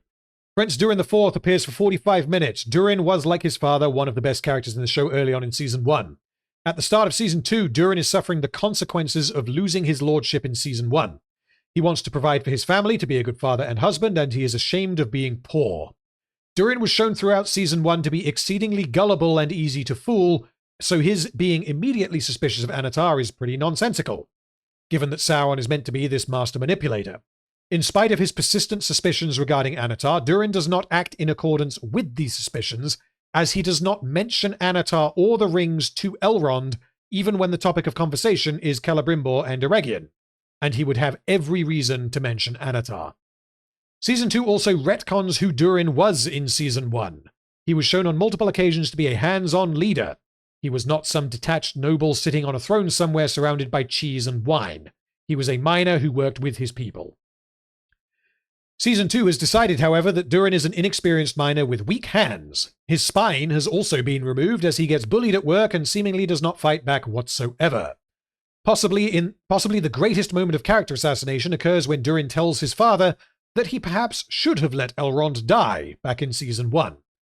Durin has a very close relationship with Elrond in both seasons, and so this suggestion that maybe the king was right in refusing to help the dwarves is insane, and is as clear a moment of character assassination as we are going to get. In particular, this scene is weird, both because King Durin doesn't actually respond to this, and also because this idea is never brought up again. In spite of Durin's warnings, the king does accept the rings, which means I have no idea why the writers threw in this extra line, telling us that Durin thinks maybe he should have let his friend die because his father was right. Like Disa, Durin's actions later in the season are incomprehensible, because we are seemingly expected to believe that the two of them plan to single-handedly fight off anyone who tries to enter the Mithril Mine, that neither of them care about the consequences of doing so, and that neither of them consider the fate of their children if they are arrested, which is what they expect will happen. This is particularly absurd because Durin is shown throughout the show as a dwarf who cares for his people and who wants to be a good father. At the end of the season, Durin recovers his father's ring prior to it being swallowed by the cave-in. This is something that simply cannot be explained without making shit up. There is no reason why Durin, as characterized in Season 2, would ever do this, and this is exacerbated by the fact that he is watching his father kill himself, and yet we are expected to believe that Durin had the presence of mind to act out of character and grab the ring, because it will be needed in later seasons. Prince Durin was already damaged goods by the end of Season 1, but Season 2 has taken this character and driven him further into the dirt. He is now a pathetic, hypocritical, spineless moron who is forced by the writers to act out of character in every other scene. Together. Right, let's see what you guys are saying.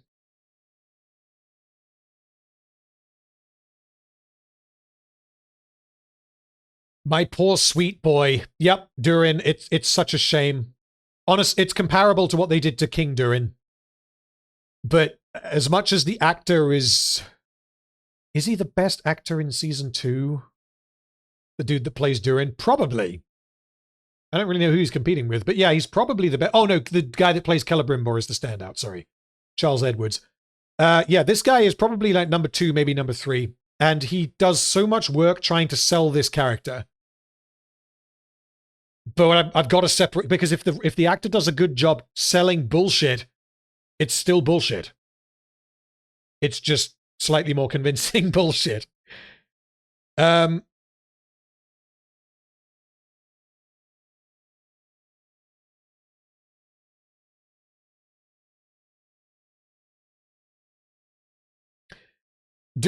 on. Noonish says, one thing you have to keep in mind with Durin is that he is not going to throw the 7 rings into the ocean despite having seen what they do. That breaks him. I completely agree. But because cliffhanger, this is Rings of Power after all, we don't know what Durin is going to propose in Season 3.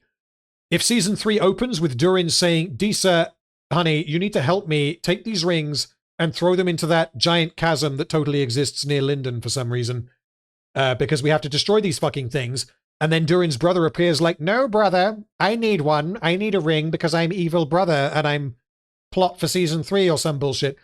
If they do something like that, then Durin will escape relatively unscathed. But then the question will always remain, why did he recover his father's ring from the collapsing tunnel?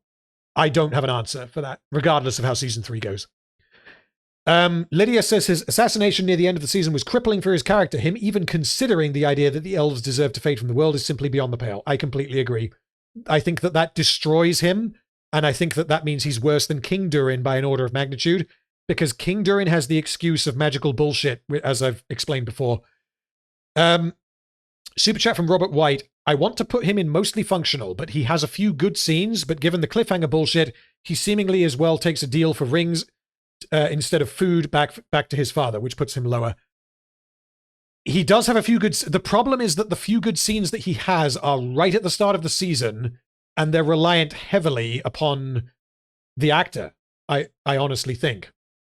I think that once you get past episode 3, he's damaged, like, irreparably. Rob Sanderson says, Durin is terrible, but he doesn't break the show. Justin says he fails to challenge his father even though they are digging to their doom, and he fails to mention the super sus Anatar to Elrond when he has the chance. Also, he gets the ring back despite all the trouble. Basically, those 3 points that you've just highlighted there are the 3 main reasons why I am so tempted to put him in terrible. I think that he is absolutely worse, and it sucks because he was very good at the start of season 1. He was mostly functional at the start of season 1. Let's not be too generous to the writers of Rings of Power. Honestly, I think he belongs down here. The saving grace and what makes this difficult is because the actor is very good and the character is never irritating.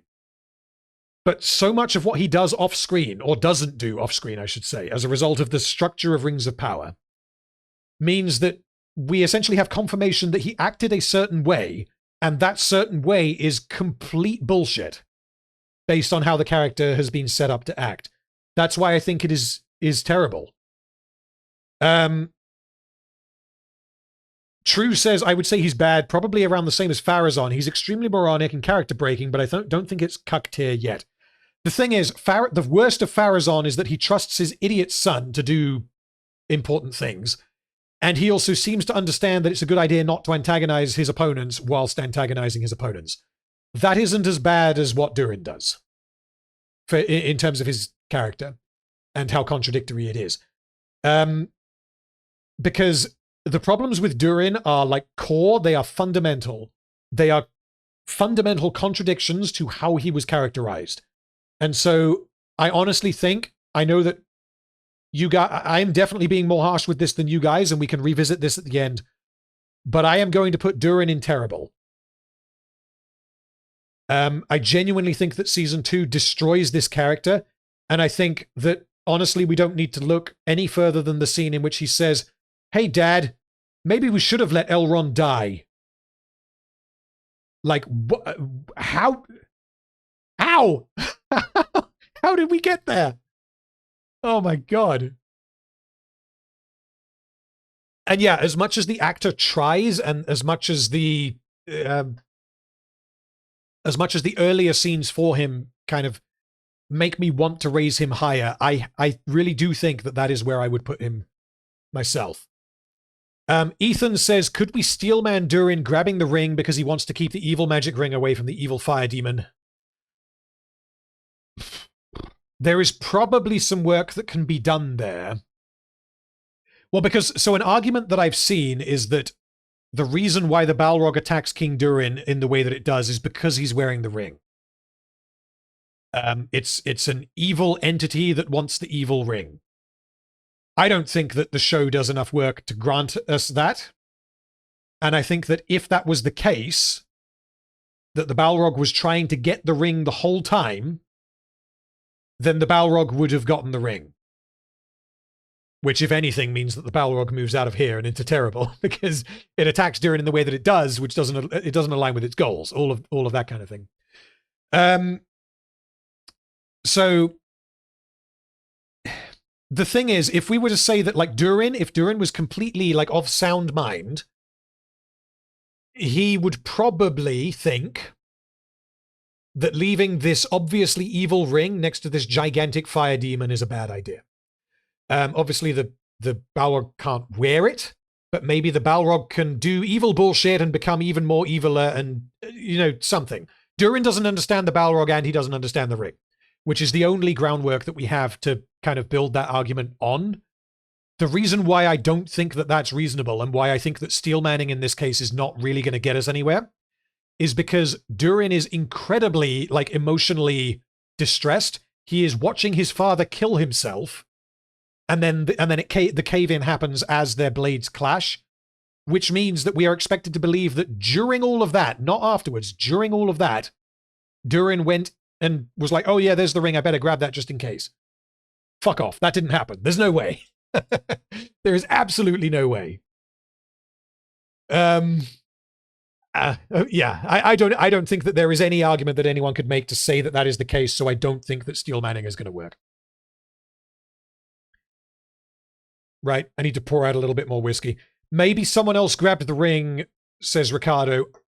It definitely wasn't Disa, because she was holding Durin at that point in time. There were two other dwarves present, and they were behind Durin and Disa. I would like to think, based on how Durin and Disa have been characterized, that if one of those two randos sees the ring and kind of runs forward towards the cave-in and towards the Balrog after King Durin, that Durin and Disa would grab them and be like, what the fuck are you doing? No, get... You know, that would be an interaction that would actually happen that we would need to see. So I don't think there is any way that that ring gets out of that tunnel other than by further breaking Durin's character. Okay. I think we need to move on. Alvaro Bo says, perhaps the ring manipulated Durin. So, if the show was good, then I think we could have lent on that. The problem is that Durin knows that this ring is evil, and it has destroyed his father. And he has shown no sign of wanting the ring for himself. Which is why I don't think it's comparable to, for example, Boromir in The Lord of the Rings, or Faramir, or whoever else. Okay. Right, the next character is... We're into the top 5 now.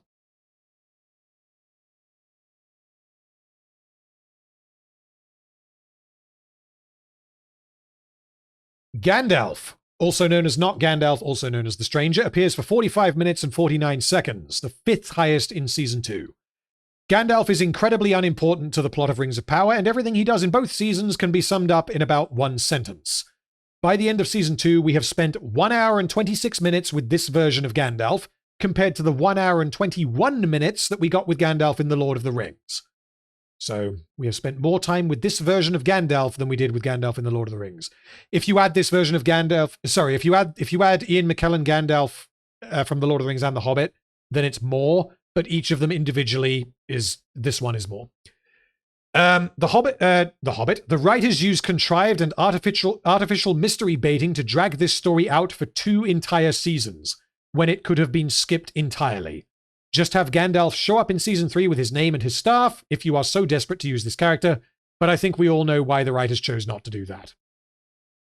The through line of Gandalf in Season 2 is that he doesn't like to lose control. He is very nervous about using magic, and although he is capable of doing so, he is unable to control it, until the end of the season, when it really, really matters, at which point he is able to control it. That is my alarm. Excuse me. None of this works, and all of this relies upon the writers being vague with how magic works within the setting. Gandalf being unwilling to use magic early on relies upon a hilarious and ridiculous scene from Season 1, which is the tree falling on Nori's sister. Gandalf summoning a tornado but being unable to control it relies upon him dreaming about a staff and then finding one, but actually it wasn't the right staff, which means he dreamt about the wrong staff for some reason. Gandalf suddenly being able to save the stores with magic relies upon him just kind of trying really hard to do so, which then leads to him finding the right staff in the wreckage of the village and naming himself Gandalf, because it sounds approximately like a mouth noise that the stores decided to make when addressing him. As for Gandalf's character, his entire arc, if we can call it that, relies upon him caring for Nori, so him forgetting that she exists whenever she is off-screen is more than a little amusing. Personality-wise, Gandalf is a blank slate of a person. He is a man who wanders around looking confused all the time, receives exposition from Tom Bombadil, and eventually decides to save Nori because, yes, obviously that's what he would do. I have no idea how long it will take Gandalf to join the plot of Rings of Power, but until then, he remains just as boring and empty as the side plot in which he appears. I mean, looking at the poll, He's either terrible or he breaks the show. I need to look at what you guys are saying, because my instinct is that he is towards the middle of terrible. I don't think that he breaks the show in the same way that Tom Bombadil does, for example. And I think that potentially the arguments that are going to be made that he does break the show are arguments that I would want to redirect to Tom Bombadil. But let's see what you guys are saying. Jeremy Dalton says he's good. He said so himself. That's true. We can add that to his list of character traits. He's confused and he's good. Also, welcome HP. A wizard is never late, nor is he early. HP arrives precisely when he means to. Welcome. And you and anyone else, if you want to vote, the link is in the description.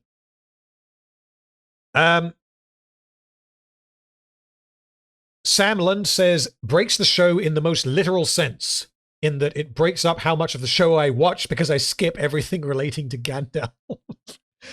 Oh, God. Yeah, if only I could do that. The thing is, if I was in the position where I was going to skip that, then I would skip the whole thing because I wouldn't watch Rings of Power. Justin says his training arc was completely pointless. The lesson he was supposed to learn is putting his friends first in order to save the world, which is what his characterization was anyway. Yeah, that's true. It's as if... But this is why I would want to redirect the problems to Tom Bombadil, is because Tom Bombadil tries to tempt him and say, like, you can either choose being good, which is what you already are, or you can choose power.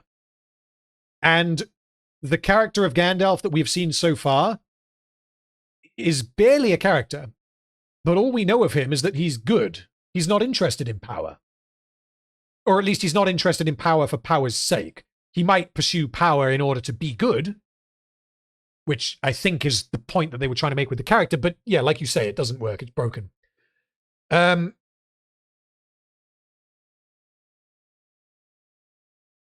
Lord Wahoo says, Rasputin says that Gandalf convinced him to fight evil when there was no evil to fight. This is why I don't want to linger on that for too long, because we don't know for certain that what's, not Saruman, the Dark Wizard Rasputin said, that's not who we're doing Gandalf, where's he gone? We don't know that what he said was actually true, because he may well have been trying to manipulate Gandalf, and until it's revealed what actually happened in the past, we don't know.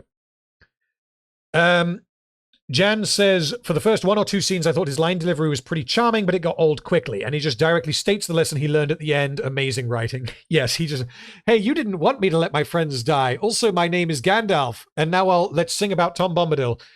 It's garbage. Gilgamesh says you can boil down his story in season 2 to getting a name and a staff. You can do that with any character if you're cynical enough, but it depends on how much boiling down you're doing. I don't think you need to be that cynical in order to do that with Gandalf. I think that the writers obviously wanted to use Gandalf, and I don't have a problem with them using Gandalf, like, inherently. Oh, by the way, yeah, I'll throw this in. So this is something else that I found in interviews. Someone shared this with me, so whoever it was, I can't remember, but thank you. The writers have confirmed that while writing season 1, they did not know that Gandalf was, or that the stranger was Gandalf. They did not make that decision until the end of season 1. Apparently they liked the idea of a powerful wizard who doesn't know that they're a wizard. And then that idea morphed into Gandalf. That is straight from the horse's mouth. That is what they said. So, I mean, if they wanted to use Gandalf, and if they had the rights to use Gandalf, and if Gandalf interacts with the plot of the Second Age of Middle-earth in some form, they could have started with him, you know, at the start of season 3. At this point, he has his name, he has his stuff, he's Gandalf, he's come from wherever it is that he's come from, and he appears to some character, and he's like, bam, I'm Gandalf the penis, and I'm here to help you. Something like that. But instead, no, we need 2 fucking hours over 2 seasons of TV of him wandering around being confused at everything. Okay. Kyle says he's an ad, not a character. I mean, I agree, but I think he has enough characterization. He definitely has more characterization in season 2 than he did in season 1. And in season 1, I'm pretty sure I put him in bad.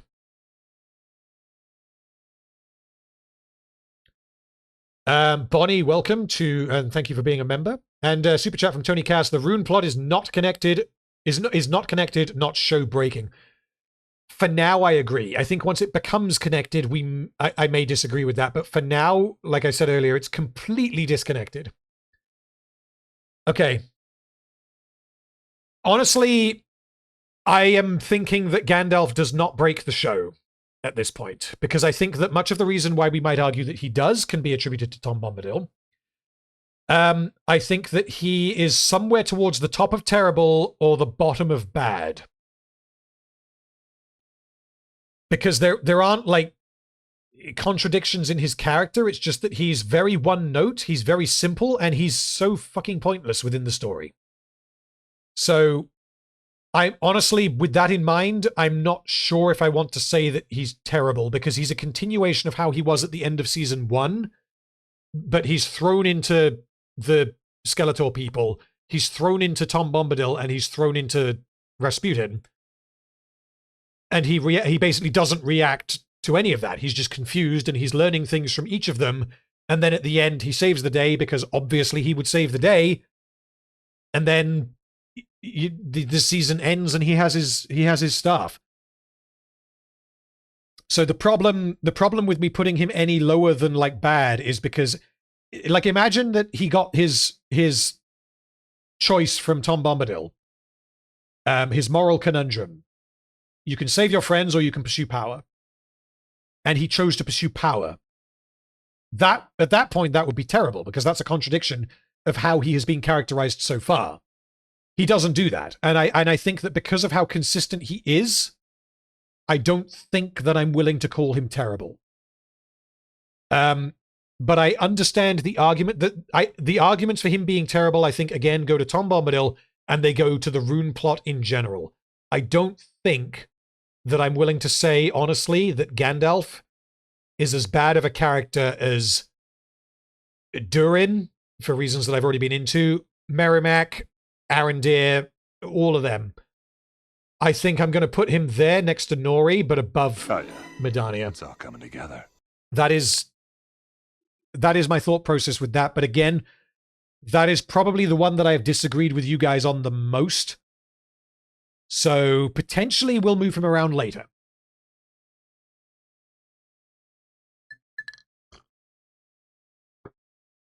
Tony Cass Super Chat says, Drunk Rando says Grandelf. Did I say Grandelf? I hope that I didn't. But I am getting there on the whiskey. How dare you put Gandalf in the same category as Waldreg? Oh, I'm sorry. Yeah, I'm trying to be as fair as I can to the character, and the problems are everything surrounding the character, whereas the character himself, I just think is bad. Like, I know that in Rings of Power, saying that this character is bad is a compliment, relatively speaking, but I still think I still think that the character is at the bottom of bad. I mean, he's in the top half of the characters of season 2, but yeah, let's move on anyway. We might juggle him around later. Okay. We are now at the 4th highest for season 2 in terms of screen time. Is Elrond. Appears for 1 hour and 6 minutes. In the mother of all surprises, Elrond improves in season 2. Elrond in season 1 was probably the least consistent character in the show, whereas in season 2 the writers use him to question Galadriel's actions involving the rings. And in so doing, he becomes the mouthpiece of the audience. Of course, this doesn't last long because Galadriel is always right and she did nothing wrong, but seeing Elrond hold her accountable is nice while it lasts. Elrond is shown to have very strong convictions, to the point where he is willing to have the elves abandon Middle-earth to ruin rather than have them inadvertently become a tool for Sauron to use. However, he is easily convinced to compromise on these convictions because he speaks to the local wise man, who tells him that the rings are actually okay. Elrond maintains suspicion of both Galadriel and the rings until it is revealed that actually she was right all along. Although he clearly disagrees heavily with Galadriel's actions, he, like everyone in the show, does not actually understand what she did wrong in season 1, nor is he aware that Galadriel repeatedly tries to pull the same shit that got them into this predicament to begin with. Elrond's distrust of the ring is particularly amusing, because he seems to disagree with any ideas born of the ring itself, even if he agrees with the ideas in principle. He later carries the ring into battle, directly to Adar, and I can't think of any reason why he would ever do this, which means I can only conclude that Elrond does stupid shit because he is a stupid shit. Elrond is driven to rescue Celebrimbor as a priority, which partially informed his decision to lead the company to Eregion. But upon encountering the army of orcs, Elrond confusingly turns around and runs back to Lindon, forgetting about his desire to save his friend. Elrond takes part in multiple action scenes, and this is simply never justified. The writers clearly consider him to be a competent leader, despite the fact that he is not a military commander. His individual actions in combat, however, are unintentionally hilarious, because he seems to have no idea what he is doing, even though the writers insist that he does. As Elrond orders an attack on the Barrow-wights despite knowing that they cannot be killed, and during the battle, he fires a catapult at the city that he is here to defend, completely unnecessarily. That is one of the funniest moments in the season. Where Season 1 Elrond was contradictory, Season 2 Elrond is merely an idiot, which is a small step in the right direction. He is a genuinely good character in Episode 1, but unfortunately the writers are unwilling to have Elrond continue to hold Galadriel accountable for her actions, leading to the reveal that Elrond should have listened to her from the start, and he still needs to learn a thing or two about saving the world. Okay, so for reference, Elrond was one of 3 characters from Season 1 that I put in Breaks the Show. And you guys are saying Breaks the Show, 51% of you are saying Breaks the Show. I don't think that Elrond is as bad as he was in Season 1. Whether he still breaks the show, I don't know. My gut instinct is to put him in terrible, possibly towards the top end of terrible.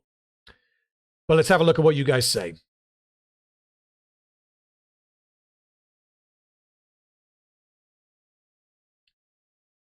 Queen of Porridge says way better hair than in Season 1. I can't say that I noticed his hair. But yeah, okay.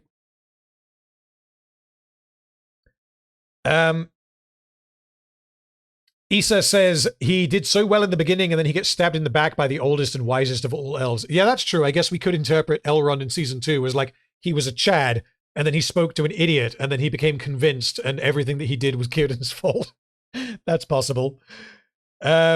Justin says terrible tier, so better than last season. He has a strong start but takes a turn for the dumbass, culminating in the not at all subtle kiss lockpick pass. That's true. I forgot to mention that. Which is completely fucking... There's no reason why that should have worked, and there's no reason why he should have expected that that would work. At least he doesn't break the show this time. That's kind of my thinking as well. Lydia says, suddenly Elrond grew convictions even if briefly. His arc is purely the show trying to prove his concerns wrong and refuses to allow him to communicate his concerns. Yeah, the writers are basically fighting against... Because the writers are essentially on Galadriel's team, and Elrond until... Well, the writers think that halfway in through until episode 8, Elrond is on the other team to Galadriel. But Elrond comes to trust the ring at the end of episode 4. If he didn't trust the ring, he wouldn't have carried it to the battle. And I still don't understand why he did. But if he fundamentally did not trust it, he would not have brought it with him. So them treating it like this giant moment in episode 8 that was like, oh, I'm finally going to put the ring on. Motherfucker, you could have done that in episode 4. Like, if you knew that it was going to heal Map Guy, then you would have put it on instead of Galadriel. So, yeah. Definitely not Boromir says he may be better character in Season 2, but that doesn't mean much. For me, he's still inconsistent and, in general, terrible. I mean, that's basically where my head's at with this character at the moment. The Pebble Institute says, overall, he takes better actions than Season 1, but the line of logic as to why he takes said actions remains contradictory and bizarre. He is still better, but well below the show's average. Yep, I think I would agree with that. Lady Red says top end of terrible makes sense. Elisa says he falls apart most when he stops the charge to save Galadriel. The existence of Galadriel and the writer's love for her damages him. That's true. That's another good point, actually. So I am going to need to bring that up. I'm going to need to add that to the script, basically, because I basically forgot to mention that. The idea that Elrond would do that after Basically, it relies upon him knowing that if he continues the charge, or believing that if he continues the charge, that Galadriel will die, which, no, that's not a guarantee. And this takes place after he has promised Galadriel that opposing Sauron in this, I mean, he has to go through Adar to get to Sauron, but opposing Sauron will come before Galadriel's own life. And we can add to that the fact that Galadriel is in that position, as far as Elrond believes, Galadriel is in that position because she sacrificed herself to save the ring. Which at this point in time, Elrond should think at this point that, like, the ring is desperate for him to want to trust that thing. So I think either way you cut it, whether he does or does not trust the ring at that point in time, I still don't think that his actions make sense. Lord Wahoo says Elrond switching his position on the rings means that the elven rings are actually pure. Yeah, we essentially get confirmation that at the end of season 1. They can't be, but his flop proves that they have to be, which breaks everything we saw in season 1. I agree, but I don't think that that's a problem that can be leveled at Elrond specifically. Not So Grump highlights, he doesn't heal, what are they? That is true. Whether he would have been able to is a different question, because she was pincushioned by like 17 different arrows, and he was in the middle of the battle. But if you're Elrond, what you do at that point in time is you get the ring out, you put it on, and you try. And if you're, if there's orcs firing at you, then maybe it's tragic that you can't.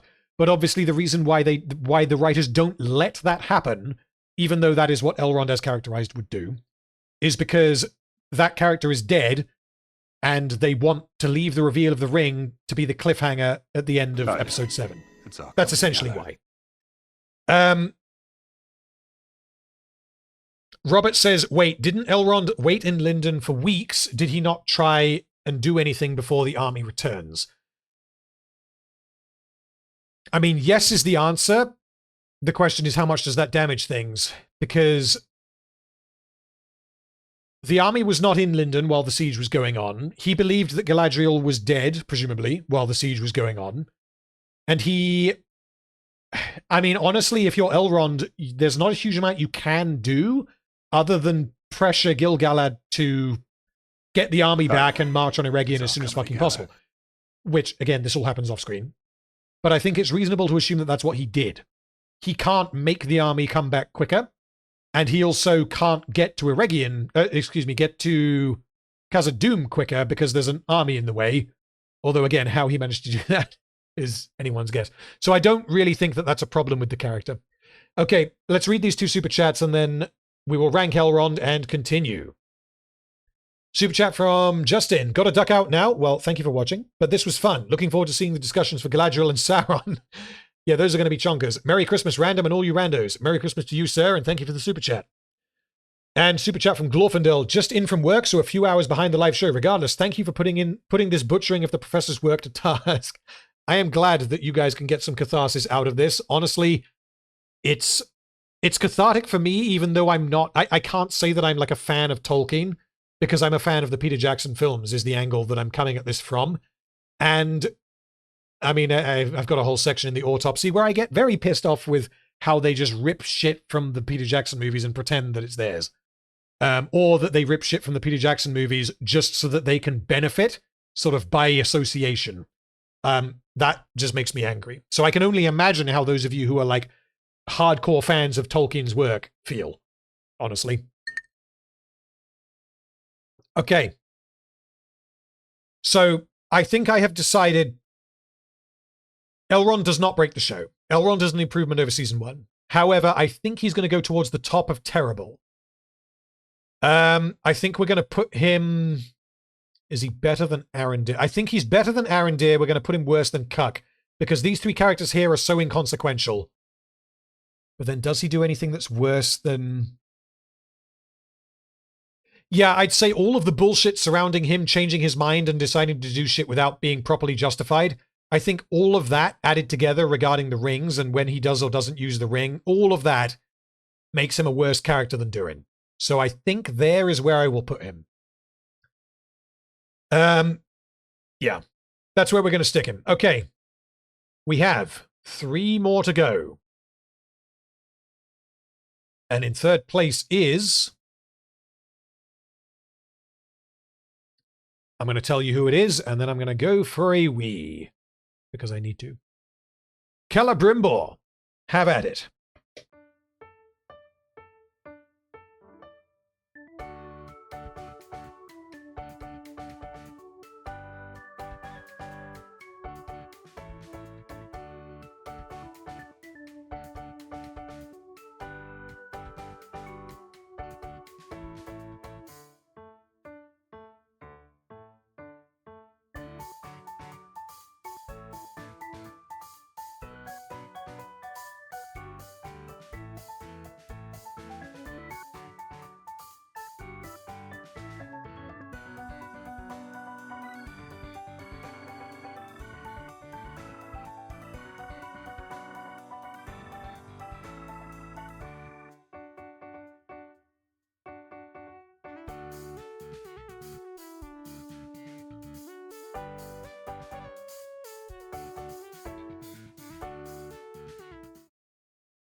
Okay, so these last three I think are going to be particularly interesting because there is definitely an argument for breaks the show. And, I mean, you guys should guess at this point. We've got Celebrimbor, Galadriel, and then Sauron.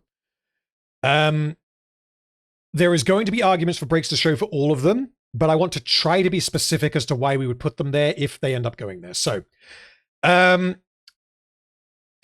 has an hour and 16 minutes of screen time.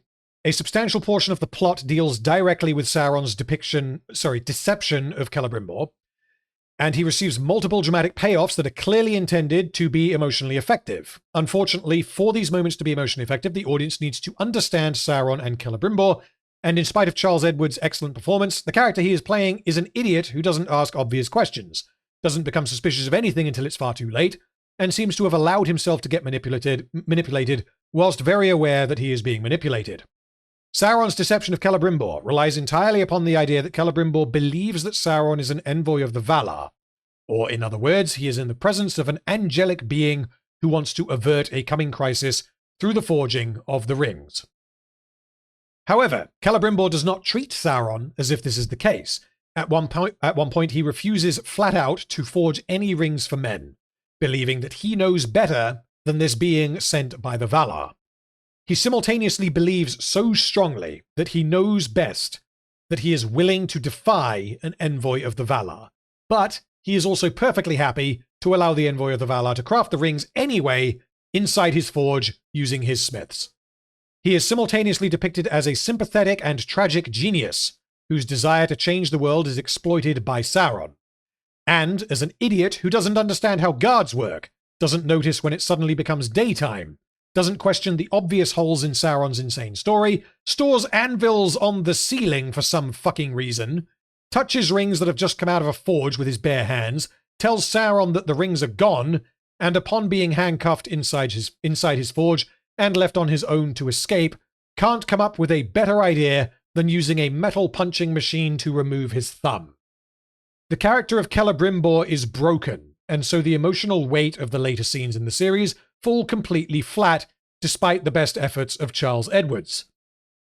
However, credit where credit is due. When Celebrimbor learns what happened, he accepts his mistake and appears to understand that he was not entirely blameless.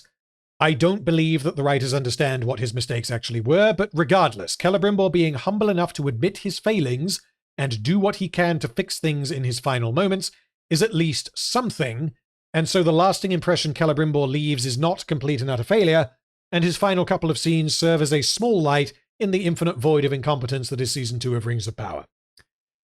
That's what we've got for Celebrimbor. And just to add to that, something that I believe I brought up on the EFAP was, had Celebrimbor reacted to the revelation that he'd been manipulated by Sauron in the same way that Galadriel reacted in Season 1, then Celebrimbor would have said, Galadriel, the forge, we have to destroy it, no one can possibly know. It's all coming together. Which is, like, that's the complete opposite of what Celebrimbor does once he understands the depth of his own failings. Okay, so you guys are saying it's a decent spread between mostly functional and terrible. Mostly functional and inoffensive are too high, I think, but I also feel like he doesn't break the show, which most of you guys are saying. So let's have a look at what you guys say in chat. Graham says Celebrimborg is mostly functional. Charles Edwards' solid performance may have elevated the character above what the writers deserve.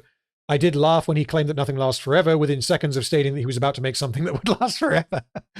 I must have forgotten that line. But yeah, that's quite amusing. That's typical of Rings of Power, though. They just forget what they wrote. Also, yeah, for this, we have to disregard the actor. Because the actor is there to communicate what the writers have written for the character, and the character is what we're trying to judge here. Keegan says performance is great, but everything else is terrible. I agree. True says, oh boy, breaks the show so much that only Sauron rivals his nonsense. Noonish says, breaks the show, to be honest. At first you assume that he's being mind-controlled, then he demonstrates that he is not being mind-controlled. I mean, that's the argument for him breaking the show. The problem is, how much of it do we divert to Sauron? Honestly, I think that the show goes out of its way to tell us that he is not being like bleep bloop, your mind-controlled evil puppet now.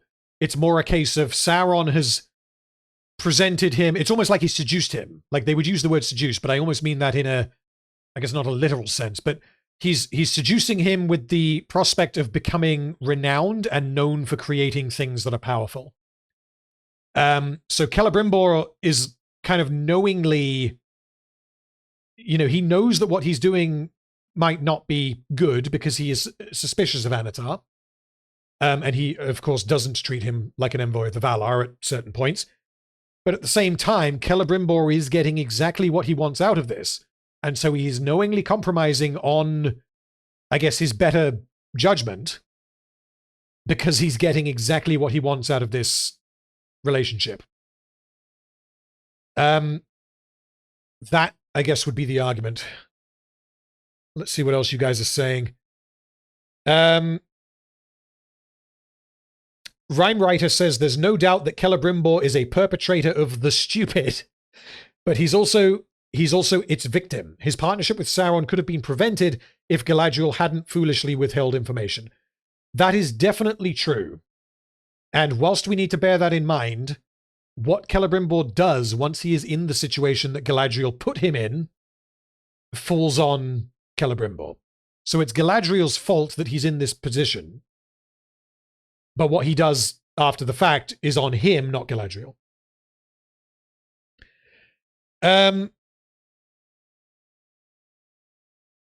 Mike says, yeah, good point, this actually. So Sauron didn't just seduce him. He created a fake world / perception for him.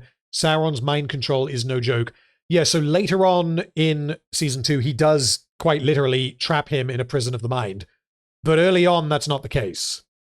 And Sauron didn't even deem that necessary, or potentially he wasn't able to do it for some unspecified reason until the end of episode 6, when Celebrimbor is basically like, I can't make the rings for men. Like, it's too much. The strain on my spirit and the fact we don't have the materials, all of it, it's like, I just can't do it.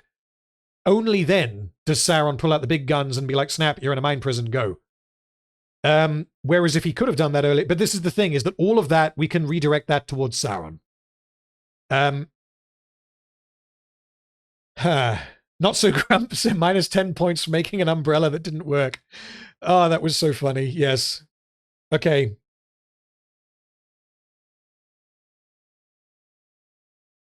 Fishy Fish Fry says, don't forget the part where he blames his deception of the king on the rings not working, and he still decided to work on them.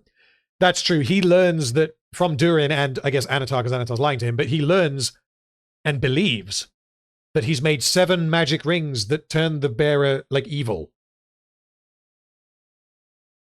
And Anatar even says, like, in order to fix this, you have to go and remove the deception element. You have to go and speak to Gil-Galad and, like, face his wrath and tell him that you've lied to him. And he doesn't do that.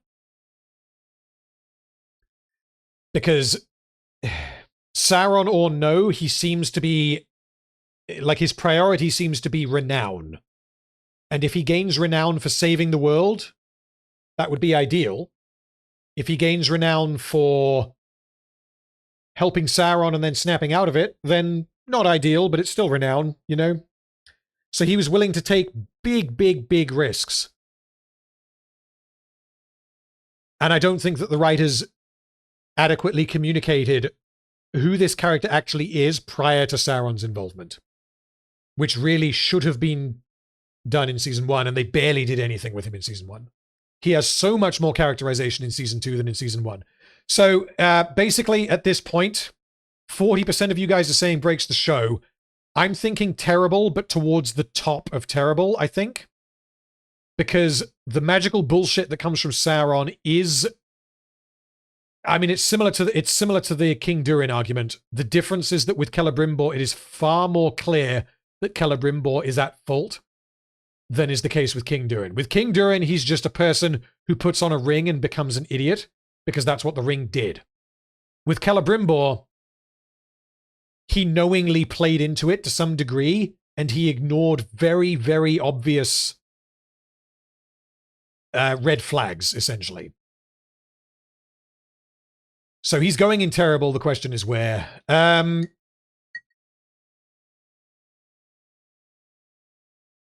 And we have to bear in mind that once all is revealed, honestly, the scene where he comes clean is like, I acknowledge that I fucked up. I'm going to go and face Sauron, and I'm going to die. Like, I know that that's going to happen. That scene, I think, is good. What it's missing is that Celebrimbor doesn't say, Galadriel, you bitch, you did this to me. Why? What did I ever do to you? That's all it's missing. It's all coming together. I think we're going to put him here in between Durin and Theo. Okay. Super chat from Definitely Not Boromir says, oh shit, stop everything. You forgot baby Shelob. Seriously though, Random, I love your work and wit. Here's a tenner for the tens of hours of excellent Lord of the Rings content. And the ring. Oh god, you've given me a ring. Well, thank you for the super chat. Thank you for watching, and thank you for taking part. Yeah, much appreciated. This is a lot of fun, and I hope you guys are enjoying. Right. So we got 2 characters left to go. And honestly, the tier list at this point is irredeemable. Because again, I mean, Sauron and Galadriel are not going up here, are they? They're going down here. So we got the horse, Narvi, and the Goodman are the 3 best characters. Oh, god damn it. Okay, right. Let's do it. So, in second place, screen time wise, is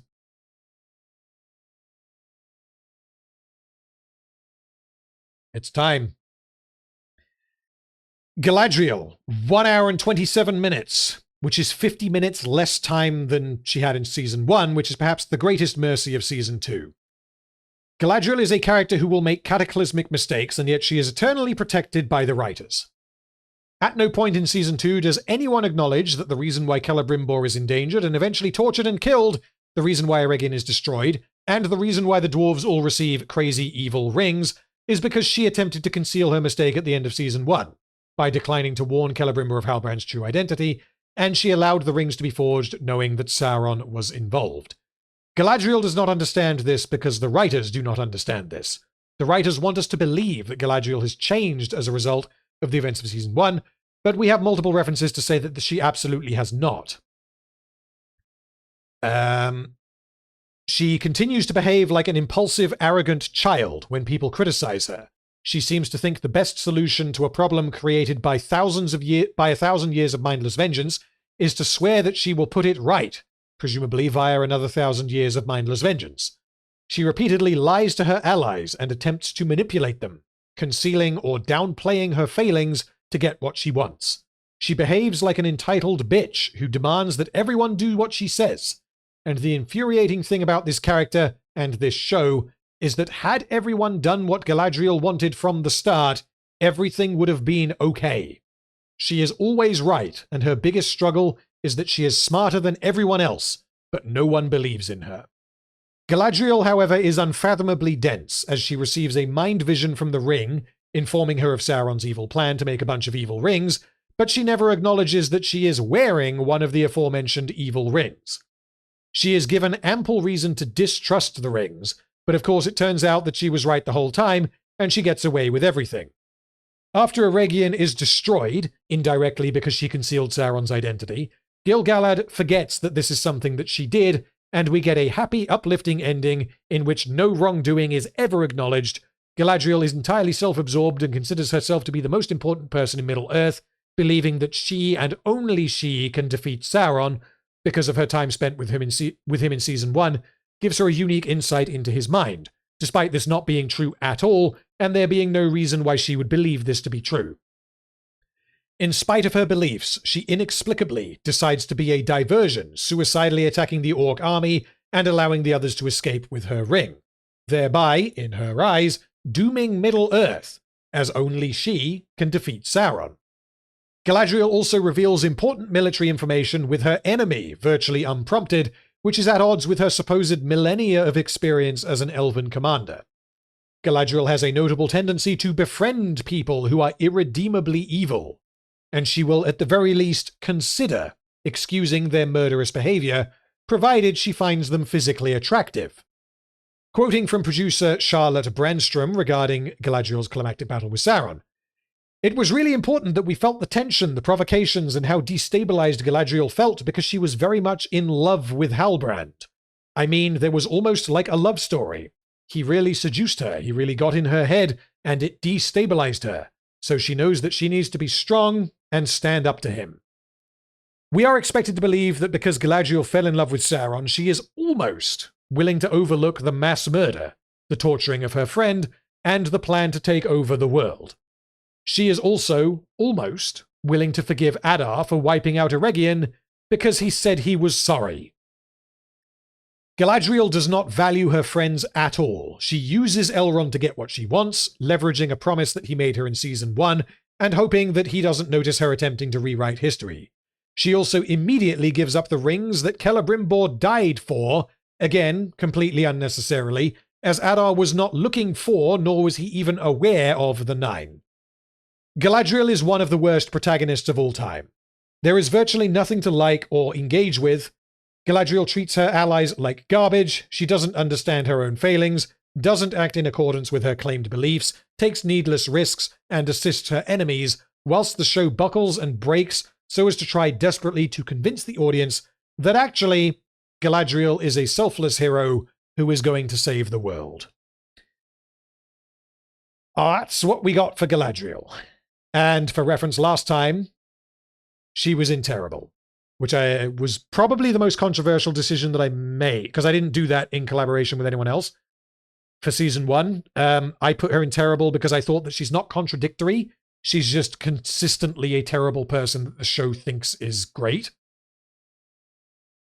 And I'm leaning towards breaks the show. I think she's worse in Season 2. Okay, what do you guys say? Graham says Galadriel is one of the worst characters imaginable, still a gaslighting, abusive, disrespectful upstart whom almost everyone defers to and never seems to have surrendered control of any situation or depend on anyone else apart from when she was saved by Arondir, whom I blame for not leaving her to die. She is terrible. Noonish says she almost needs a tear on her own. I don't think she breaks the show, but she is utterly intolerable. The reason why she would go and breaks the show, I think, is because of the fucking void between who this character is and how the show treats her. Because that's the problem with Estrid. And Galadriel is worse than Estrid by an order of magnitude, I think.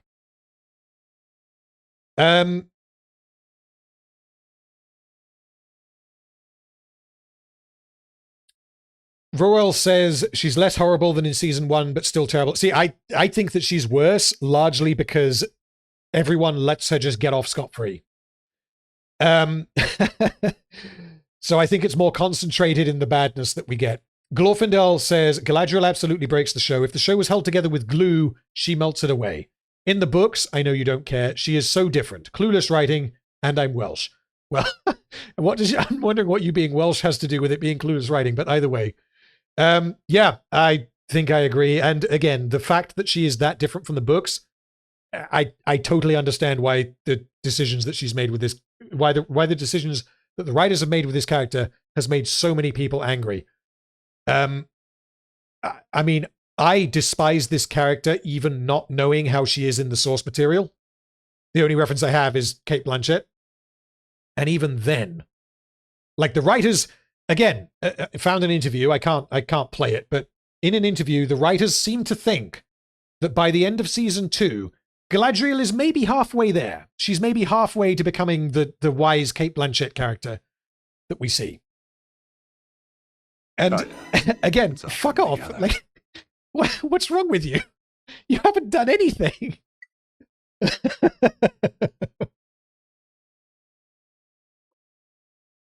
Okay. Torgo says, why do you hate women? Well, I hate them if they're badly written. Also, all of the characters in Breaks the Show are men. Yeah, the worst characters in Rings of Power are all men. Okay. Robert White says, that's why I think she's terrible again. There isn't anything character-wise that she does that's worse than season 1. It's about the same. I think the difference... This is the thing. The difference is, like you say, it's not character-based. The difference is that the writers do not allow the world to react to her accordingly. Which was also the case in season 1, but I think it's definitely worse in season 2. Super chat from Tony Cass says, she can't be good.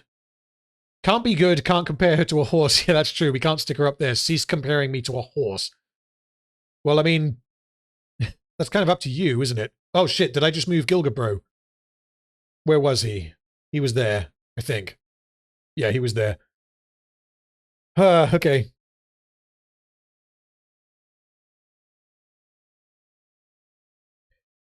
Grebo says she breaks the show.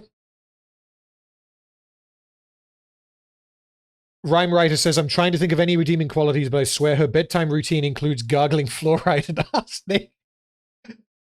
I mean, basically what I'm thinking here is that I think that based on my own criteria, she doesn't break the show. It's the same problem as in season 1. It's just worse. I don't think... Because, okay, let's compare her to Glug. Glug is the... I have placed him as the best character that breaks the show. The writers invert Glug for their narrative purpose. They don't do that with Galadriel. She's consistent. It's just that no one in the show reacts to this consistent bitch. So I think for that reason, we're going to once again put her at the bottom of terrible. And what did you guys actually vote on? Hold on. Wow. Okay, yeah. So 81% of you guys said breaks the show. I understand the hate for Galadriel, but she is consistent. I think. She is not treated as she is, but the character herself is consistent. So for that reason, I think I have to put her in terrible, not breaks the show. Because these characters all have massive problems relating to their characterization. Galadriel's problem is in how she is treated by everyone else. Forbidden Gem, that's a good way of putting it. She makes everyone else inconsistent. That's a good way of putting it. She herself is not inconsistent, but she is a large part of why, for example, Gil-Galad is as low as he is. Elrond is as low as he is. Celebrimbona is there. Yeah, again, he potentially might be slightly higher up, if not. Okay. So we got one more character to do, and everyone knows who he is. At this point, let's have a swig of the alcohols, and then let's go.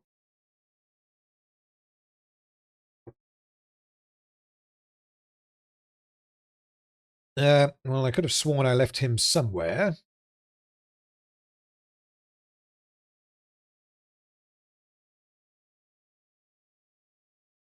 No, that's the cuck. Where's he gone? Where the fuck is Sauron? That's season 1 in a nutshell. Where the fuck is Sauron? I've actually lost him. Hold on.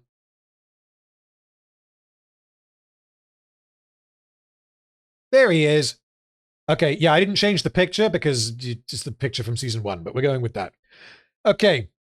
And finally, the big bad Sauron gets the most screen time in season 2 with 1 hour and 46 minutes. As I have already thoroughly deconstructed his evil plan and how much sense it doesn't make, I will keep this relatively brief and summarize his characterization. There are elements that have potential. Charlie Vickers is a competent actor. The idea of Sauron gradually corrupting Celebrimbor and Eregion through a combination of mundane subterfuge and magical bullshit. The idea of a highly intelligent villain turning people against each other in preparation for his inevitable discovery. Unfortunately, quite literally, none of this works, and Sauron in Rings of Power is one of the most broken characters in fiction. Part of the problem comes as a result of the writer's decision to crunch the timeline by 1500 to 2000 years. And so where in the books, Sauron worked with Celebrimbor for hundreds of years to forge the rings prior to his discovery, in Rings of Power this all happens within a couple of months. Sauron shows up in Eregion and is like, hello, I'm a god. Anyway, we need to make rings. Let's make rings. Can we please make some rings? Let's send a letter to the dwarves offering them rings. Oh boy, I sure do love me some rings.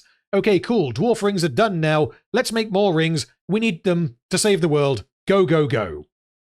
This is entirely at odds with the idea that Sauron is patient, as is suggested elsewhere in the series, because his insane evil plan appears to be to show up in Eregion and make rings as quickly as possible before anyone has the opportunity to discover who he is. We have no idea why he wants to make rings, as he was originally helping Celebrimbor make a crown in Season 1. So I guess he realized that rings are more fun, and he came up with his plan to make the 7, the 9, and the 1 over a weekend.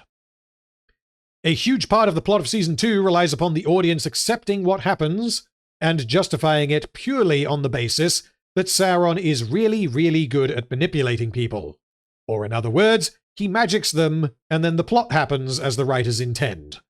Sauron is an evil mastermind who takes massive risks for absolutely no reason, is terrible at tricking people, but this usually works out for him because of the relative intelligence of the other characters. He is unbelievably lucky, is ungodly awful at lying, but again, all of this works out in his favor because the writers need it to. The writers also seem to believe that, as I speculated previously, Sauron did indeed plan everything. So for context, the quote that I will play here, it's a quote from Bear McCreary, where you've got the shot of, at the end of episode 6 as the catapults are firing, and you see Sauron standing in Eregion and he kind of stretches his arms out. And Bear McCreary saw that shot and was like, what if he was like a conductor?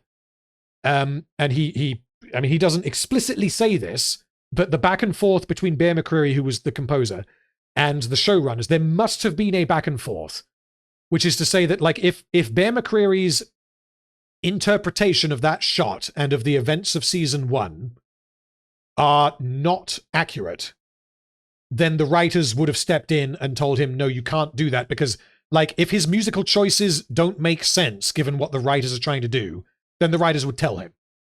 So basically what Bear McCreary says is, if we treat him like a conductor and we treat it as like this big crescendo where like the dissonant violins slowly become tonic, and then it communicates to the audience that everything is unfolding exactly as it should have, and that Sauron has orchestrated everything throughout the season. That's essentially what Bear McCreary says.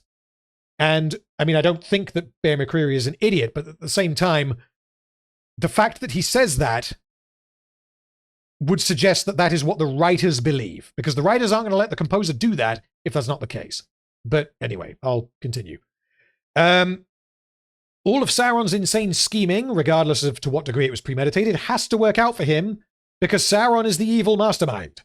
As I have said before, the problem is that the writers have no idea how to write even the most basic character, so when they have to write a character as overpowered and intelligent as Sauron, things go off the rails immediately. Sauron has absolutely no idea how to use his absurdly high power level.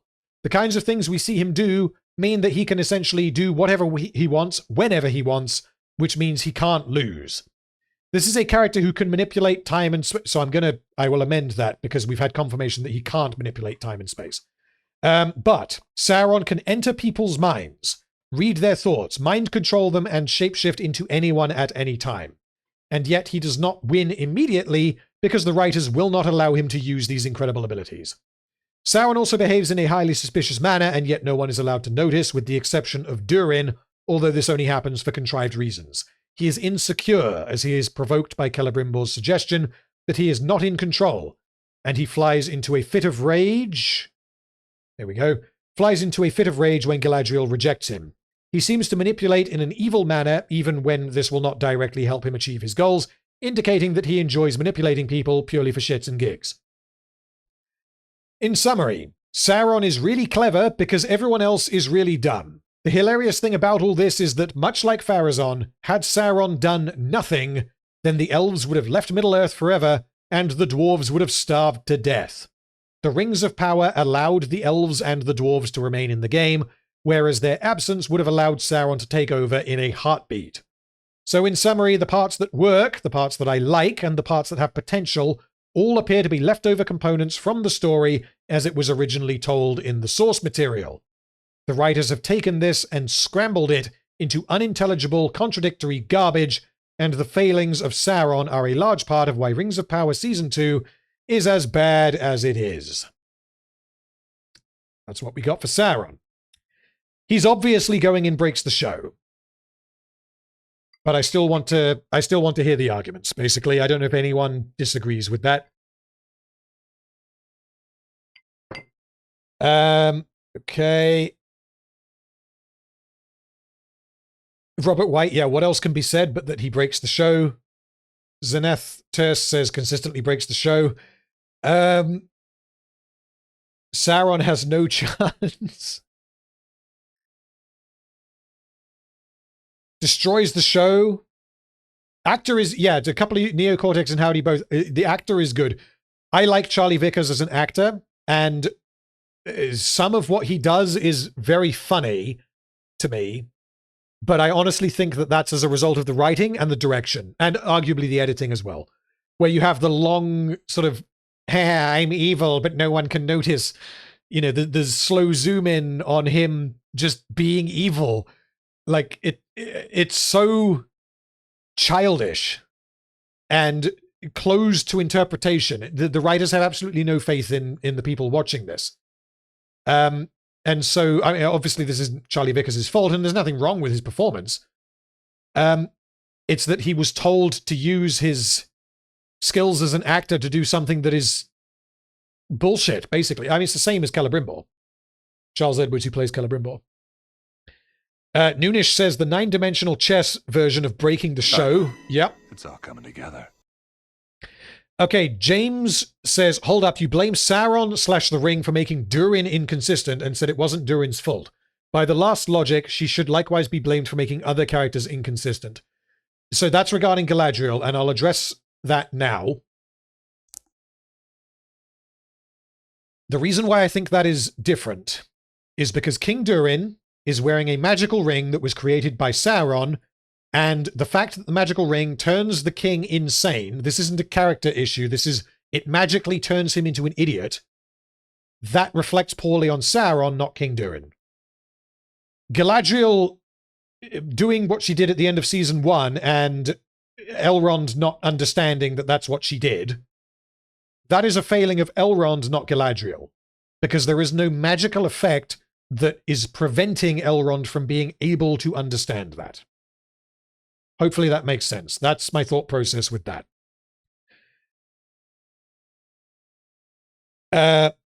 Vedsala says, Sauron is broken for too many reasons than to list in a single message. Bonnie says, I find the writers trying so hard to make Sauron hot incredibly bizarre. It makes for uncomfortable viewing. I really don't know why they went in that direction. I mean, in particular in Season 2, because in Season 1, the story they were telling was some variation of like a love story, where he seduces her and tricks her, and then it's revealed afterwards that he has tricked her, and that the love that she felt was not real. Like, principally, it being Sauron and Galadriel is like, fine, it's not accurate to the source material, whatever.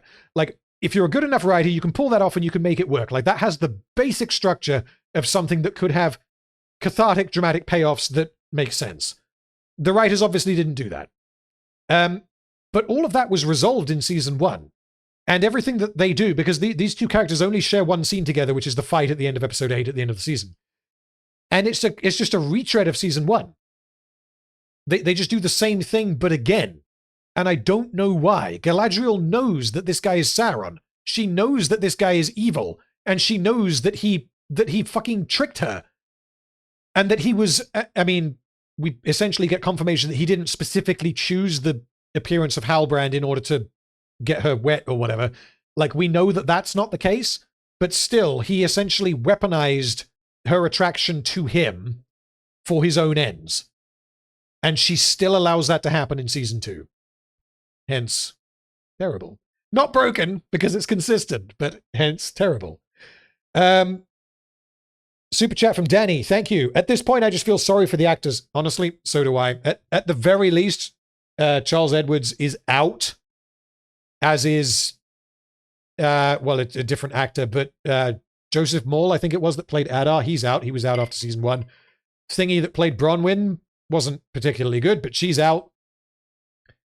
I wonder how many of these characters will be out by the end of season, or by the start of season 3. Okay. Okay, 2 more super chats here, and then I'm going to decide where Sauron goes. Tony Cast says, Friend Zone Sauron is watching the world burn. Indeed. That's pretty much how it ends. That's pretty much how season 2 ends, which, again, was basically the same as how season 1 ended, but anyway. And super chat from Gren Darkfang. If I wanted to watch an absolute scumbag of a character manipulate everyone around him to achieve his grand ambitions and be entertained, I'd want Dio Brando from JoJo's Bizarre Adventure, not Sauron from Rings of Power. Also, watch JoJo's Bizarre Adventure, random. I have heard of that show, because I am not an anime fan. I'm not going to say that it's bad. It's just not my thing. I haven't been exposed to enough of it to say why, really, but it just doesn't appeal to me.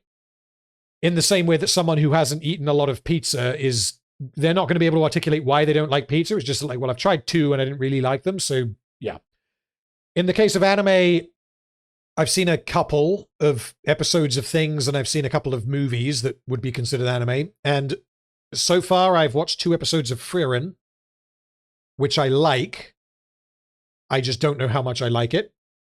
And from what I've been told, JoJo's Bizarre Adventure is like anime for anime fans, where it is just so fucking ridiculous and over the top that, because like Frieren is not that.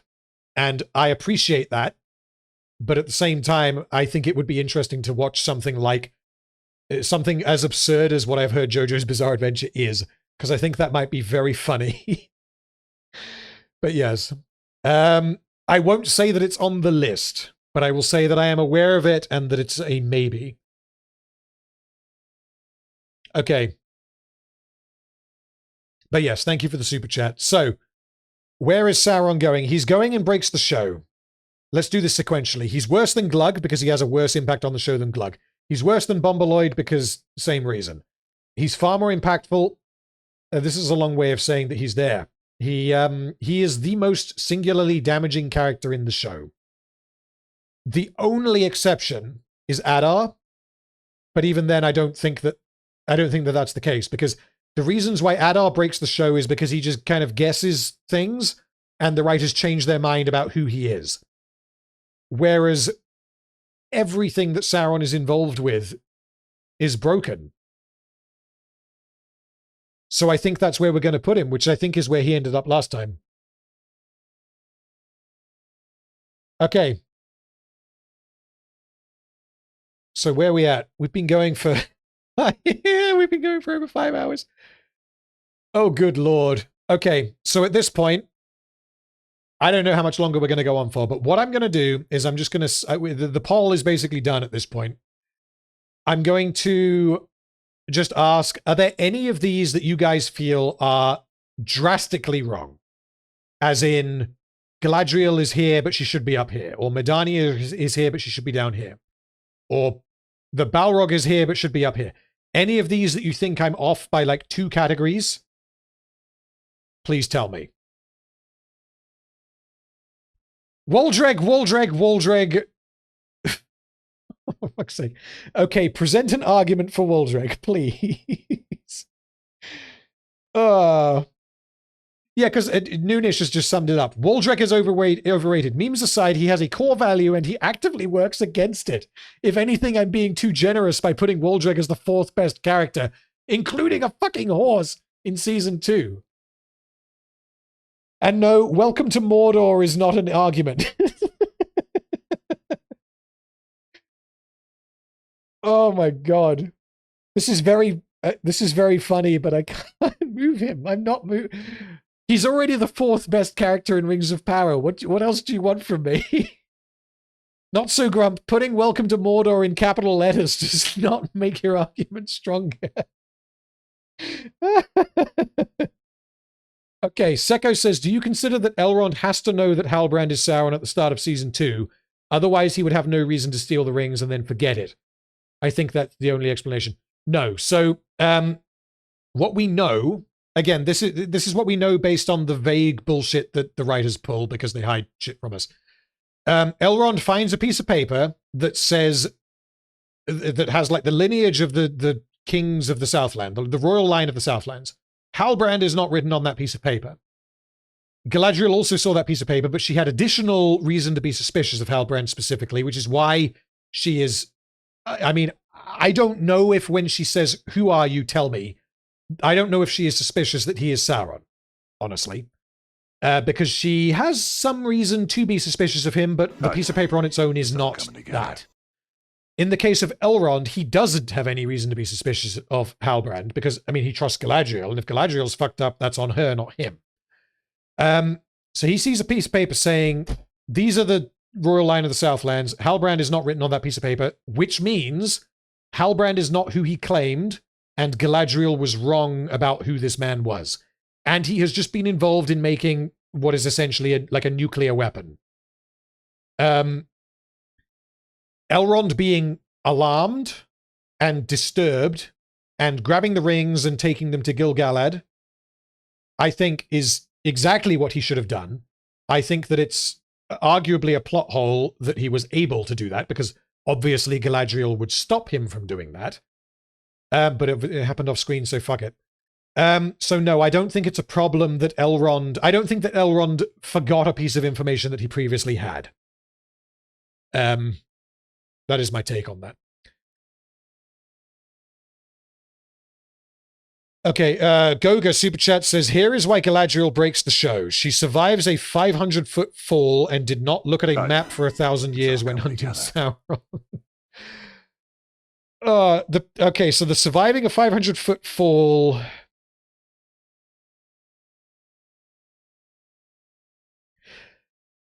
I mean, I've got nothing. That's complete. It's bullshit that she's able to survive that. The only defense is that isn't her characterization. That's the writers deciding that she can't die. So it's plot armor. Like, it's about the most egregious instance of plot armor that I can think of. But it is plot armor as opposed to poor characterization. Her not looking at a map for 1,000 years when hunting Sauron. What are you referring to there? Because I can't think what you're referring to there. Please let me know.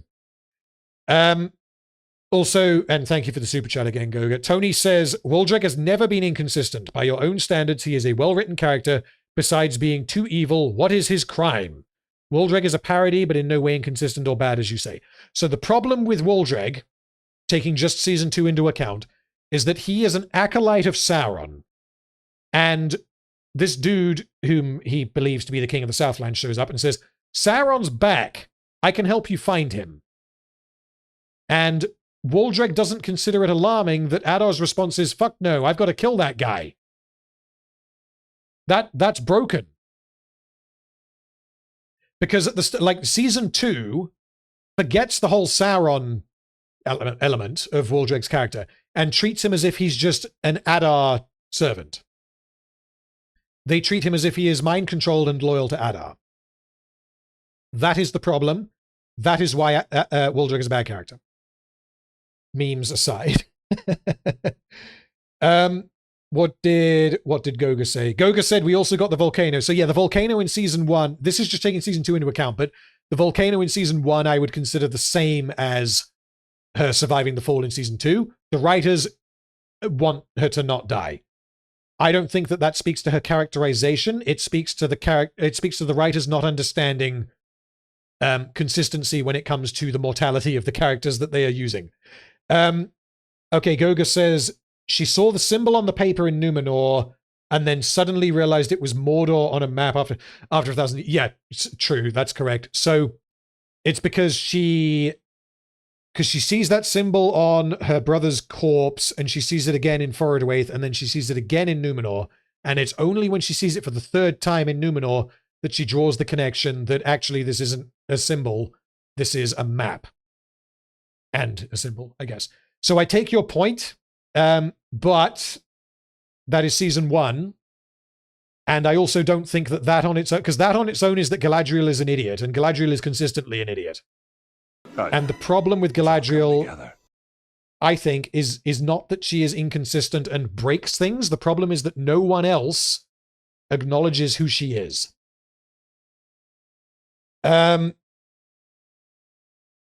Super chat from Sam Lund says, RFT putting the horse in first place to shun the Rings of Power writers like Caligula making his horse consul to shun the Senate. Epic trolling in both cases. It's not really trolling. It's only trolling in that I decided, wouldn't it be funny if I put the horse on the tier list? I wasn't planning on the horse being at the top. But at the same time, it's very funny that the horse is at the top.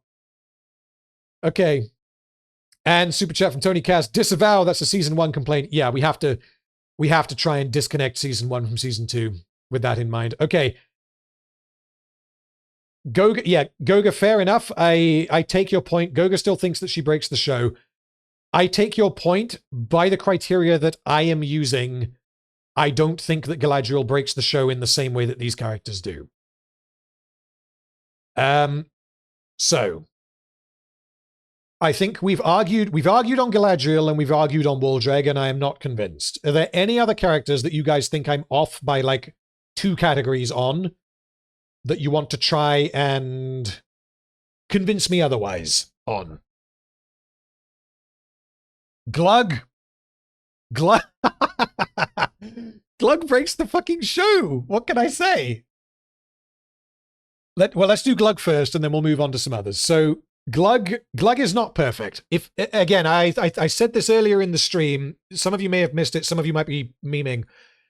If not for the final couple of scenes where Glug decides to serve Sauron, Glug would unironically be there. He would be the best character apart from the horse. Because of the way that the show handles his death, because of the way that it continues his characterization, and it does not appear that Sauron has just snapped his fingers and mind-controlled this orc. There's nothing about the show that suggests that that's the case. And if that was the case, then that would damage the emotional impact of the scene where Sauron stabs him and kills him. Because there's a difference between Glug was just a good boy the whole time, oh no, he got killed. There's a difference between that. Like, that's tragic. But if Sauron mind-controlled him, then that means that Glug lost all of his agency, and then Sauron killed a brainwashed minion. So that doesn't even work on the show's, bearing in mind, like, the show's objectives with that particular scene. So I think if we were to ask the showrunners, was Glug voluntarily working for Sauron? I think they would say yes. And I think that breaks the character. But to be honest, even if they said no, I don't care, because the show tells us that he is working for Sauron of his own volition.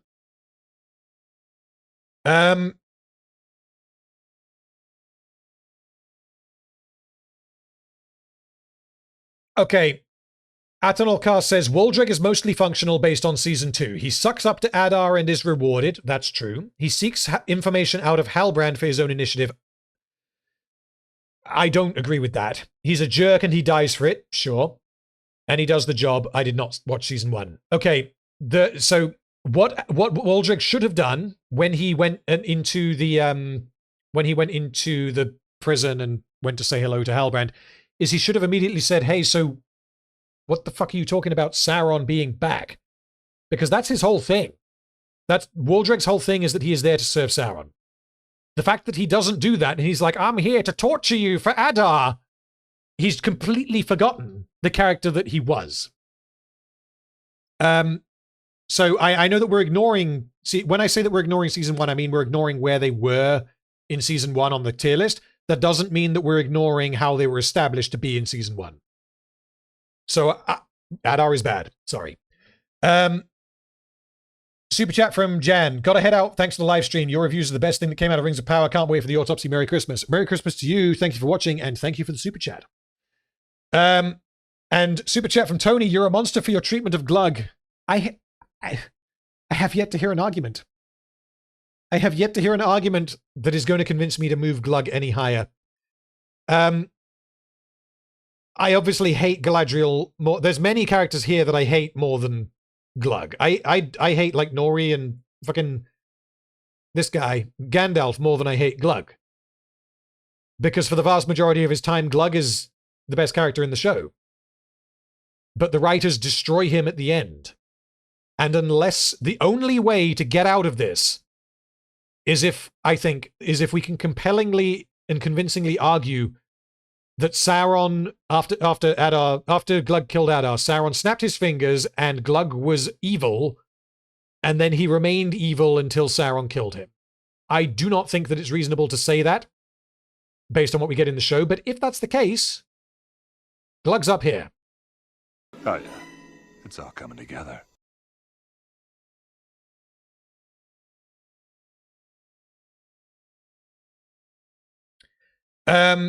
Super chat from Rhyme Writer. I agree with the horses ranking. I also think the white horse at the end of Game of Thrones should have gotten the throne.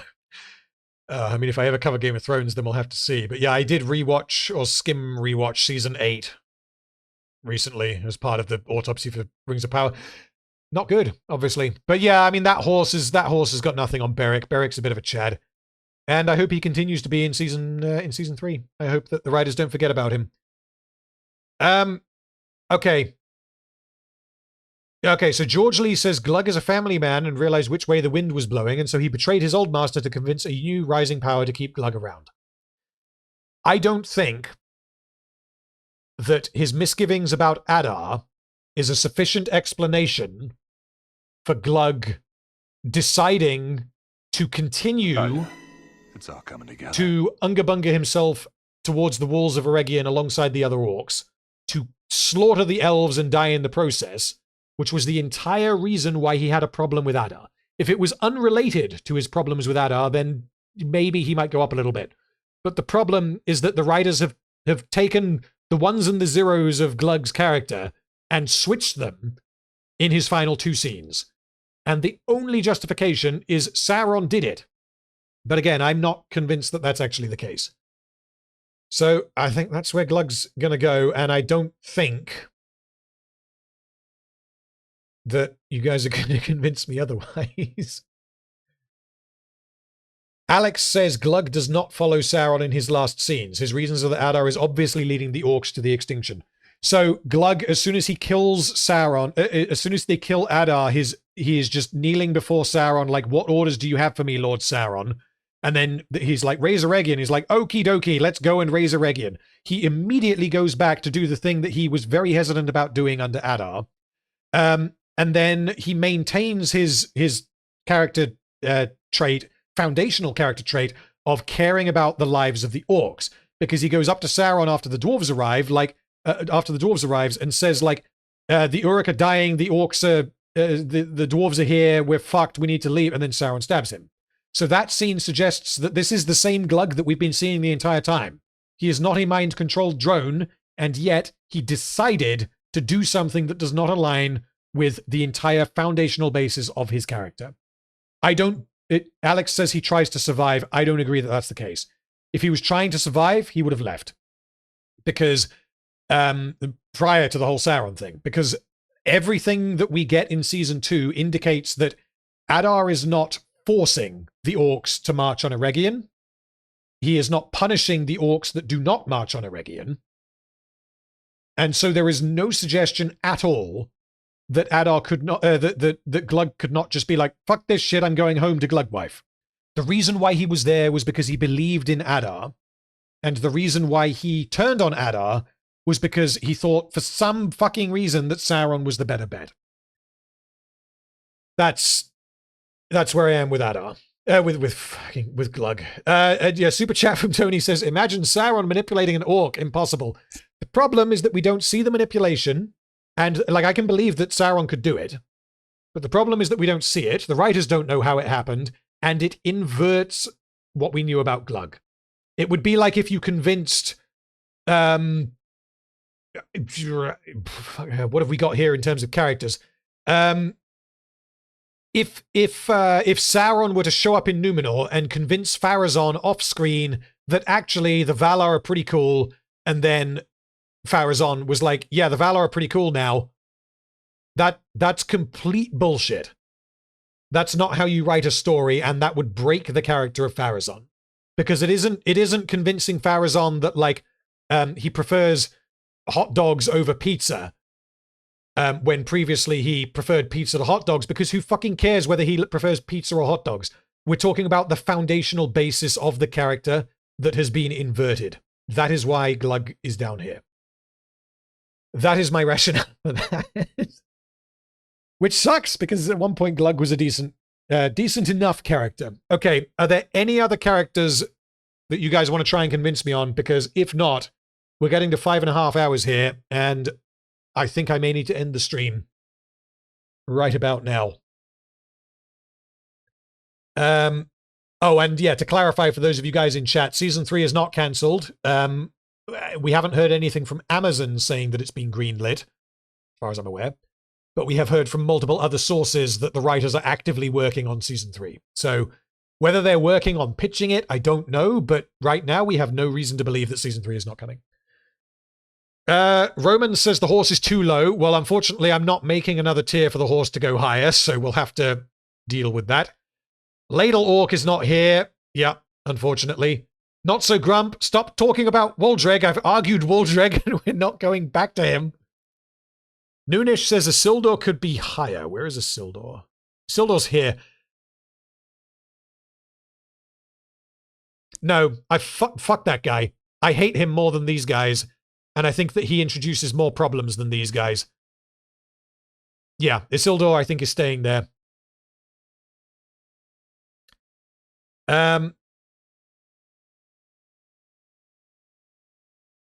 He should, yeah, Goga says he should not be higher. Yeah, Isildur is already higher than he was in Season 1. Okay, so what we can do now, I don't know if I can... Yeah, we can do that, okay. That's nice and helpful. So what we can do here, that's my tier list, based purely off of what I have said, whilst taking into account arguments from you guys. But what we can do here is we can view each character based on what you guys have said. So this is disregarding my own opinion and where I have placed them. Oh, yeah. It's all coming together. If we go for the average rating, it will average them out. So if you go mostly functional bad, you would end up in inoffensive. So this is purely what the chat has said. We have Tony Cass, thank you for the super chat. Stepping out, Merry Christmas and Happy New Year. Thank you for joining, and thank you for the super chat. Okay, so what you guys have said, no one ends up in good. Not even Berek. Berek, you guys think, is mostly functional. If we average all of this out. Because some of you said he breaks the show. Why? Why does he break? Does he break the show because he rescues Isildur? What the fuck?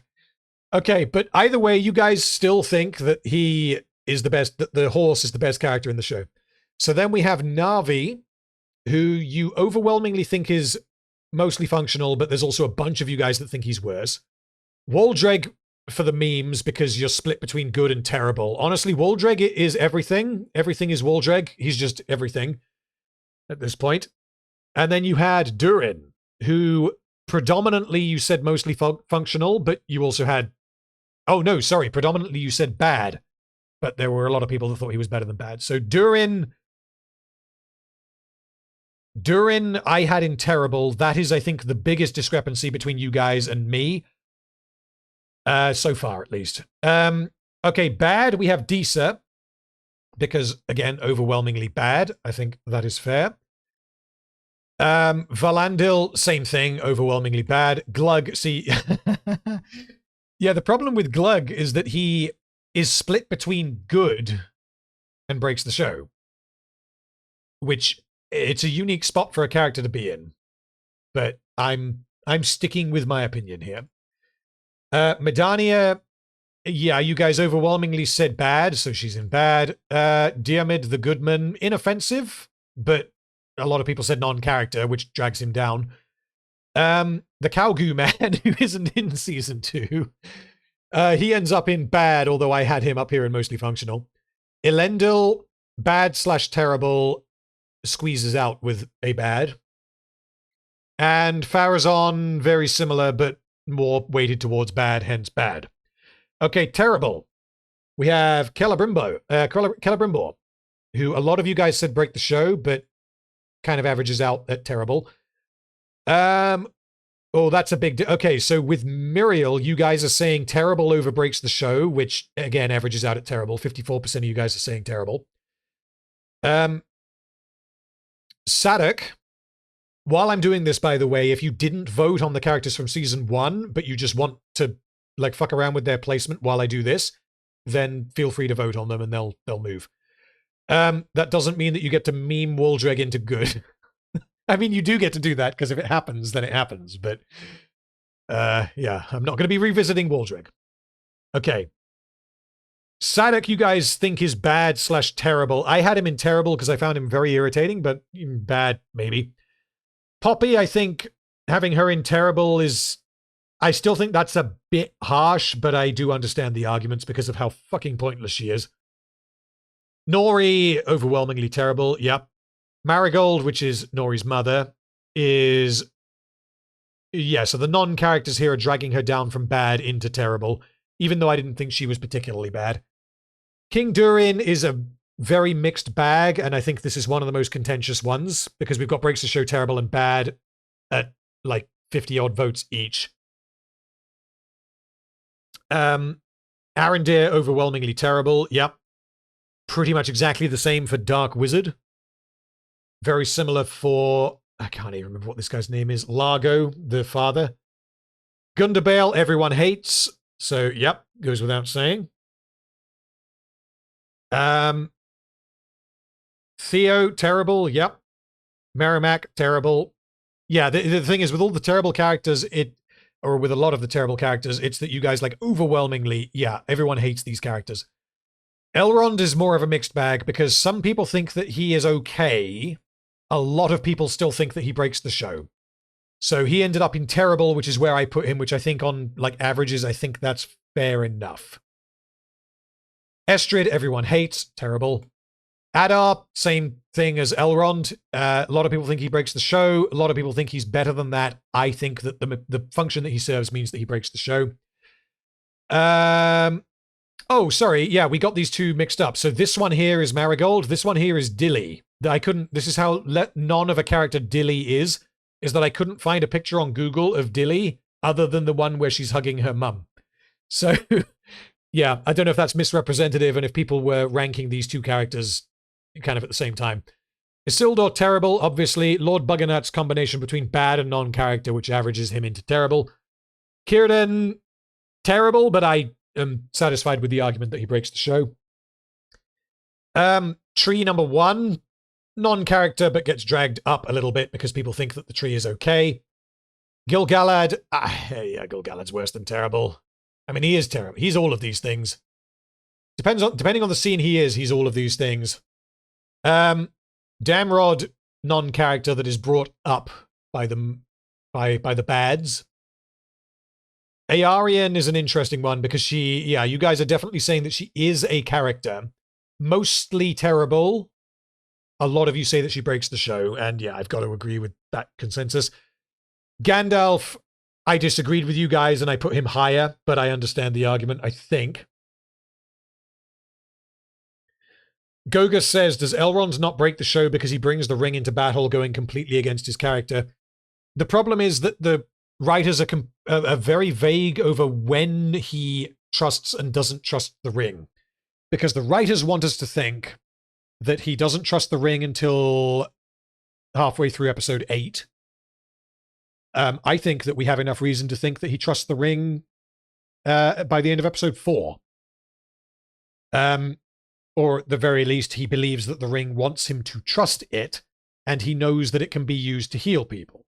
So if he had brought the ring... I get what you're saying, though, because if he had brought the ring with him for a functional purpose, he knows he's going to war, he knows what it can do, and he decides, well, I don't like this thing, but I'm going to use it if I have to. But he doesn't use it. The writers conceal it because cliffhanger. So I don't think that it fundamentally breaks Elrond, but again, I see the argument.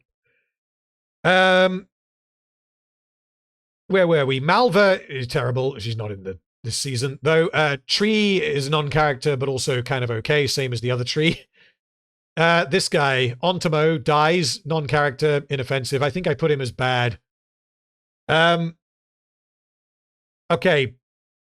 What's this guy's name again? Skeletor, Brank. Yeah, he's not impactful enough to break the show, but he's a combination of terrible and non-character, so he ends up in terrible. And Bronwyn, no, Bronwyn is a character. She's a non-character in season 2. But yeah, Bronwyn at the bottom of terrible. I think that's harsh. I think Bronwyn deserves to be somewhere up here. Okay, the characters that you guys think on average break the show. You got Sauron is at the top, which is interesting because I put him at the bottom. But still, 82% of you think he breaks the show. Bombadil, 67% of you thinks he breaks the show. Other than that, you've got terrible. Cuck, we've got only 6% thinks... So basically, none of you think that Cuck breaks the show. It's just the average of terrible and non-character. Potato Man, Potato Face Man, I can't even remember what this guy's name is. I know all of their other names, I swear. What the fuck is this guy's name? I can't remember. He's Good Casutius in Spartacus. That's the best I can do. I can't remember the character's name in Rings of Power. Okay. Overwhelmingly non-character, which puts him in break the show, even though you guys don't think break the show. You overwhelmingly think Galadriel breaks the show, which I think is fair. This guy, Rowan is this guy's name. Again, he ends up in breaks the show because of averages. Yeah, so you guys have said non-character for this guy, even though Thondir was this guy's name. I actually had him in mostly functional for my season 1 thing. Because I don't think there's really anything wrong with him, and I think he serves a clear purpose. I'm guessing that 100 people have put him in non-character because no one can remember who he is, which is absolutely fair enough. Okay. Finrod, same thing. I had Finrod pretty high up for the same reason. There's nothing really wrong with him. He understands how rocks work and boats and whatever that was. But yeah, he serves a clear purpose. And I think that having stupid metaphors is not enough to put you in breaks the show. But yeah, the non-character ends up putting him down there. Commander Malendol breaks the show. Yeah, I agree. Although a lot of you guys are saying non-character, which is what drags him down.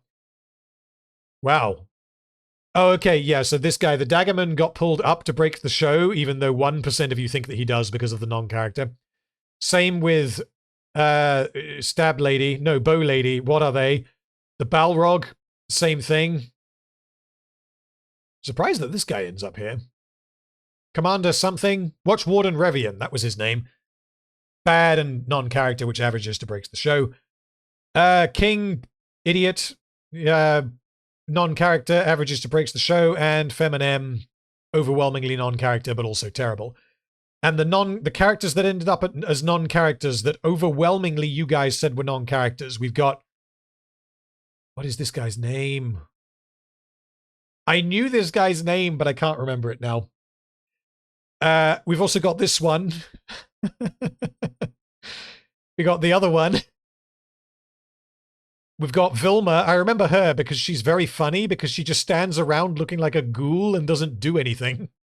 But she's there for so much of season 1 where you're like, who are you? Like, what are you doing? We've got Map Guy, again, non-character. And we've got Daemor, also a non-character. So out of the company of Elrond, no, 2 of them you guys have put right at the bottom of non-character because no one knows who these characters are. And then the others are in breaks the show because, again, overwhelmingly you guys are saying that they are non-characters. Okay. Well, that was very fun and very funny. I will move that off the stream just so that you guys can get a look at the final tier list. The characters down here are the characters that died in season 1. I'm not going to put them on the tier list now. I'll probably do that when I do the autopsy. I'll just do that off stream because I want to do it accurately rather than guess. So we are going to end the stream, but just before I do, I want to say thank you to everyone for joining because I couldn't have done the stream without as many of you guys in chat as have been in chat. We've moved around characters, we've argued back and forth. It has been enlightening, and it has been a lot of fun.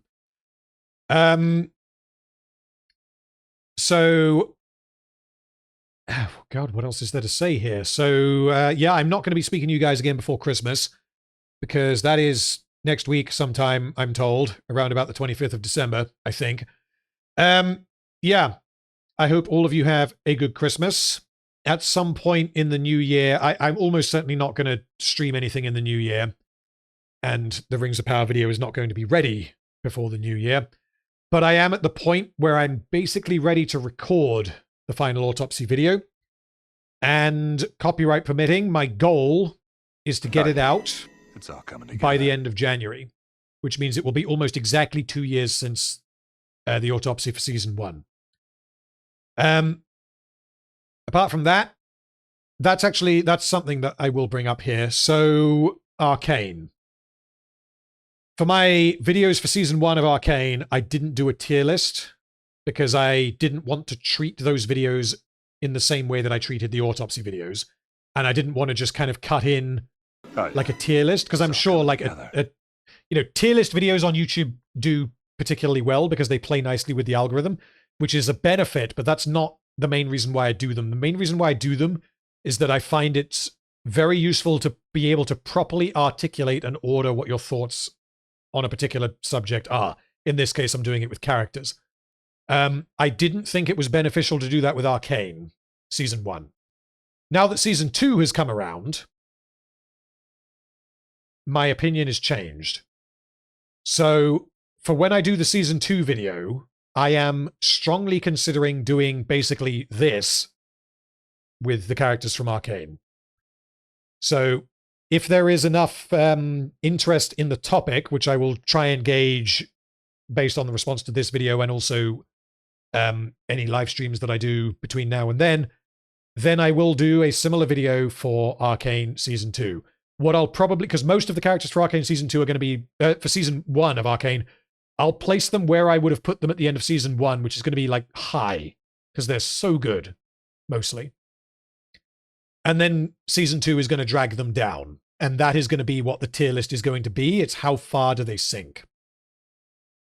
I'm only going to do that once I've finished working out what I think of what Season 2 did to each character in full. Because this isn't the kind of thing that I can just do off the cuff, even though I know Rings of Power pretty well. There's a reason why I read out my summaries. It's to make sure that I didn't miss anything, basically. But yeah, yeah, you guys seem to be saying that doing that for Arcane, yeah, like you say, Jim, it's going to hurt when we do it for Arcane, and it'll probably attract some hate because a lot of people like Season 2 of Arcane, whereas no one likes Season 2 of Rings of Power.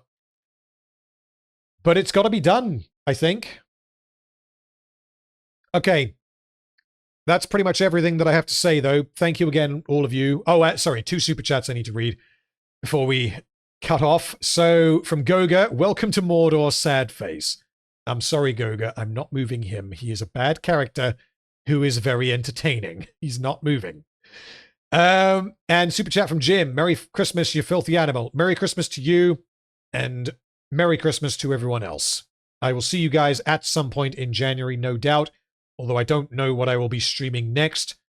Whether I'll do a stream before we do the autopsy, who knows? But I will see you either then or in a stream. See you later, guys.